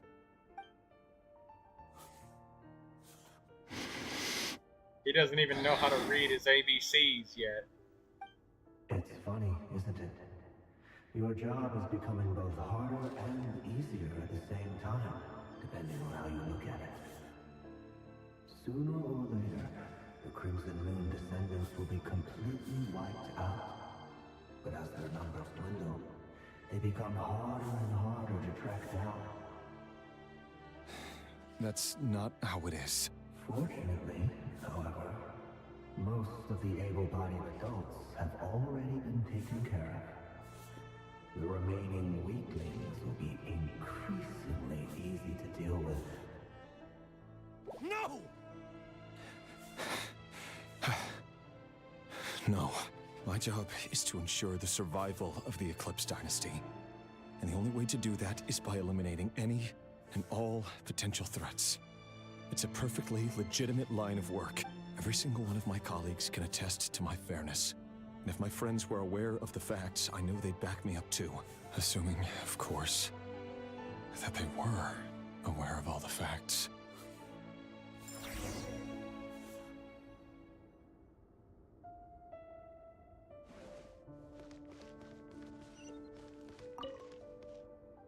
A box contain must be for it.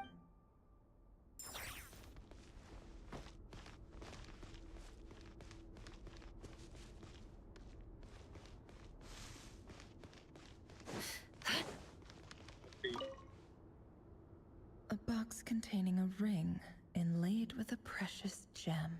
Must be for his girlfriend.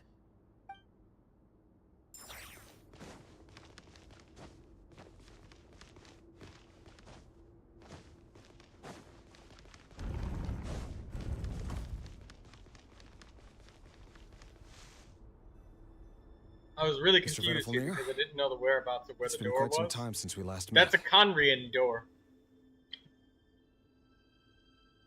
I tried to jump through there because I thought maybe there was a little bit of dialogue because they're behind his office. Revier, That was a window, I not a trust door, you're but here this is a because door. you have something important I could to see how that discuss. would look confusing. It looks like a wall.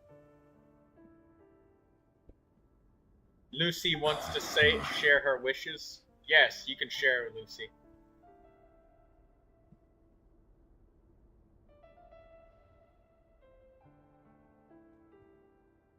Turn on your screen share, Lucius.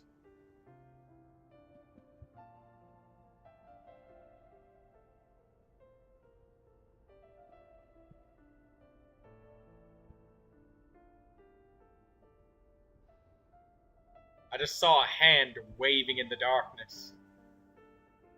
Your fingers are slapping up against each other.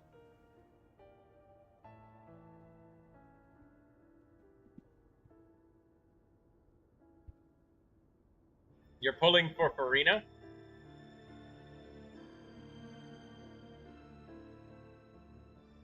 Oh, there's the 5-star. Oh, it's Dia.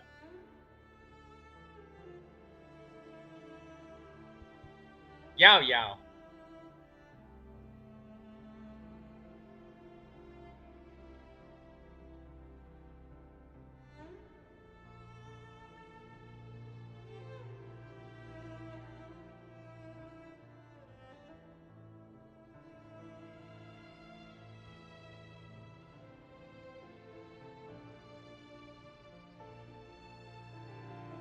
Constellation 2, Yao Yao. And Constellation 2, Dea. Hey, that second constellation for Dea, she has basically 100% uptime now. Who are you going for on your constellation thingy?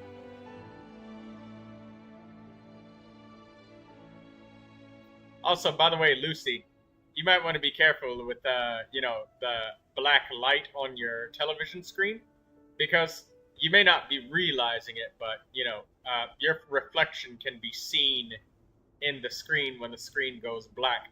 Just so you know, when you're sitting upright holding the PlayStation controller. Just for your own anonymity's sake in the future. Sad now. What? I'm sad now. It's taco? What? What are you saying, taco? That was like I can 3 hours.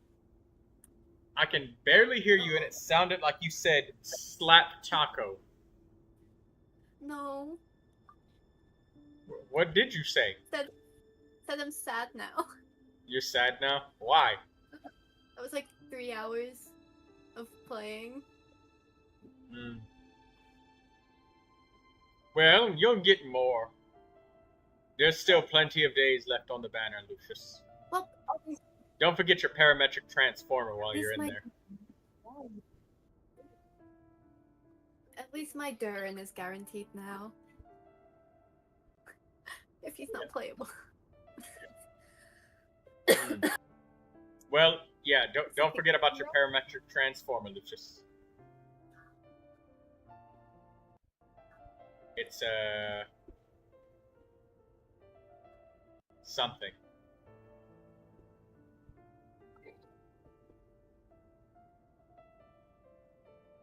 Speaking of which, do you have a bunch of elemental sigils? Oh no, there's no way you're in the Miliastra Wonderland.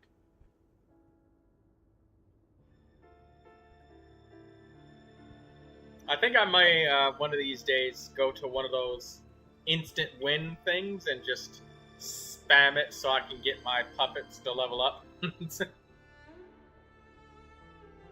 That's how you level them up? You level up by number of times where you've played and also playtime. So, I don't know, like, go click the search and look for something that says free instant victory or whatever. You literally just load in, it's victory, load out, load in, victory, load out, load in, victory, load out. So, your puppets, they level up by your Miliastra Wonderland level. You don't need any Ascension materials or Mora or talent materials or anything like that. They just level up. It's also good to hear you talking, Lucius. You got more confidence now. Uh-huh.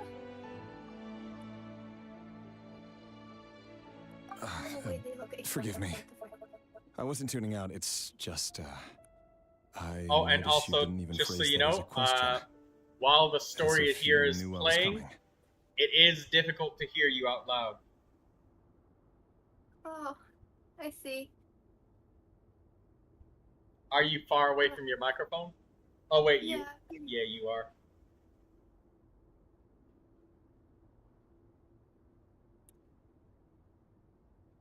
I'm being bothered by my friends. I'm gonna go call them. You're gonna leave?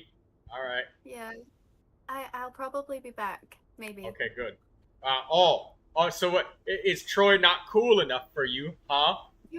What do those other friends have that Troy doesn't? An air fryer. I have an oven and I have a stovetop. And cooking skills. I don't need an air fryer. An air fryer is just like a microwave, except it's without the cancer food.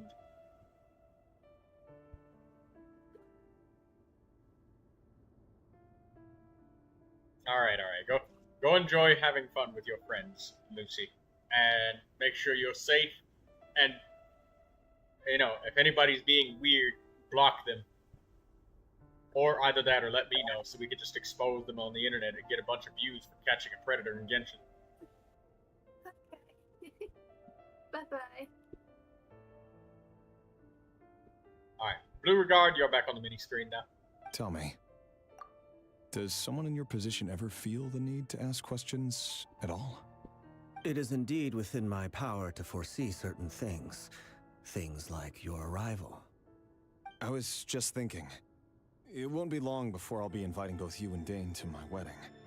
That isn't a lie, but nor is it a fact as such. It's a wish, isn't it? No fooling a prophet, is there? Ever since that day we met for drinks, I knew it was only a matter of time before you came looking for me. Does it feel good? Knowing how the future will unfold. I'm afraid the notions of good and bad fail to capture the complexity of what such a power entails. Once you've seen what will come to pass, it can be all too easy to succumb to fear and melancholy. Unless, of course, you learn to abandon these feelings.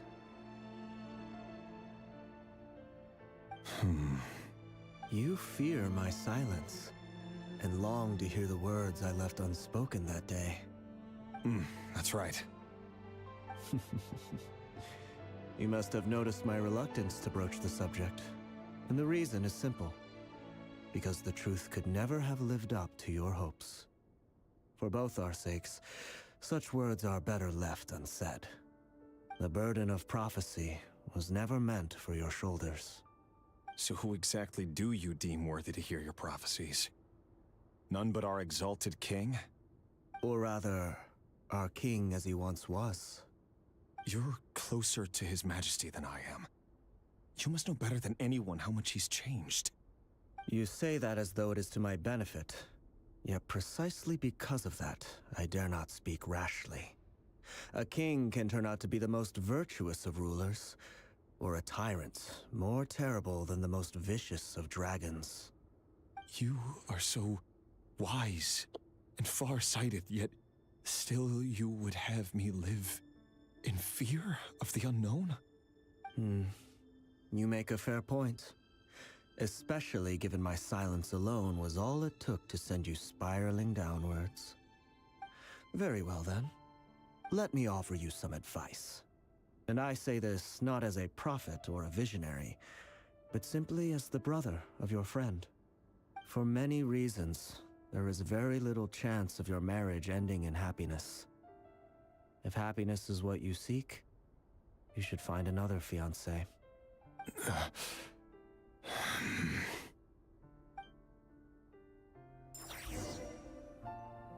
Hold on. There's that same black fog again. Could this memory belong to Thelindis? Guess I better tread carefully.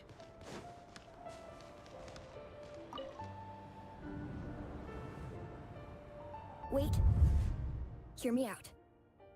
This time we finally got a clear look at his face and learned his true identity.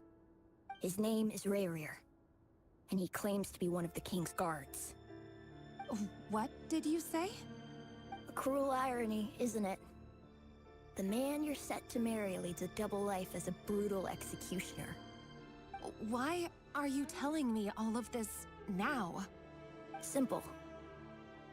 It's because I want you to kill him. You are the only person he would never suspect. No, absolutely not. I would never dream of doing such a despicable thing. So you'll just stand by and watch him slaughter us to the last? Do not forget that the blood of the Crimson Moon flows in your veins too. The blood of the Crimson Moon? What does that matter now? The dynasty has long been dead and gone. You think that alone is reason enough for me to throw away everything I have? Why wouldn't it be? You two were once a child of the Crimson Moon, just like me. Don't tell me you've never felt so much as a flicker of fury for the way we were trampled into the dust. As long as you promise to abandon this pipe dream of restoring your dynasty, I can try to persuade him. Or have him persuade the Vinster King. Persuade the Vinster King? Do you even know why he's so obsessed with hunting us down? Why he keeps trying to force us to hand over our secrets over and over again? Or why we refuse to give up on restoring the dynasty? The Vinster King. A blind fool. His eyes clouded by powers from beyond this world. A petty little man with a miser's heart. And he dares to sit upon the throne? Mark my words. Sooner or later, Conria will fall. And it will be his doing. If you can't bring yourself to do it, so be it. Just you watch. It won't be long before calamity descends upon us all. The Rehir of Solnari. That really is quite a secret you've been keeping from me, Rerir. But who am I to talk? Am I really any better? I've kept my own past a secret this whole time too. Love should be built on honesty. But ours was born from lies. Is it really so wrong to hide things that would only make life harder? If we don't cover up the parts that no one else should see, how can we go on pretending to be normal? Vedifulnir must have known all this. And that's why he made his prophecy. In the end, nothing stays hidden forever. But I won't just sit by and watch this disaster unfold. I'll do everything in my power to protect what I cannot, no matter who I have to face.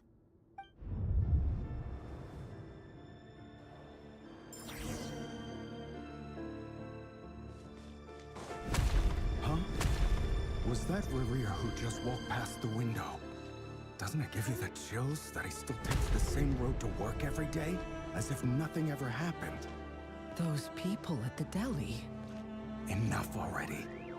They're clearly pretty taken by their own disguises, so just smile and play along.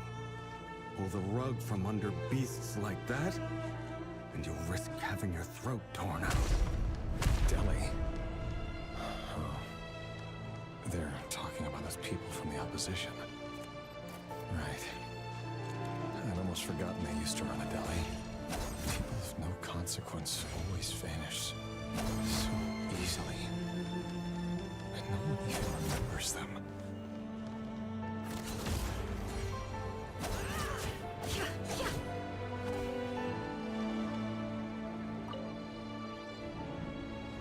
But surely you can see he's not the man he pretends to be. So many have died already, and they say that the king's madness grows with each passing day. We're not going to survive this, are we? But why does it have to be this way? Do we really deserve to die just because of the blood that runs through our veins? Felindis, are you even listening? Sorry, Freether. My mind was off wandering. I heard you, though. You're talking about what Rerir said. He's just following the king's orders. He's a secret agent, and it's his job to hunt down rebels and dissidents. By the time you first met him, he'd already taken lives. Maybe he was using you from the very beginning. No. Rerir has no idea I have anything to do with the Crimson Moon. My family are only distant relatives of the main lineage, and besides, my eyes are perfectly ordinary. Truth be told, apart from my teacher, pretty much no one knows I have any connection to any of it. It's been a long time since my family severed ties. But as Orlog said, who could possibly talk sense into that raving lunatic of a king? No one. I'll work something out. Trust me, I'm with you all. But for now, you need to keep yourselves hidden. Don't let anyone find you, anyone at all. Don't forget that Rerir is an Eclipse operative. You need to be extra careful when he's around. And for now, don't come looking for me. And if anything happens to me, just act like we've never met. If even you can't escape this, what hope do the rest of us have? But after all this time together, surely he wouldn't lay a hand on you. I won't speak in his defense, nor can I give you a clear answer to that question. But I'll do everything I can to put an end to this. Here, hold on to this. If an opportunity to escape presents itself, take it. You'll be glad you took some spare change. You call that change? But what about you?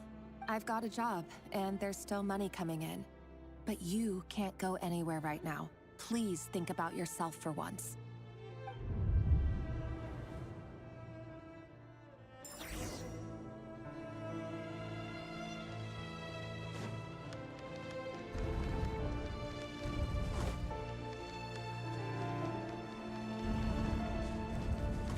Another day, another round of assassination training.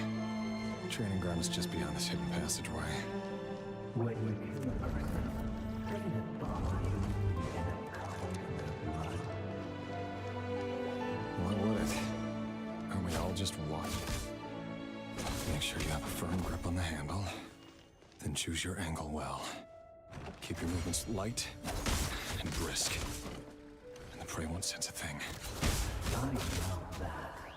I'll bet no one's gonna die a quiet death at your hands. Work clean. No traces. Can I be true? That doesn't make it open to the though. The king is happy to meet you right now. What if someday he doesn't? That won't happen. Ever since he fell under the spell of that house, in the beginning, he only had you take out a handful of these things. But now... The ones I dealt with have always been guilty.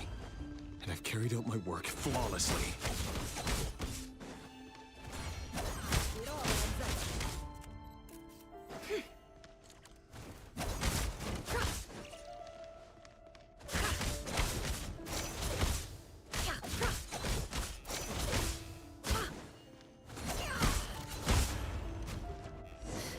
You know why Felinda accepted your proposal, don't you?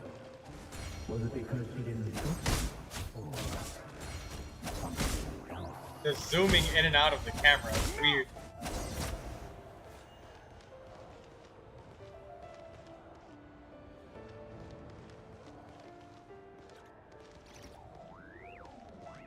He murdered all of the parents and then murdered their children too. Felindis, do you still remember Orlog? Orlog. The boy who was pretending to sell flowers. You spoke for quite a while, didn't you? Yes, we did. What about him? He was arrested 2 days ago. Chances are he's already dead. He... I just don't get it! After everything he's done, why do you still stand by him? Or does it mean nothing to you that people keep dying? No, that's not... Just hear me out. I need to go now, Felindis. They're looking for us. You take care too. If you ever need a place to hide.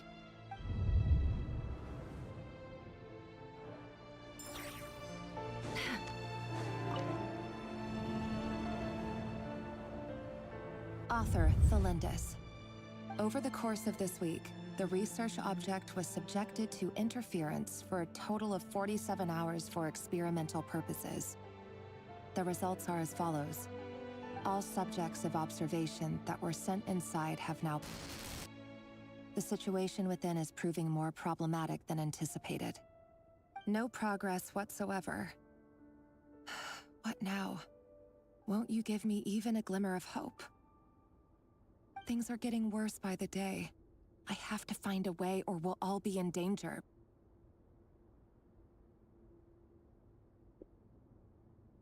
But I...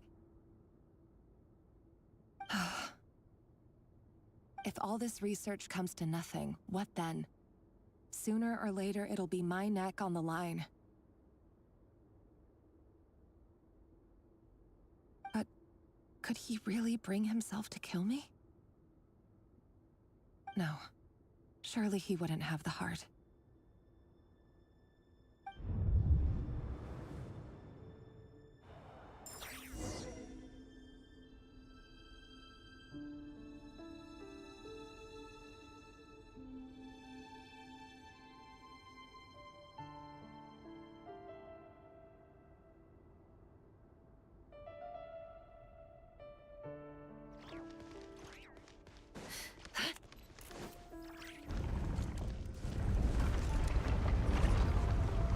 Why won't you just let us go?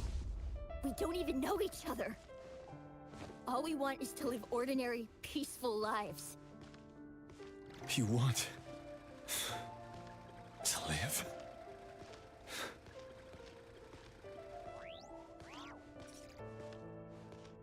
Yes. I just want to go on living.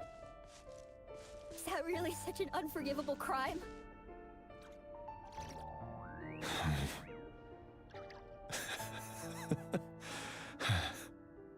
You want to go on living. I want to keep living too. To keep living forever. That's why I have no choice but to continue on the path I'm on. If only some savior would suddenly swoop down and change the way the world is. Too bad that's not going to happen. Imagine that. If there really were such a person, you and I wouldn't be standing here like this, would we?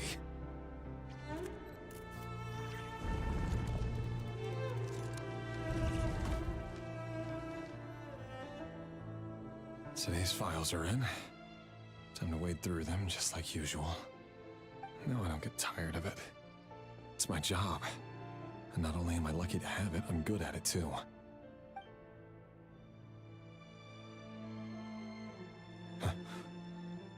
Wait. Thelindis?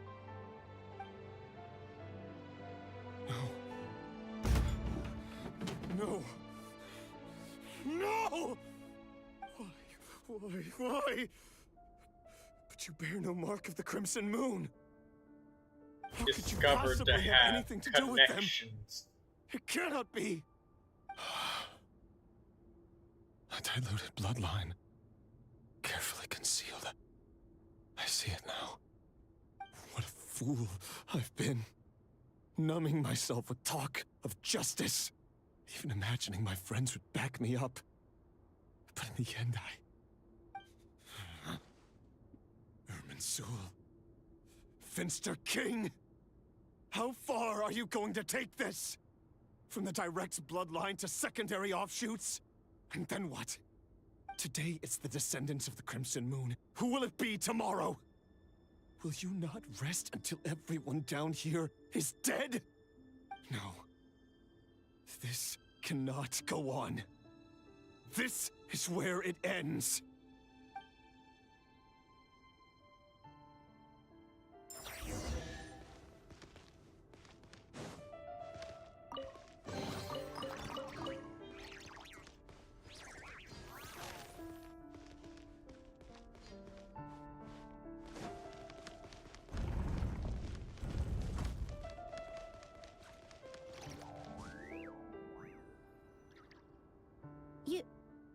You're really letting me go? I am. As long as you can guarantee that no one will find you. Don't worry, I'll be extra careful. No one will know I was here. But what about you? Me? If you let me go, you won't be able to complete your mission, will you? Good point. In that case, maybe you should stay. No, please! I just want to see the outside world again. To... Go on living? Yes. I know you're a man of your word. So please, just let me go. If I let you leave, what will become of me? Just kidding. Go, now. But remember, don't let anyone know you were caught. We'll be seeing each other again very soon if you do. Even shadows in the dark must live by a code. But you can't save everyone. You've been whispering in my ear for days now, Vedifalnir. What are you trying to do? I only say this because you long for an answer to your problems. Let her go, Rerir, or you risk losing everything. I will not abandon Thelindis. Then you'll need a little more vigilance and a lot more power. The world is changing, Rerir. Keep your eyes peeled for your moment of opportunity. That voice used to be so unclear. But now I know exactly whose it is. It's Vedifalnir. He won't tell me how to actually resolve any of this, but he keeps trying to manipulate me like a puppet. What's his game here? Tell me then. What will this moment of opportunity look like? And no answer. He's like a ghost. Always disturbing me when I'm on edge, but never answering when I need him most. So, the Eclipse Dynasty was purging, well, massacring the descendants of the Crimson Moon. And it seems like it was all connected to the Vinster King's research. The King's obsession with abyssal power left the future of Conria hanging in the balance. No wonder every aspect of Rerir's life was so unstable. And it looks like this Thelindis, Rerir's would-be fiancée, herself belonged to a sub-branch of the Crimson Moon Dynasty's descendants. It almost defies belief that a couple like them could hide the truth from each other for so long. If the Vinster King hadn't intervened in such a drastic way, they might have gone on deceiving each other for the rest of their lives. And why does Vedifalnir, Daneslif's older brother, keep talking in Rerir's head? This guy kept more secrets than I ever imagined. The human mind is like a vast desert of shifting sands. When you follow the flow of someone's memories, you only ever see the parts they're willing to let surface. Time for something a bit more creative. We've been inside Rerir's mind this whole time, building up a picture of his psyche. There's already enough clues on the board to start reading between the lines and mapping out the rest. Now, we can finally begin to put the pieces together. Sure, it'll only be a reconstruction, part simulation, part reasoning, but it's usually pretty accurate. Once we've built up a cognitive profile, we just need to cross-check the logic behind his actions. And then we'll be able to take a sneak peek at whatever it is that Rerir has really been hiding.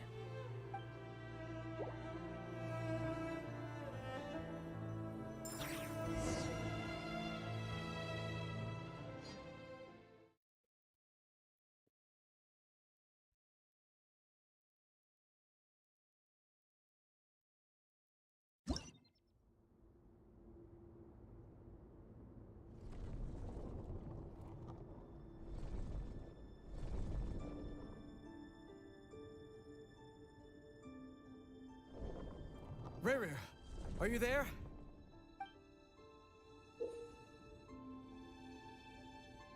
Moving pieces consumes action points. When all action points are used up, you will be returned to the previous save point. When a piece moves a square with this marking, you will gain the corresponding number of action points, and it will be also become the latest save point.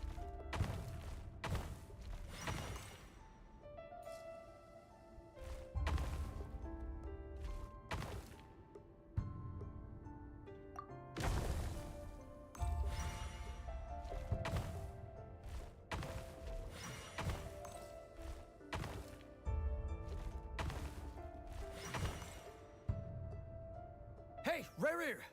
Come out, it's urgent! Dane? Quick, come with me. I'll explain everything once we've met.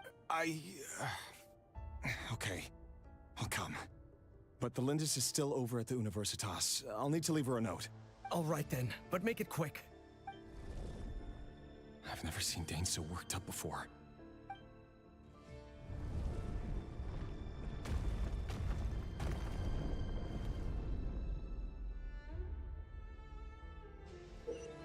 Use of movement squares does not. Okay.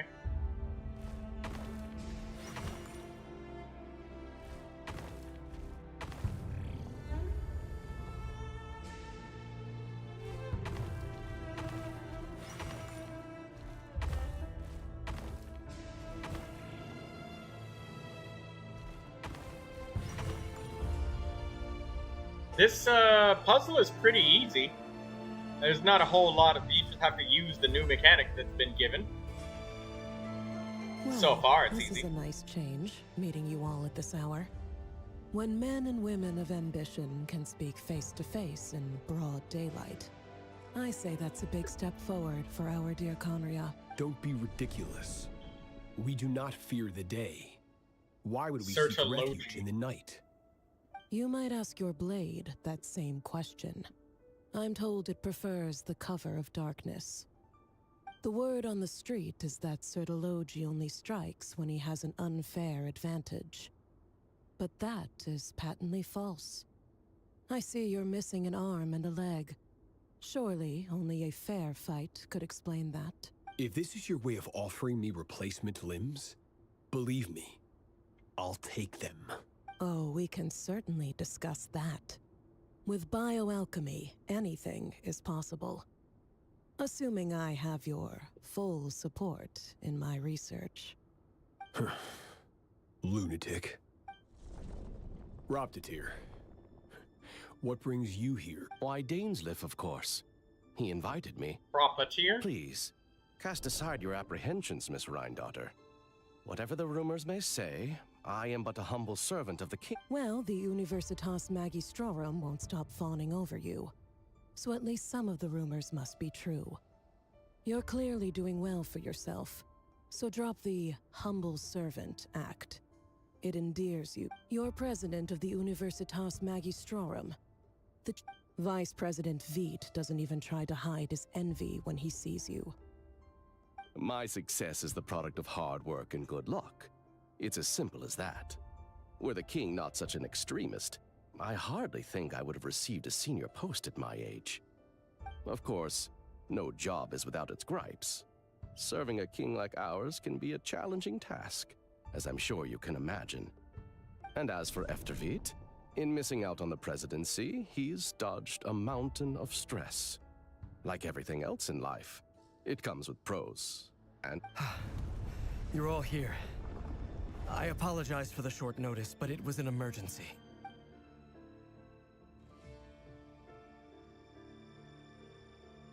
You must be Rerir. Mr. Sertologi. Yes, I handled your case file during your sentencing. Nothing personal, of course. I'm pleasantly surprised that you remember me. You're clearly a person of substance if you've been invited here. But Dainsleif, you'd better have a very good reason for convening this little gathering. It's my brother, Vedofenir. After he spoke at the court this morning, the king was so infuriated by his words that he had him blinded in both eyes and thrown in prison. Vedofenir in prison? Strange. I thought the king trusted him and Horoptatir more than anyone else in the world. Does this mean the king's circle of trust just got even smaller? It has nothing to do with trust. It's about what the king wants, which is as clear as day to anyone paying attention. I simply appease him, because it's in the best interests of the Universitas Magistrorum. And also because you're slimy. Vedofenir, perhaps less so. But still, a visionless visionary? It rather inclines me to think that qualifications are not what get you ahead in Conria. Do you honestly think this is an important discussion to be having right now? Dane, what are you planning to do? Rescue Vedifenir, I assume. Correct. It will mean storming the palace by force. Tonight. I need all of you on my side. That's far too dangerous. And don't forget, Dainsleif, you're captain of the Royal Guard. You swore an oath to the throne. Hmm? You've been planning this for a while, haven't you? I have no desire to commit treason. But whatever critique the king may have of Vedifenir, disfiguring your most loyal subject for putting the best interests of his court and nation first, this is not the conduct of a wise ruler. My blade will force the king to see the error of his ways. So, Vedifenir's prophecy enraged the king.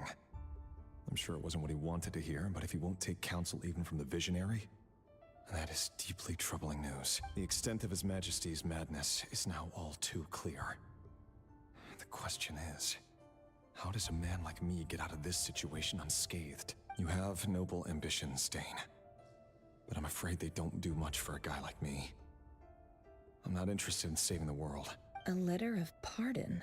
The chances of the Vinster King issuing a pardon for anyone connected to the Crimson Moon seem vanishingly slim.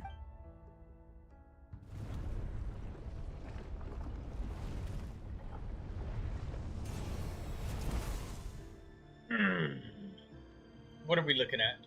This black fog over the board must have some connection to another mystery I'll need. So we want to reach that black fog. Consume the marked number of action points to defeat your opponent's pieces. Your pieces will only attack when they have more action points than needed to defeat your opponent's piece.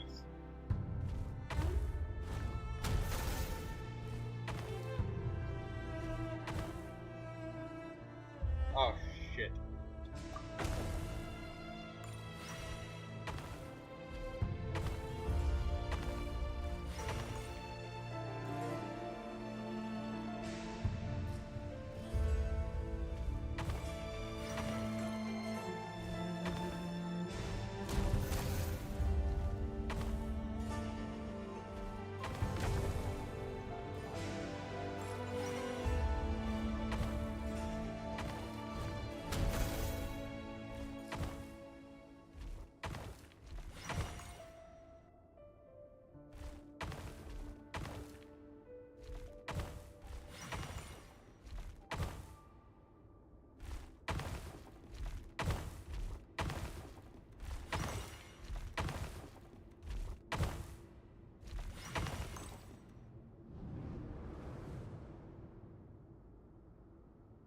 Author So the Felindis. enemies don't respawn when you self-destruct. Over the course of this That's week, nice.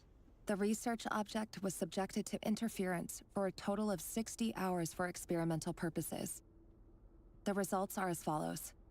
Research dating back to the Crimson Moon Dynasty has established 2 points regarding Moon Marrow. Firstly, its origins have something to do with a god's power. Secondly, it serves as a portal to an as-yet indeterminate location.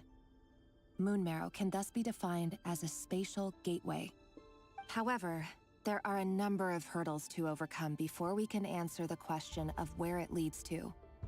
To start with, opening the gateway requires a specific power source, which the relevant literature indicates. An enormous amount of power is then required to keep the gate open. Currently, the total power output of our instruments remains in the single digits. To make matters worse, I am now the only staff member remaining in the Moon Marrow lab.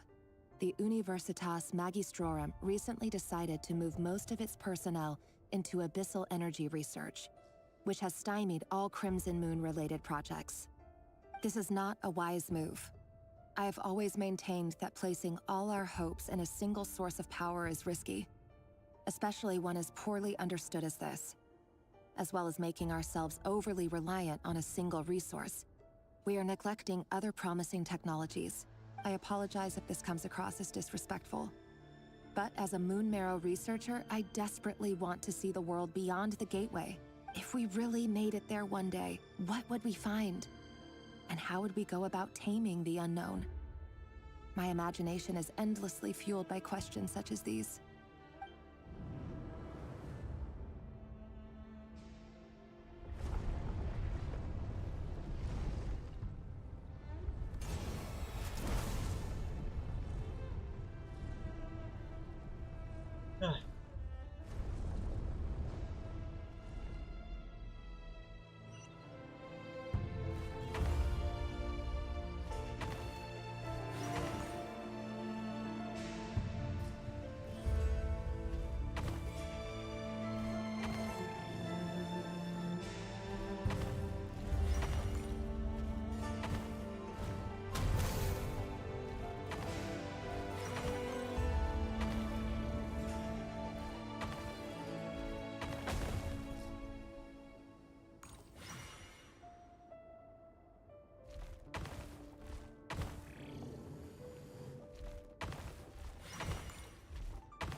we go. We killed all of the enemies. This is for you. I heard you're gonna leave the city with your parents. The Lindis, did you hear about what happened? I've heard nothing. Rerir got back very late last Friday, and he was acting a little unusual, but... You never saw him, and I don't know what he did. And this conversation never happened. What if he finds out that you pried into his secrets? Don't be silly. I don't know what secrets he does or doesn't have. All I know is he's just a normal guy who happens to run some errands for the king. Are you scared of him? I don't know. The Rerir I know doesn't match the person you all describe. Logically, I should be scared of him. And yet, I don't want to lose him. But enough about that. You should get going, and be careful with the package I gave you. Keep it secret. What's in it? A piece of the moon. All you need to know is that as long as you keep it safe, then in the Lindsay's future, asking Blue a everyone question. will be able to I don't see even know a if red Blue's moon. reading chat, Lindsay, so you probably... A red moon? If I didn't say this or read it out loud, there's a really good chance that you might... Oh, okay, no, he That's saw it. right. Our moon. Promise me you'll look after it. I promise, the Lindis. The Crimson Moon bloodline will never die out. Its light, the color of blood, will become like a fire that flows in our veins, no matter how long it takes. Oh, Lindsay, you're trying to do the chess boss? You can still do the quick start, Lindsay. Just do quick start. It's something that you can do to access the boss, regardless of your story progress. Just do that.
Oh, crap.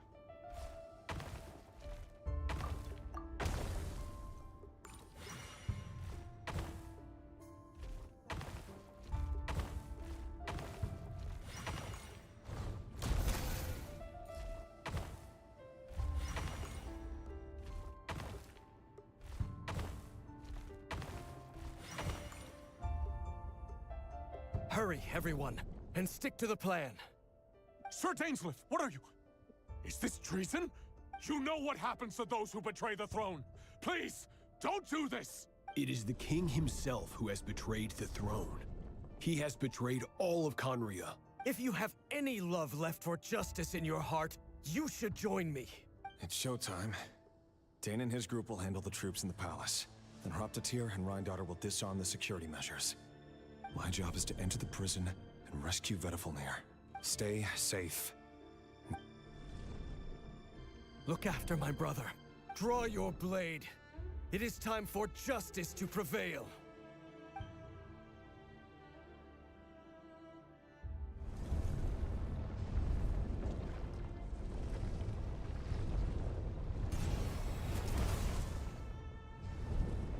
Hey, Blue's gonna let you join. Nice.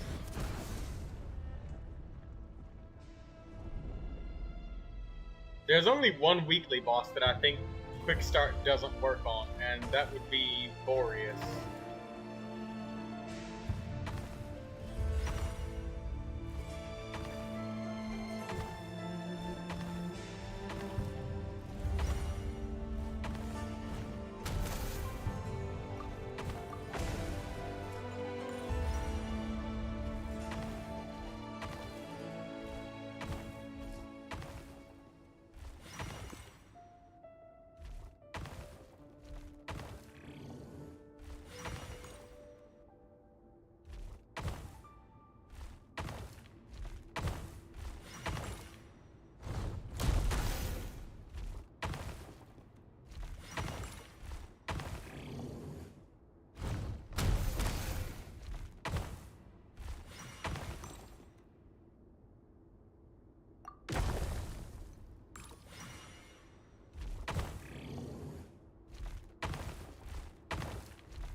made it.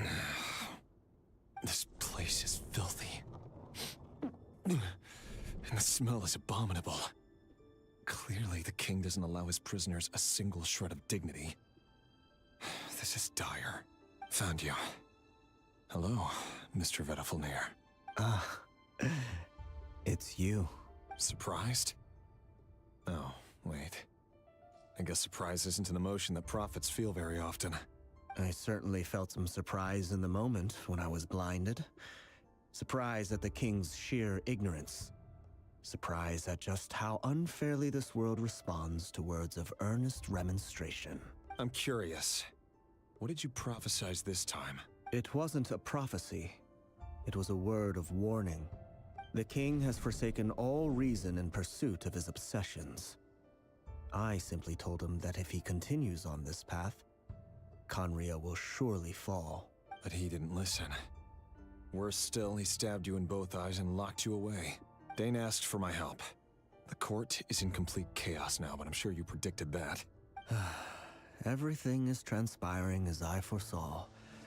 Yet I am powerless to change it. Fate is an immutable force. I can but lament as the inevitable unfolds. I do wonder whether giving a man the power to see the future does nothing more for him than slowly crush his spirit. Forgive my curtness, Vedafilnir, but the king did not suddenly turn on you today. His suspicions have been brewing for a long time. You can't have wisdom beyond the reach of your fellow man without attracting his fear and suspicion. There are things the king does not want to see. So, he doesn't want you having visions of them either. He blinded you because he thought this would make the visions stop. He wasn't entirely wrong. I did indeed lose my power to see the future. Right up until... Until what? Just now. I believe I saw something new. Well, tonight could go a lot of different ways. 5 of us banded together to storm the palace, also we could rescue you. This will go down as the most tumultuous day in Conrian history. I sense hatred in you. But also hope. A desperate hope that with the tyrant deposed, that will be the end of the story. But this is not the end. It is the beginning of a new chapter, in a whole new story. There are many men of honor and courage in this world, Rerir. But you are not one of them. You're not here for justice, are you? You're here for yourself. Is that a dagger? Interesting. Why not the polearm? It was always your weapon of choice. With your abilities, I don't doubt that you were able to recover some of your sight. But I also doubt that you want to make an enemy of me right now. Of course not. We're on the same side, aren't we? We could be. But I need you to be honest with me. You mean your future? With your beloved, Felindus? Yes. And I know there are bigger things at stake here. A dynasty, a nation, maybe the entire world. But forgive me, I care first and foremost about myself. I can't abandon the one I love to save myself. I just can't do it. But you see a broader picture of the future than I. You see the solutions to the biggest problems of our age. So tell me, what is my solution? What's the answer? In matters of fate, answers are either right or wrong. What will be, and what will not. Maybe you are willing to pay a certain price in the pursuit of happiness, but unfortunately, fate does not negotiate. That is the cruelest thing about fate. It is unmoved by your sacrifices. Oh, 1 second. That can't be true. I know it's your voice that I keep hearing in my head, urging me to see how the world is changing, to seek more power, so I can protect the things I love. You show me disaster, but you won't show me how to avoid it? Why? Why are you doing all this? My voice. In your head.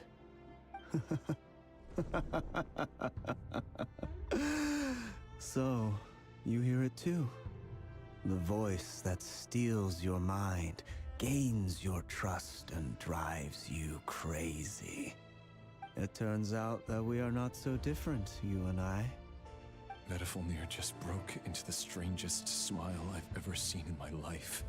As if he'd discovered some monumental secret. But then he suddenly switched to looking extremely weary. Very well then. My advice to you is as follows. You must persevere. Whatever trials and tribulations you may face, be steadfast in the belief that they are your path to the future. For as long as you live, your story with Thelindis shall not come to an end.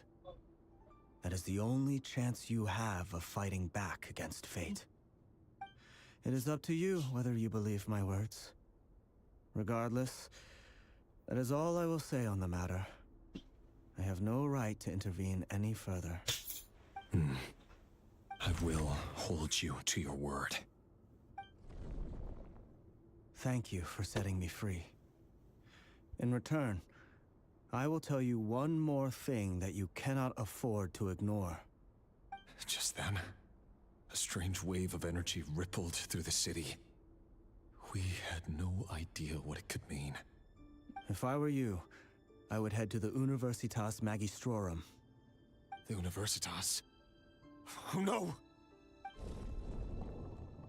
I'm sure we'll be seeing each other again very soon, Rerir. Whatever Vedifalnir said, I didn't catch it. I didn't even help him out of the prison. There was no time to lose.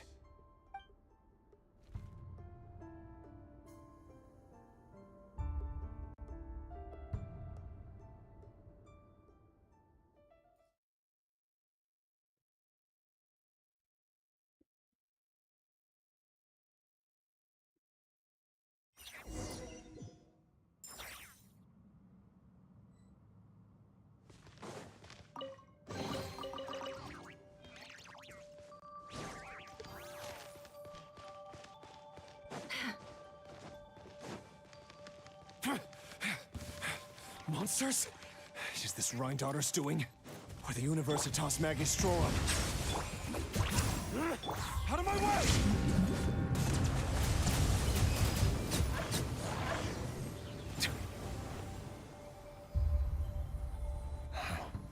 The Universitas. That reminds me of a rumor I once heard. Allegedly, the king installed secret mechanisms in the palace and around the city. But if they were ever gonna activate, Help! Help! Hold on! Don't let them anywhere near you! Save me! that sounded like an explosion. So, the rumor is true? What other means does the king have at his disposal? They must run on power from the Abyss. And given it's a major center of Abyss research, anyone over at the Universitas will be in grave danger. I have to hurry!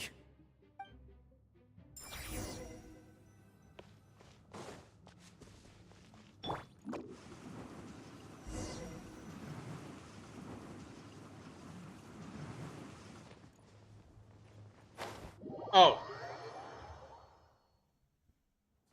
There goes my elemental burst on every single character.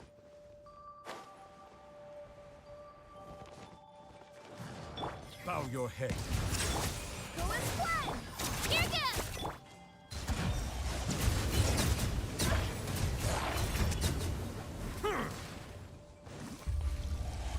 Settle down!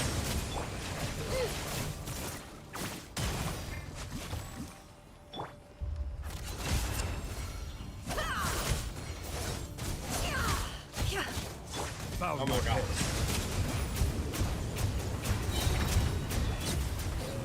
Let the mighty be humbled!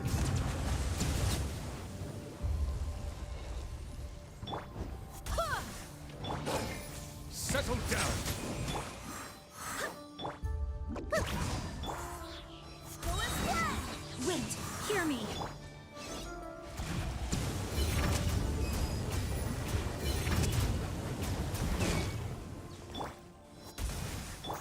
Hey!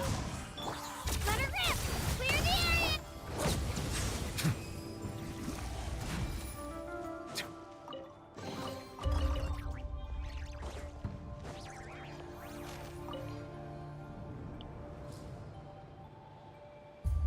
Monsters. At the Universitas Magistrorum? Why now? no! They're coming!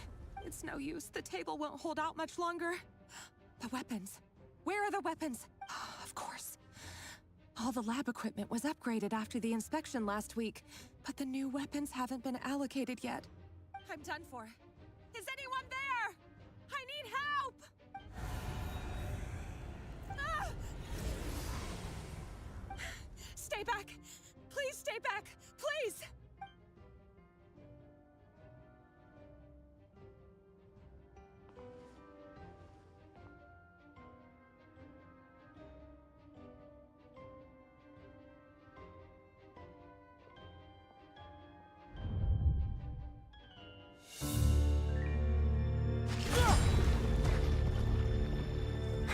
What's that? Reverie! So the rumors about your work are true. What? No! Listen, something happened at the palace tonight. We have to leave! You don't need to lie to me anymore. What do you mean? I know why you're worried, and I will respect the decision you've made. But it's okay, because I found a solution. I know how to end all this. You can have it back. The normal life you so desire. But until then, I'm afraid our wedding will have to wait. Celindus? No, don't do it! Celindus! Celindus!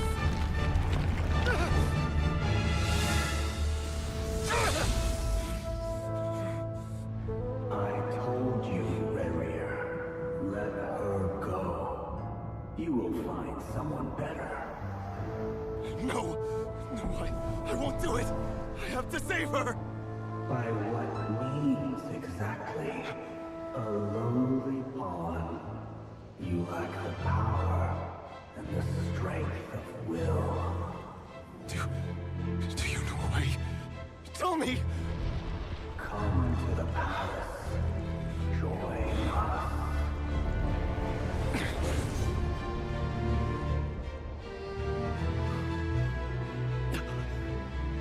Reverie, thank goodness we... Step forth and take your share. You made it.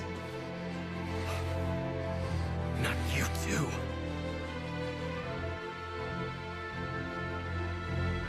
Hatred or grief, despair, desire.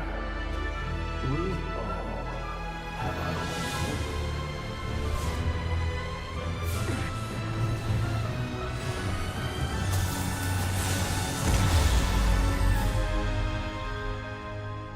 Reverie. Reverie. Celindus? Were you daydreaming?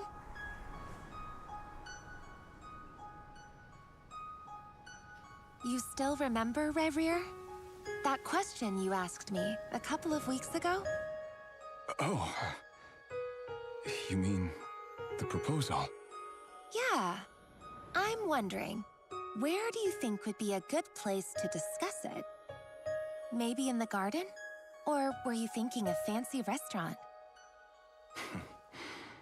It's your choice.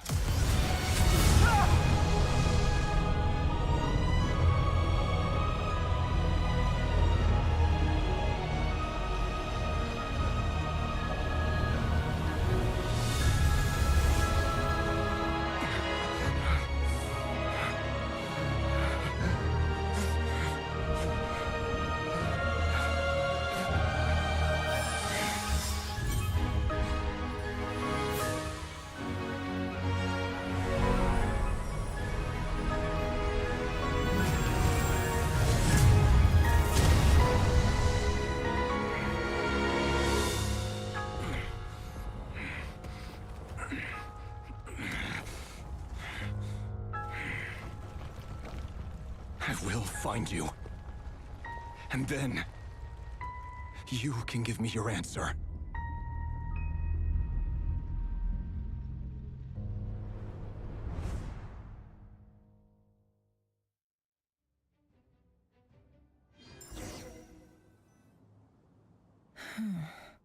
So that's how the Raker of Solnari was born. A monster created by circumstance is a monster all the same. Viewing other people's thoughts for too long can get uncomfortable. Right now, I'm feeling a strong sense of loathing. In a nutshell, the story of Conria is what happens when the truth falls by the wayside. Everyone tells little white lies, and before long, you have a huge pack of lies that destroys everything. Whew. Time to get back. His past is filled with sorrow, but the tale of any fallen civilization is one of endless tragedy.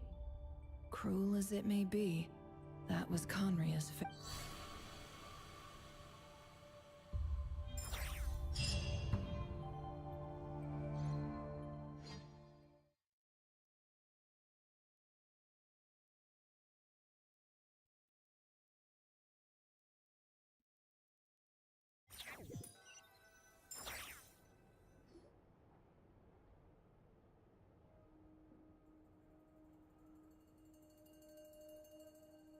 Everyone, I'm back. Can I get a standing ovation? Never! How are you holding up? She's fine. Boss is a pro. Yes, I'm fine. You will have seen the events of Rerir's life through my thoughts. It's now clear that he is just a regular nobody, driven by personal tragedy, as he said himself.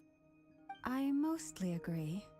There's only so much we can know about him from his memories alone, but they did give us a clear glimpse into his life in Conria. However, I would not consider Rerir to be a nobody. He was deeply involved in the events of that era. Yet, when the catastrophe of a generation strikes, nobody is safe. Sounds to me like you're speaking in riddles again. Is this you urging me not to abandon the people of Nodcry in their hour of need? That's not what I meant. Although I do hope you choose to remain a part of the plan. Without you, the mission ahead will be all but impossible. Then try to remember that I respond better to the carrot than the stick. And I don't appreciate being bossed around. Now, as for you, Missy, you were excellent. You stuck to the rules of the ceremony and kept your mouth shut the entire time. Bravo. Cool. So, can you fill me in on the deets now? Most of what I saw went right over my head. Patience. You'll hear the whole story, don't you worry. But let's meet up with the others first. It will save me narrating it twice. Yehoda? Yes, boss. Let me get that door for ya. That's more like it. For a moment there, I was worried you'd forgotten about the first clause of your employment contract. Forgive my curiosity, but what does the first clause say? It says I gotta do the annoying stuff that boss is too lazy to do for herself. Like opening the door, pouring the tea, yada yada. Is that right? If something is in the contract, it's because she willingly agreed to it. Rest assured that the Curatorium abides by the very strictest of labor policies. You don't seriously think I'm cruel enough to treat her like my slave. In any case, I've hardly shied away from my share of the work today. Hope I don't catch Flintz and Varka lounging about in their chairs, enjoying a leisurely cup of tea. There's nothing I dislike more than other people enjoying themselves while I'm hard at work.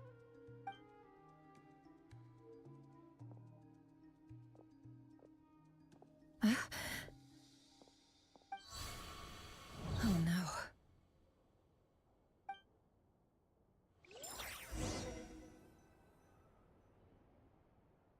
These cutscenes are incredibly long.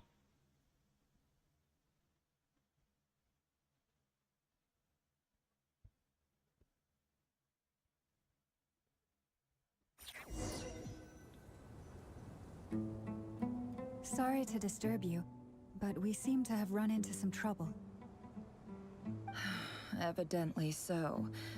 Don't worry, I'm not about to leave you to fend for yourself. I'm sorry. What did you hear me say? I wasn't talking about labor policy. Wait, how long have I been standing here? Not long. You just appeared by the door a moment ago. Boss, what's wrong? You look like you've seen a ghost. We've been tricked. We never left at all.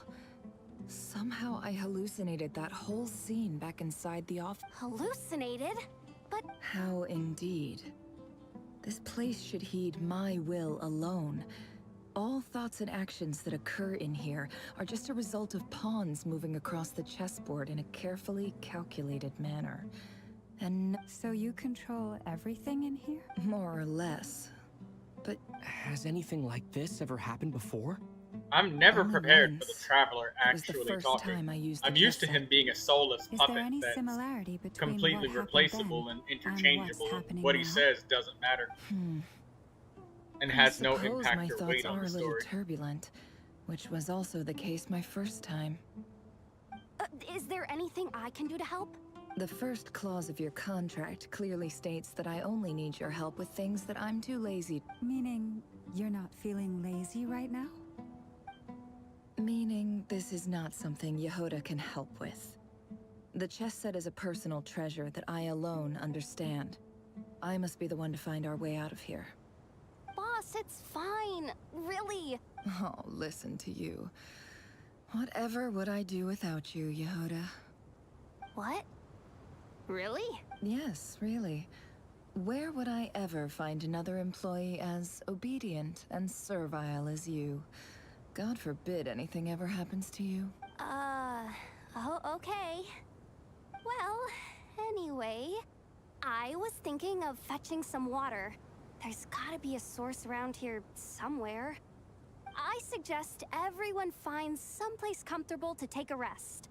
Like, even though all this chess malarkey doesn't exist in a physical sense, mentally speaking, you don't want to dismiss mental fatigue. Just because it isn't physical doesn't mean it's any less serious. Don't I have the best employees? Jealous much? If we can find a suitable time, I'd love to borrow Yehoda for a day to help out at the Frost Moon Scions. Would you be amenable to that? Oh, Lauma. Have I ever told you just how pretty you are?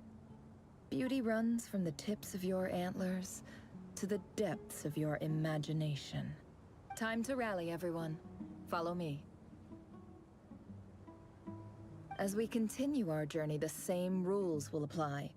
That means stay focused and no talking, no matter... You have my word that I will get us all... This is a long-ass quest.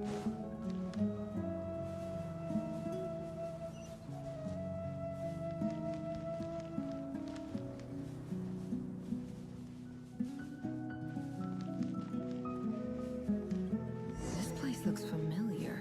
Looks like Aru Village. Not a good sign. I wasn't expecting visitors at this hour. Wait. Oh. There you are.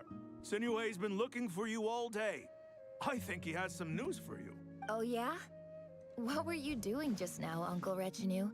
Hiding away some more loose change? I know I saw some Mora. What do you mean loose change?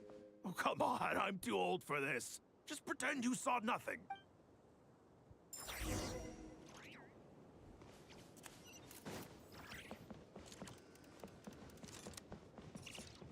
No more lies. Can't hide the truth. Hey, kid. Mind telling me what Sinuhe's been up to recently? I'm trying to... Get in his good books? Why? What do you want with my dad, Uncle Apepi? I've written a new song. I was hoping to showcase it at... A new song, huh?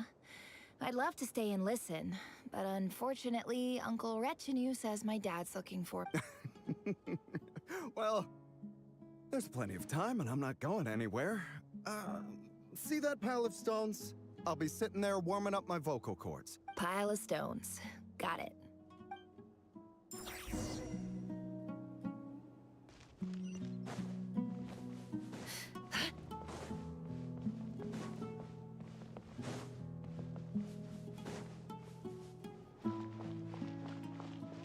Hi, Dad.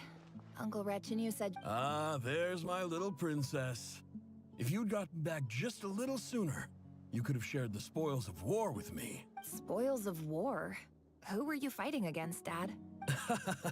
It was just a figure of speech.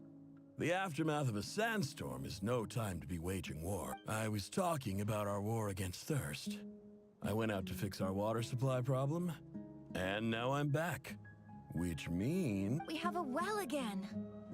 That's right. I found a new one and brought back as much water as I could carry. It should last us for a good while. If it wasn't for these blasted sandstorms, our wells wouldn't be caving in. As the chief of our tribe, I'm supposed to be leading us out of hardship and poverty. You know how prosperous our ancestors were. I've told you all the stories. And look at us now. Squeezed into these hovels. No one would choose this if it wasn't for the endless wars over the years. But things are looking up. I started working with some folks from the academia a few months back. They gave me some contacts in return. So you're the academia's helper now? Special ambassador, they call it. Think of it as a partnership. It's nothing bad, okay? We've been isolated here in the desert for too long. Seeking opportunities elsewhere is the best thing for us, and the fastest way to progress. So, do you get anything good out of being a special ambassador? Of course. My luck's improving all the time. One day, I swear I'm gonna lead us out of this place.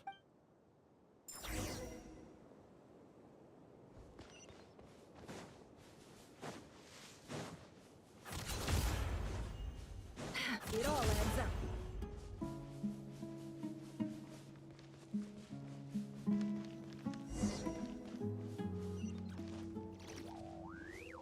Now we learn about Nefer's past. I figured that this Archon quest has somewhere around at least like 2.5 hours left. That's our well, because you know after this you stole from us. viewing of Nefer's past, Well, it's gonna be to thief, and now you have to face the consequences. Did you really think you could take our water without permission and get away with it? You're either brave, stupid, or both. And that special ambassador act? Yeah, nice try. We spoke to the academia. They said it was all news to them. You're a liar and a cheat!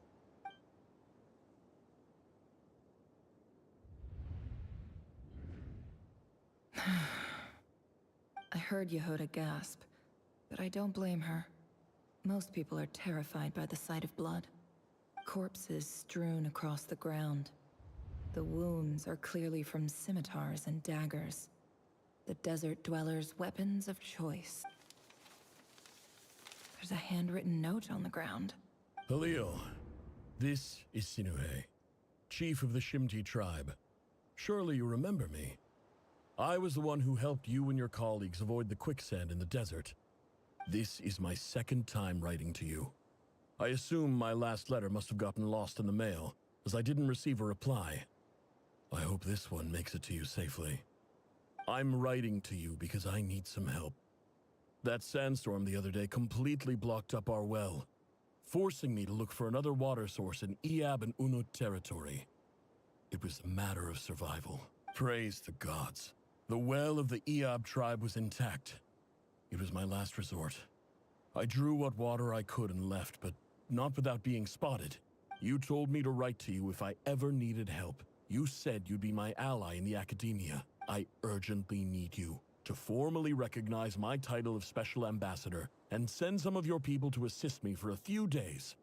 It's the only way I can convince them that this was the academia's decision and prevent them from retaliating. This is an emergency. Looks like this letter never got sent. The writer died a grisly death, and the letter was trampled into the ground. It's badly defaced.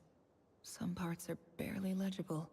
What a ridiculous lie the surviving Shimti tell. Their whole village was butchered over a sip of water.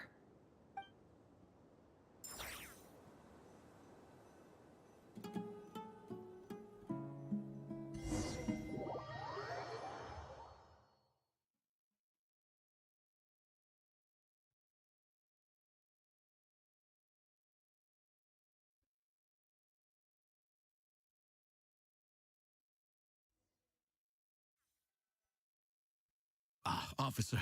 Welcome. Welcome to our humble village. I thought you would at least have the courtesy to provide some respectable libations.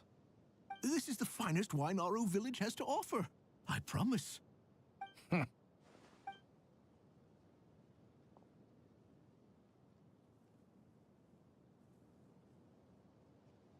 The Academia has agreed to reserve a single space for a candidate from your village.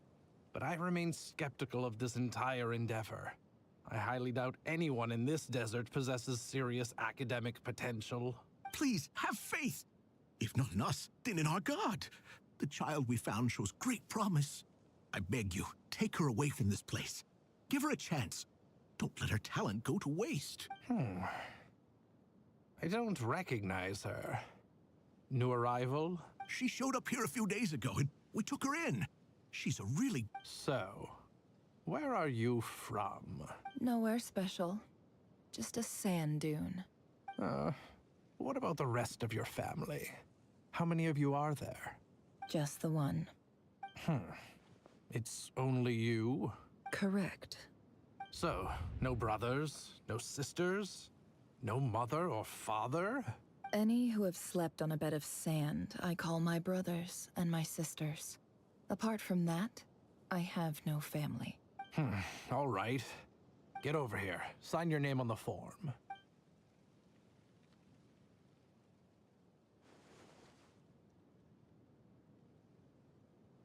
Never?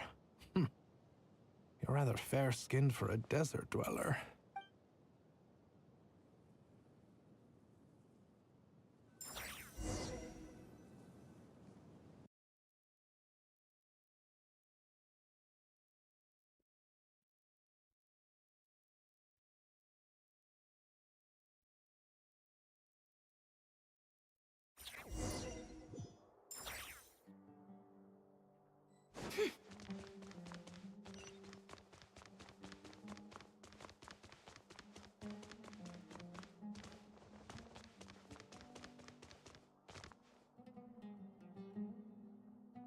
Nefer, this term's assignments have been issued already. Please read through the materials thoroughly, conduct your own additional research, and then write an essay on the topic. Yes, Professor, I'm aware. I just had a couple more questions I wanted to get your perspective on. Oh? Please, ask away. Well, I saw the other students' problem sheets, and I couldn't help but notice that my assignment is much easier than theirs. Do you really think I'm a weak student? A weak student? Goodness, no. Quite the opposite. You have a sharp mind. Almost too sharp. I think what you're saying is, a weak student wouldn't have noticed the discrepancy. And if they did, they certainly wouldn't complain about the lighter workload. You see, sharp as they come. You see things the way they are. And I'm sure you know why they're like that. Because of where I come from. Because I'm different. I'm sorry, Nefer. I don't like it any more than you do. It's just... Anyway, you said you had a couple of questions? What's the other one? I wanted to check. If someone sent me a letter to the Academia, where do I go to collect it? Ah, your family wrote to you. Well, as long as they put your name on the envelope, someone should hand it right to you. Not exactly. It's not even a recent letter. I was just curious where the mail would end up if no one collects it. The House of Dana, I expect. I know there's a box for unclaimed mail somewhere in there, probably sitting on a shelf. Whatever you're looking for, that'd be the place to start. Okay, got it. Thank you, Professor. Oh, don't mention it. Honestly, I feel like I failed you. I'm supposed to be your teacher, but I haven't taught you anything. Hey, don't say that.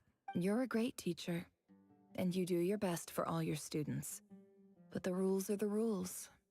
You're not allowed to teach students like me. It's not just the Academia either. The whole world bends over backwards for the successful, and leaves the losers to suffer and die. Oh, my dear child. Don't tell me you've given up on life already. I haven't. I just think that if you want to make it in this world, You have to find a way to become successful.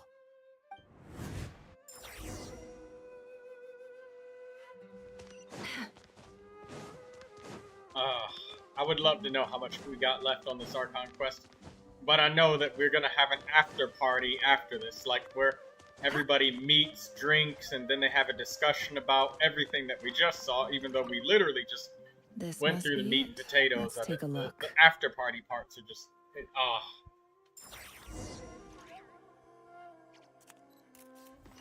I'm probably gonna have to end the stream really soon, but I don't want to go through these cutscenes again.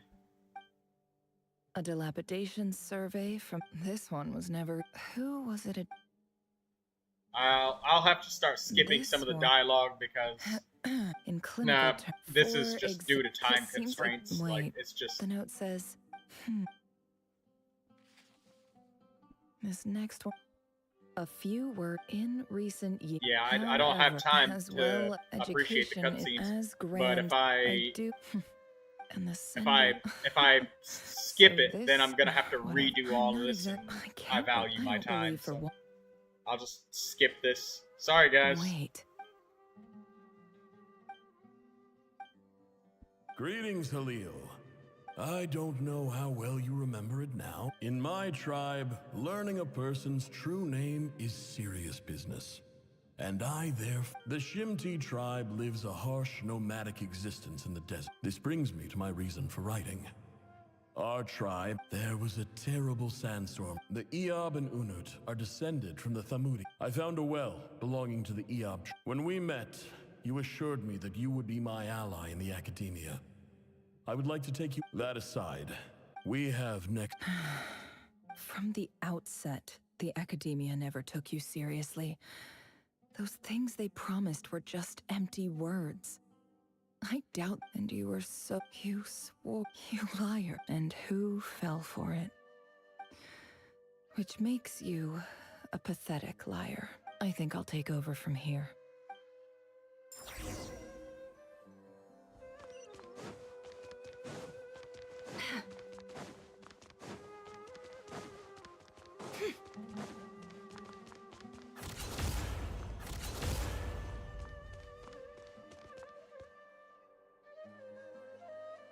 I just came to say goodbye. Thanks for everything you've done for me in my time here. Nefer? You packed your bag. I'm quitting. Something's come up in my home. Huh? But this was a hard-won opportunity for you. It was. But it doesn't matter.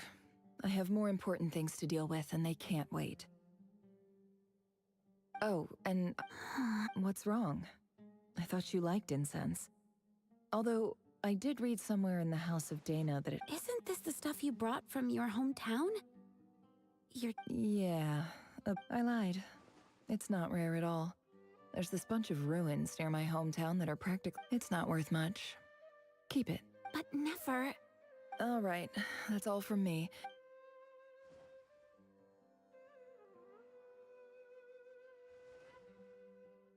Don't forget me, okay?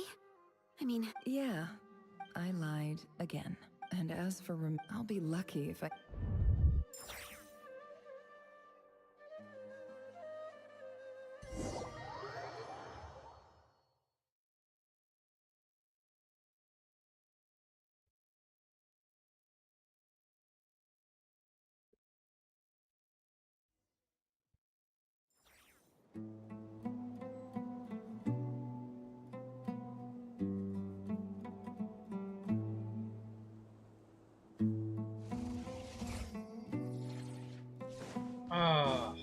Okay. More. I guess I'll just keep going until the cutscenes are just over. Because it's just too much. No more lies. Can't hide the truth.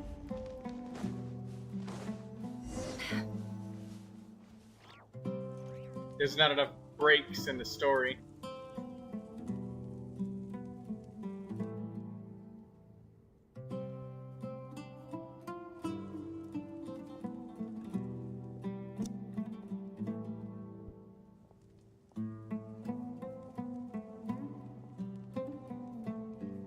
It's a pleasure to meet you, Mr. Arif.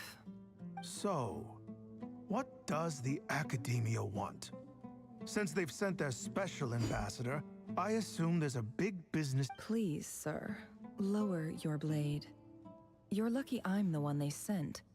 Not all special ambassadors share my admiration for the Eab people.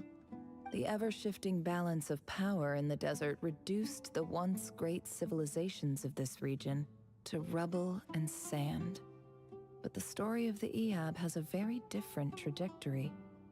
Others grew weak, but you grew strong. So, you do know who— This well is the perfect symbol of your strength, is it not?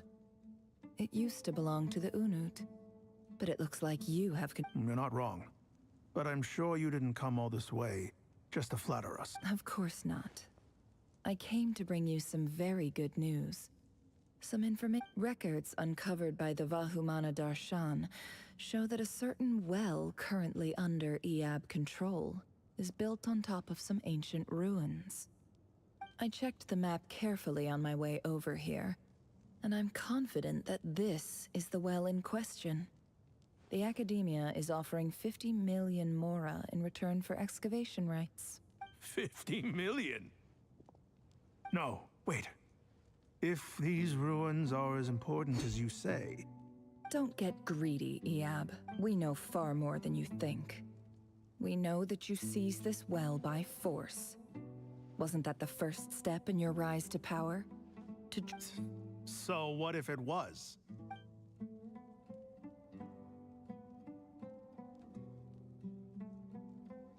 Don't worry.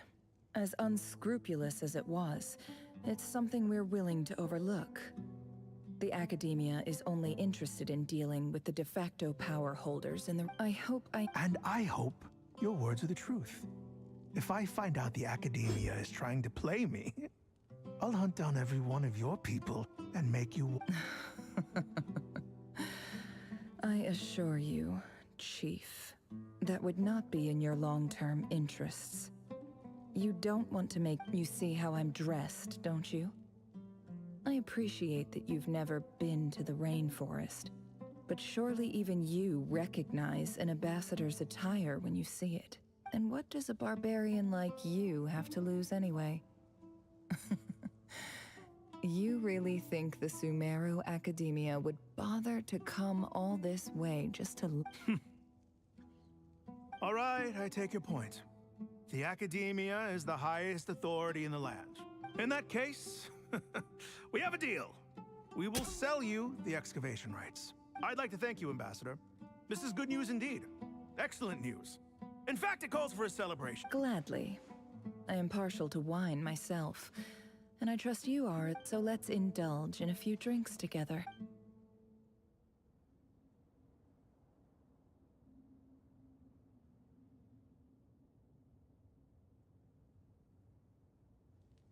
Chief! Chief, it's an emergency! It's the Unut. They've taken the well. What? Well, don't just stand there. Take it back. Yes, Chief. I have every confidence in the Eab's military superior. Well, what is it? The Unut's response was alarmingly fast. The day after we reach a deal, they seize the well. This can't be a coincidence. Perhaps... I don't think so. I am obliged to remind you, Chief, that the Academia will only deal with the de facto power holders. If No! Please, Ambassador, just... That well is ours. Glad to hear it. If there is a traitor, I...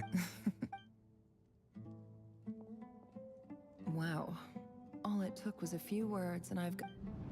So, in summary, Ambassador, the Academia would rather negotiate with our tribe and... The Eab are ruthless murderers who don't listen to reason. And now they have the gall to enter... So let me ask you, Chief. If you were the Academia... Kill them all. Precisely. The Academia does not tolerate those. At the same time, we have our own... Right. Natural. Weren't the Eab your allies once? You were quick to send them after us to protect your interests back when we stole that water.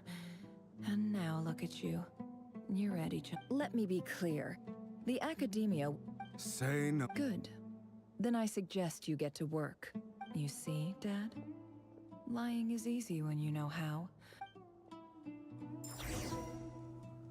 Oh, Jesus. I can't log out. Because if I log out, I have to redo all of this. Because we're in a trial. So, fuck. God.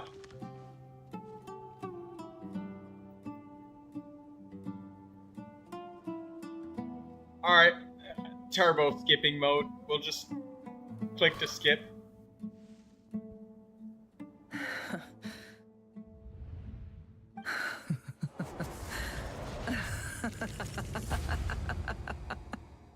Look at yourselves. You may be vile. The monsters who destroyed my home, they're just ordinary... Maybe Oh, Sinuhe. My gullible fool of a father. Perhaps if you'd been as ruthless as I was today, but you couldn't do. Nefer, it's okay. All of this isn't... I believe I remember you promising to remain silent. Yeah, but even so... Yehoda, is there anything you can do to ease the tension? Alright, time for a shot. So, anyway, that's enough of... Feels like we've been walking forever. I'm getting pretty tired. Yes, if we can find somewhere to... It's not far now. There should be a temple just up ahead. Yes. Really? I guess that's how things go in the desert. Desert dwellers can never escape their destiny. You Oh my mentioned god, my big... please. You know what? I think if I turn off voices completely, I think I can skip the text slightly faster.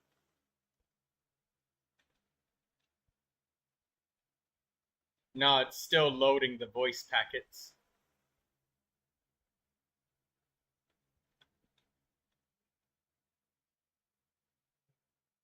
It still loads the voice packets.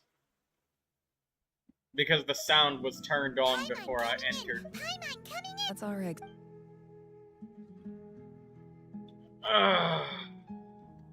It takes so long just smashing the click button. It's such a long string of quests, Genshin. This is what they meant about combining the Archon quests with the story quests. They just make it unskippable.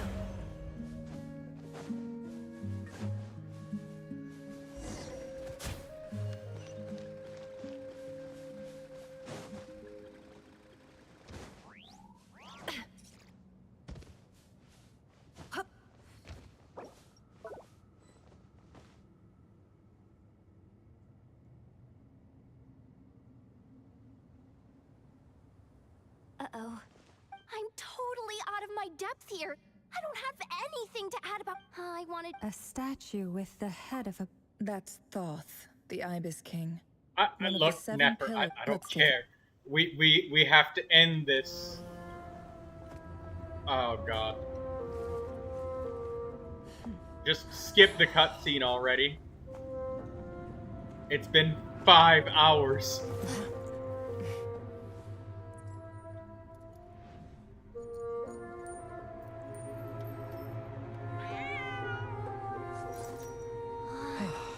It's just Ashru. So, all is well?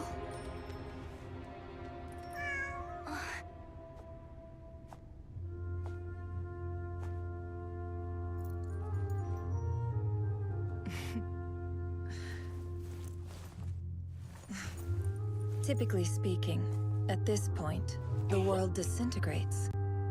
Then we find ourselves back in the outside world. Besides, these are my memories. There's nothing to fear. You're sure? Of course. It's almost over.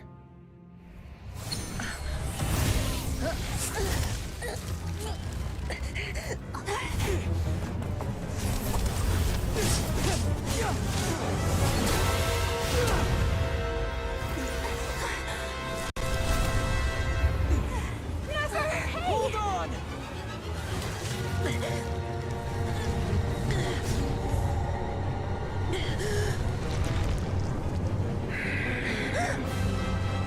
Knowing too much is always a death sentence. Speak for yourself.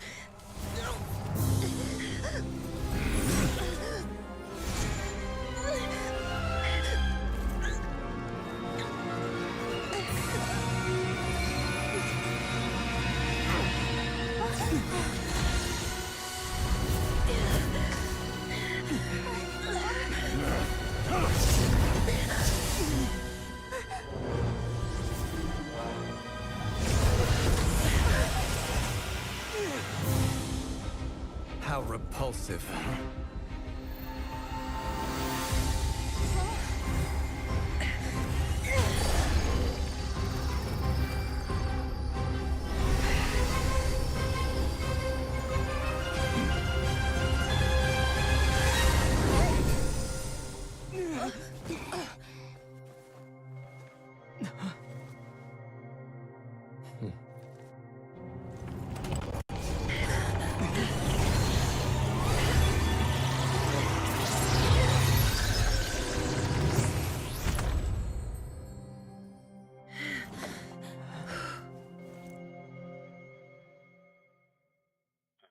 And now here's the 1 hour unskippable after party where they all have food and drink, long conversation.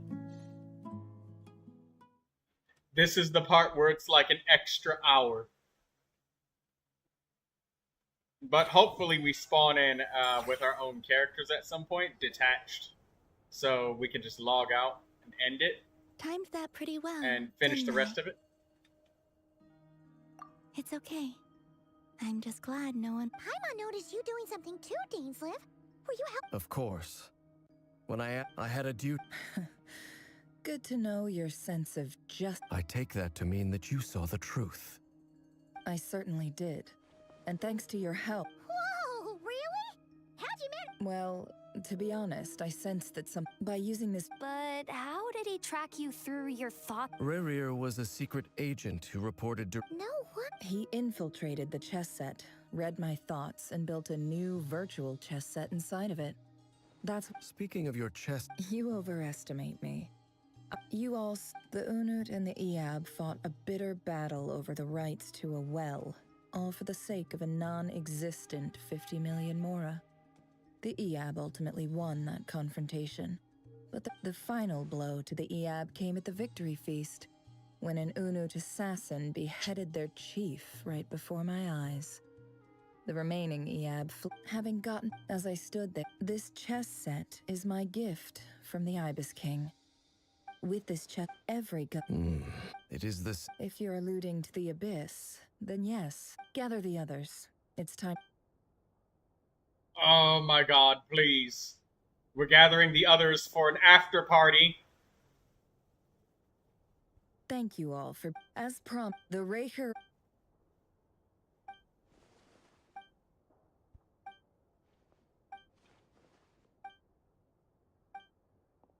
So that's why he's so obsessed with the moon.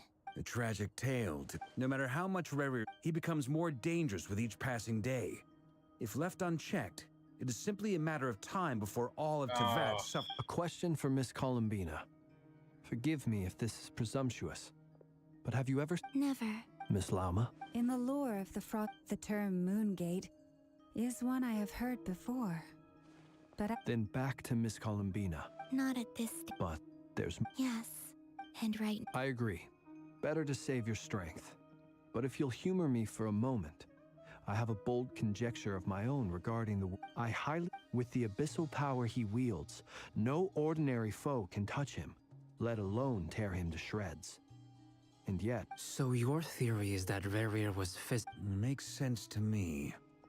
Explains why the wild hunt is so pervasive. Without the power of the... I could not agree more. And this is the fastest that it lets me This skip. raises some interesting questions. That being my pleasure. Hey! What is it, Dainsleif? You look really It's an... Oh my god. the two of you used to be friends, didn't you? I don't know if these words will bring any mind.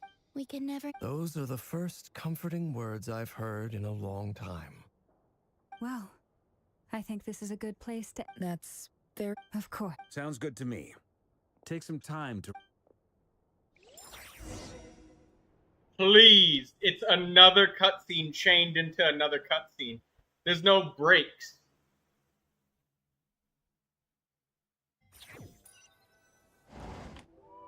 Hey, is this a bad time? Hope I didn't kill the conversation.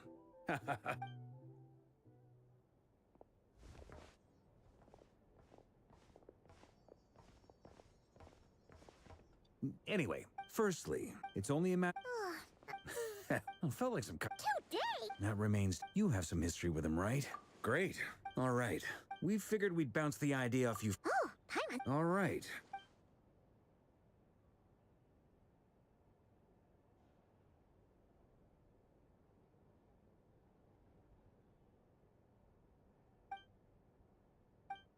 We felt... Roping us in. I choose... Sir Varka. I'm all... I think...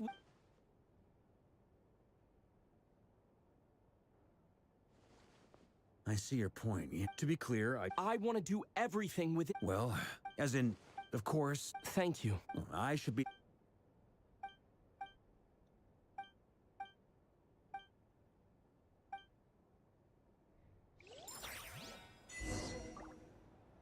Okay, thank God we can end the stream now. That was so long that we got 43 resin from that before we were able to even open our map and look at our map. 43. That's insane. Alright, we're done. Give me the primo gems. And there. That was a ridiculous amount of time before we had one point where we were able to stop and open our map and see our resin. Like that. And if I take one step forward out of here, there's the fucking after party right here in front of me. This is the after party that's gonna take another hour of talking. Yeah, and we'll have to repeat it if we walk forward. So we're logging out. Good night.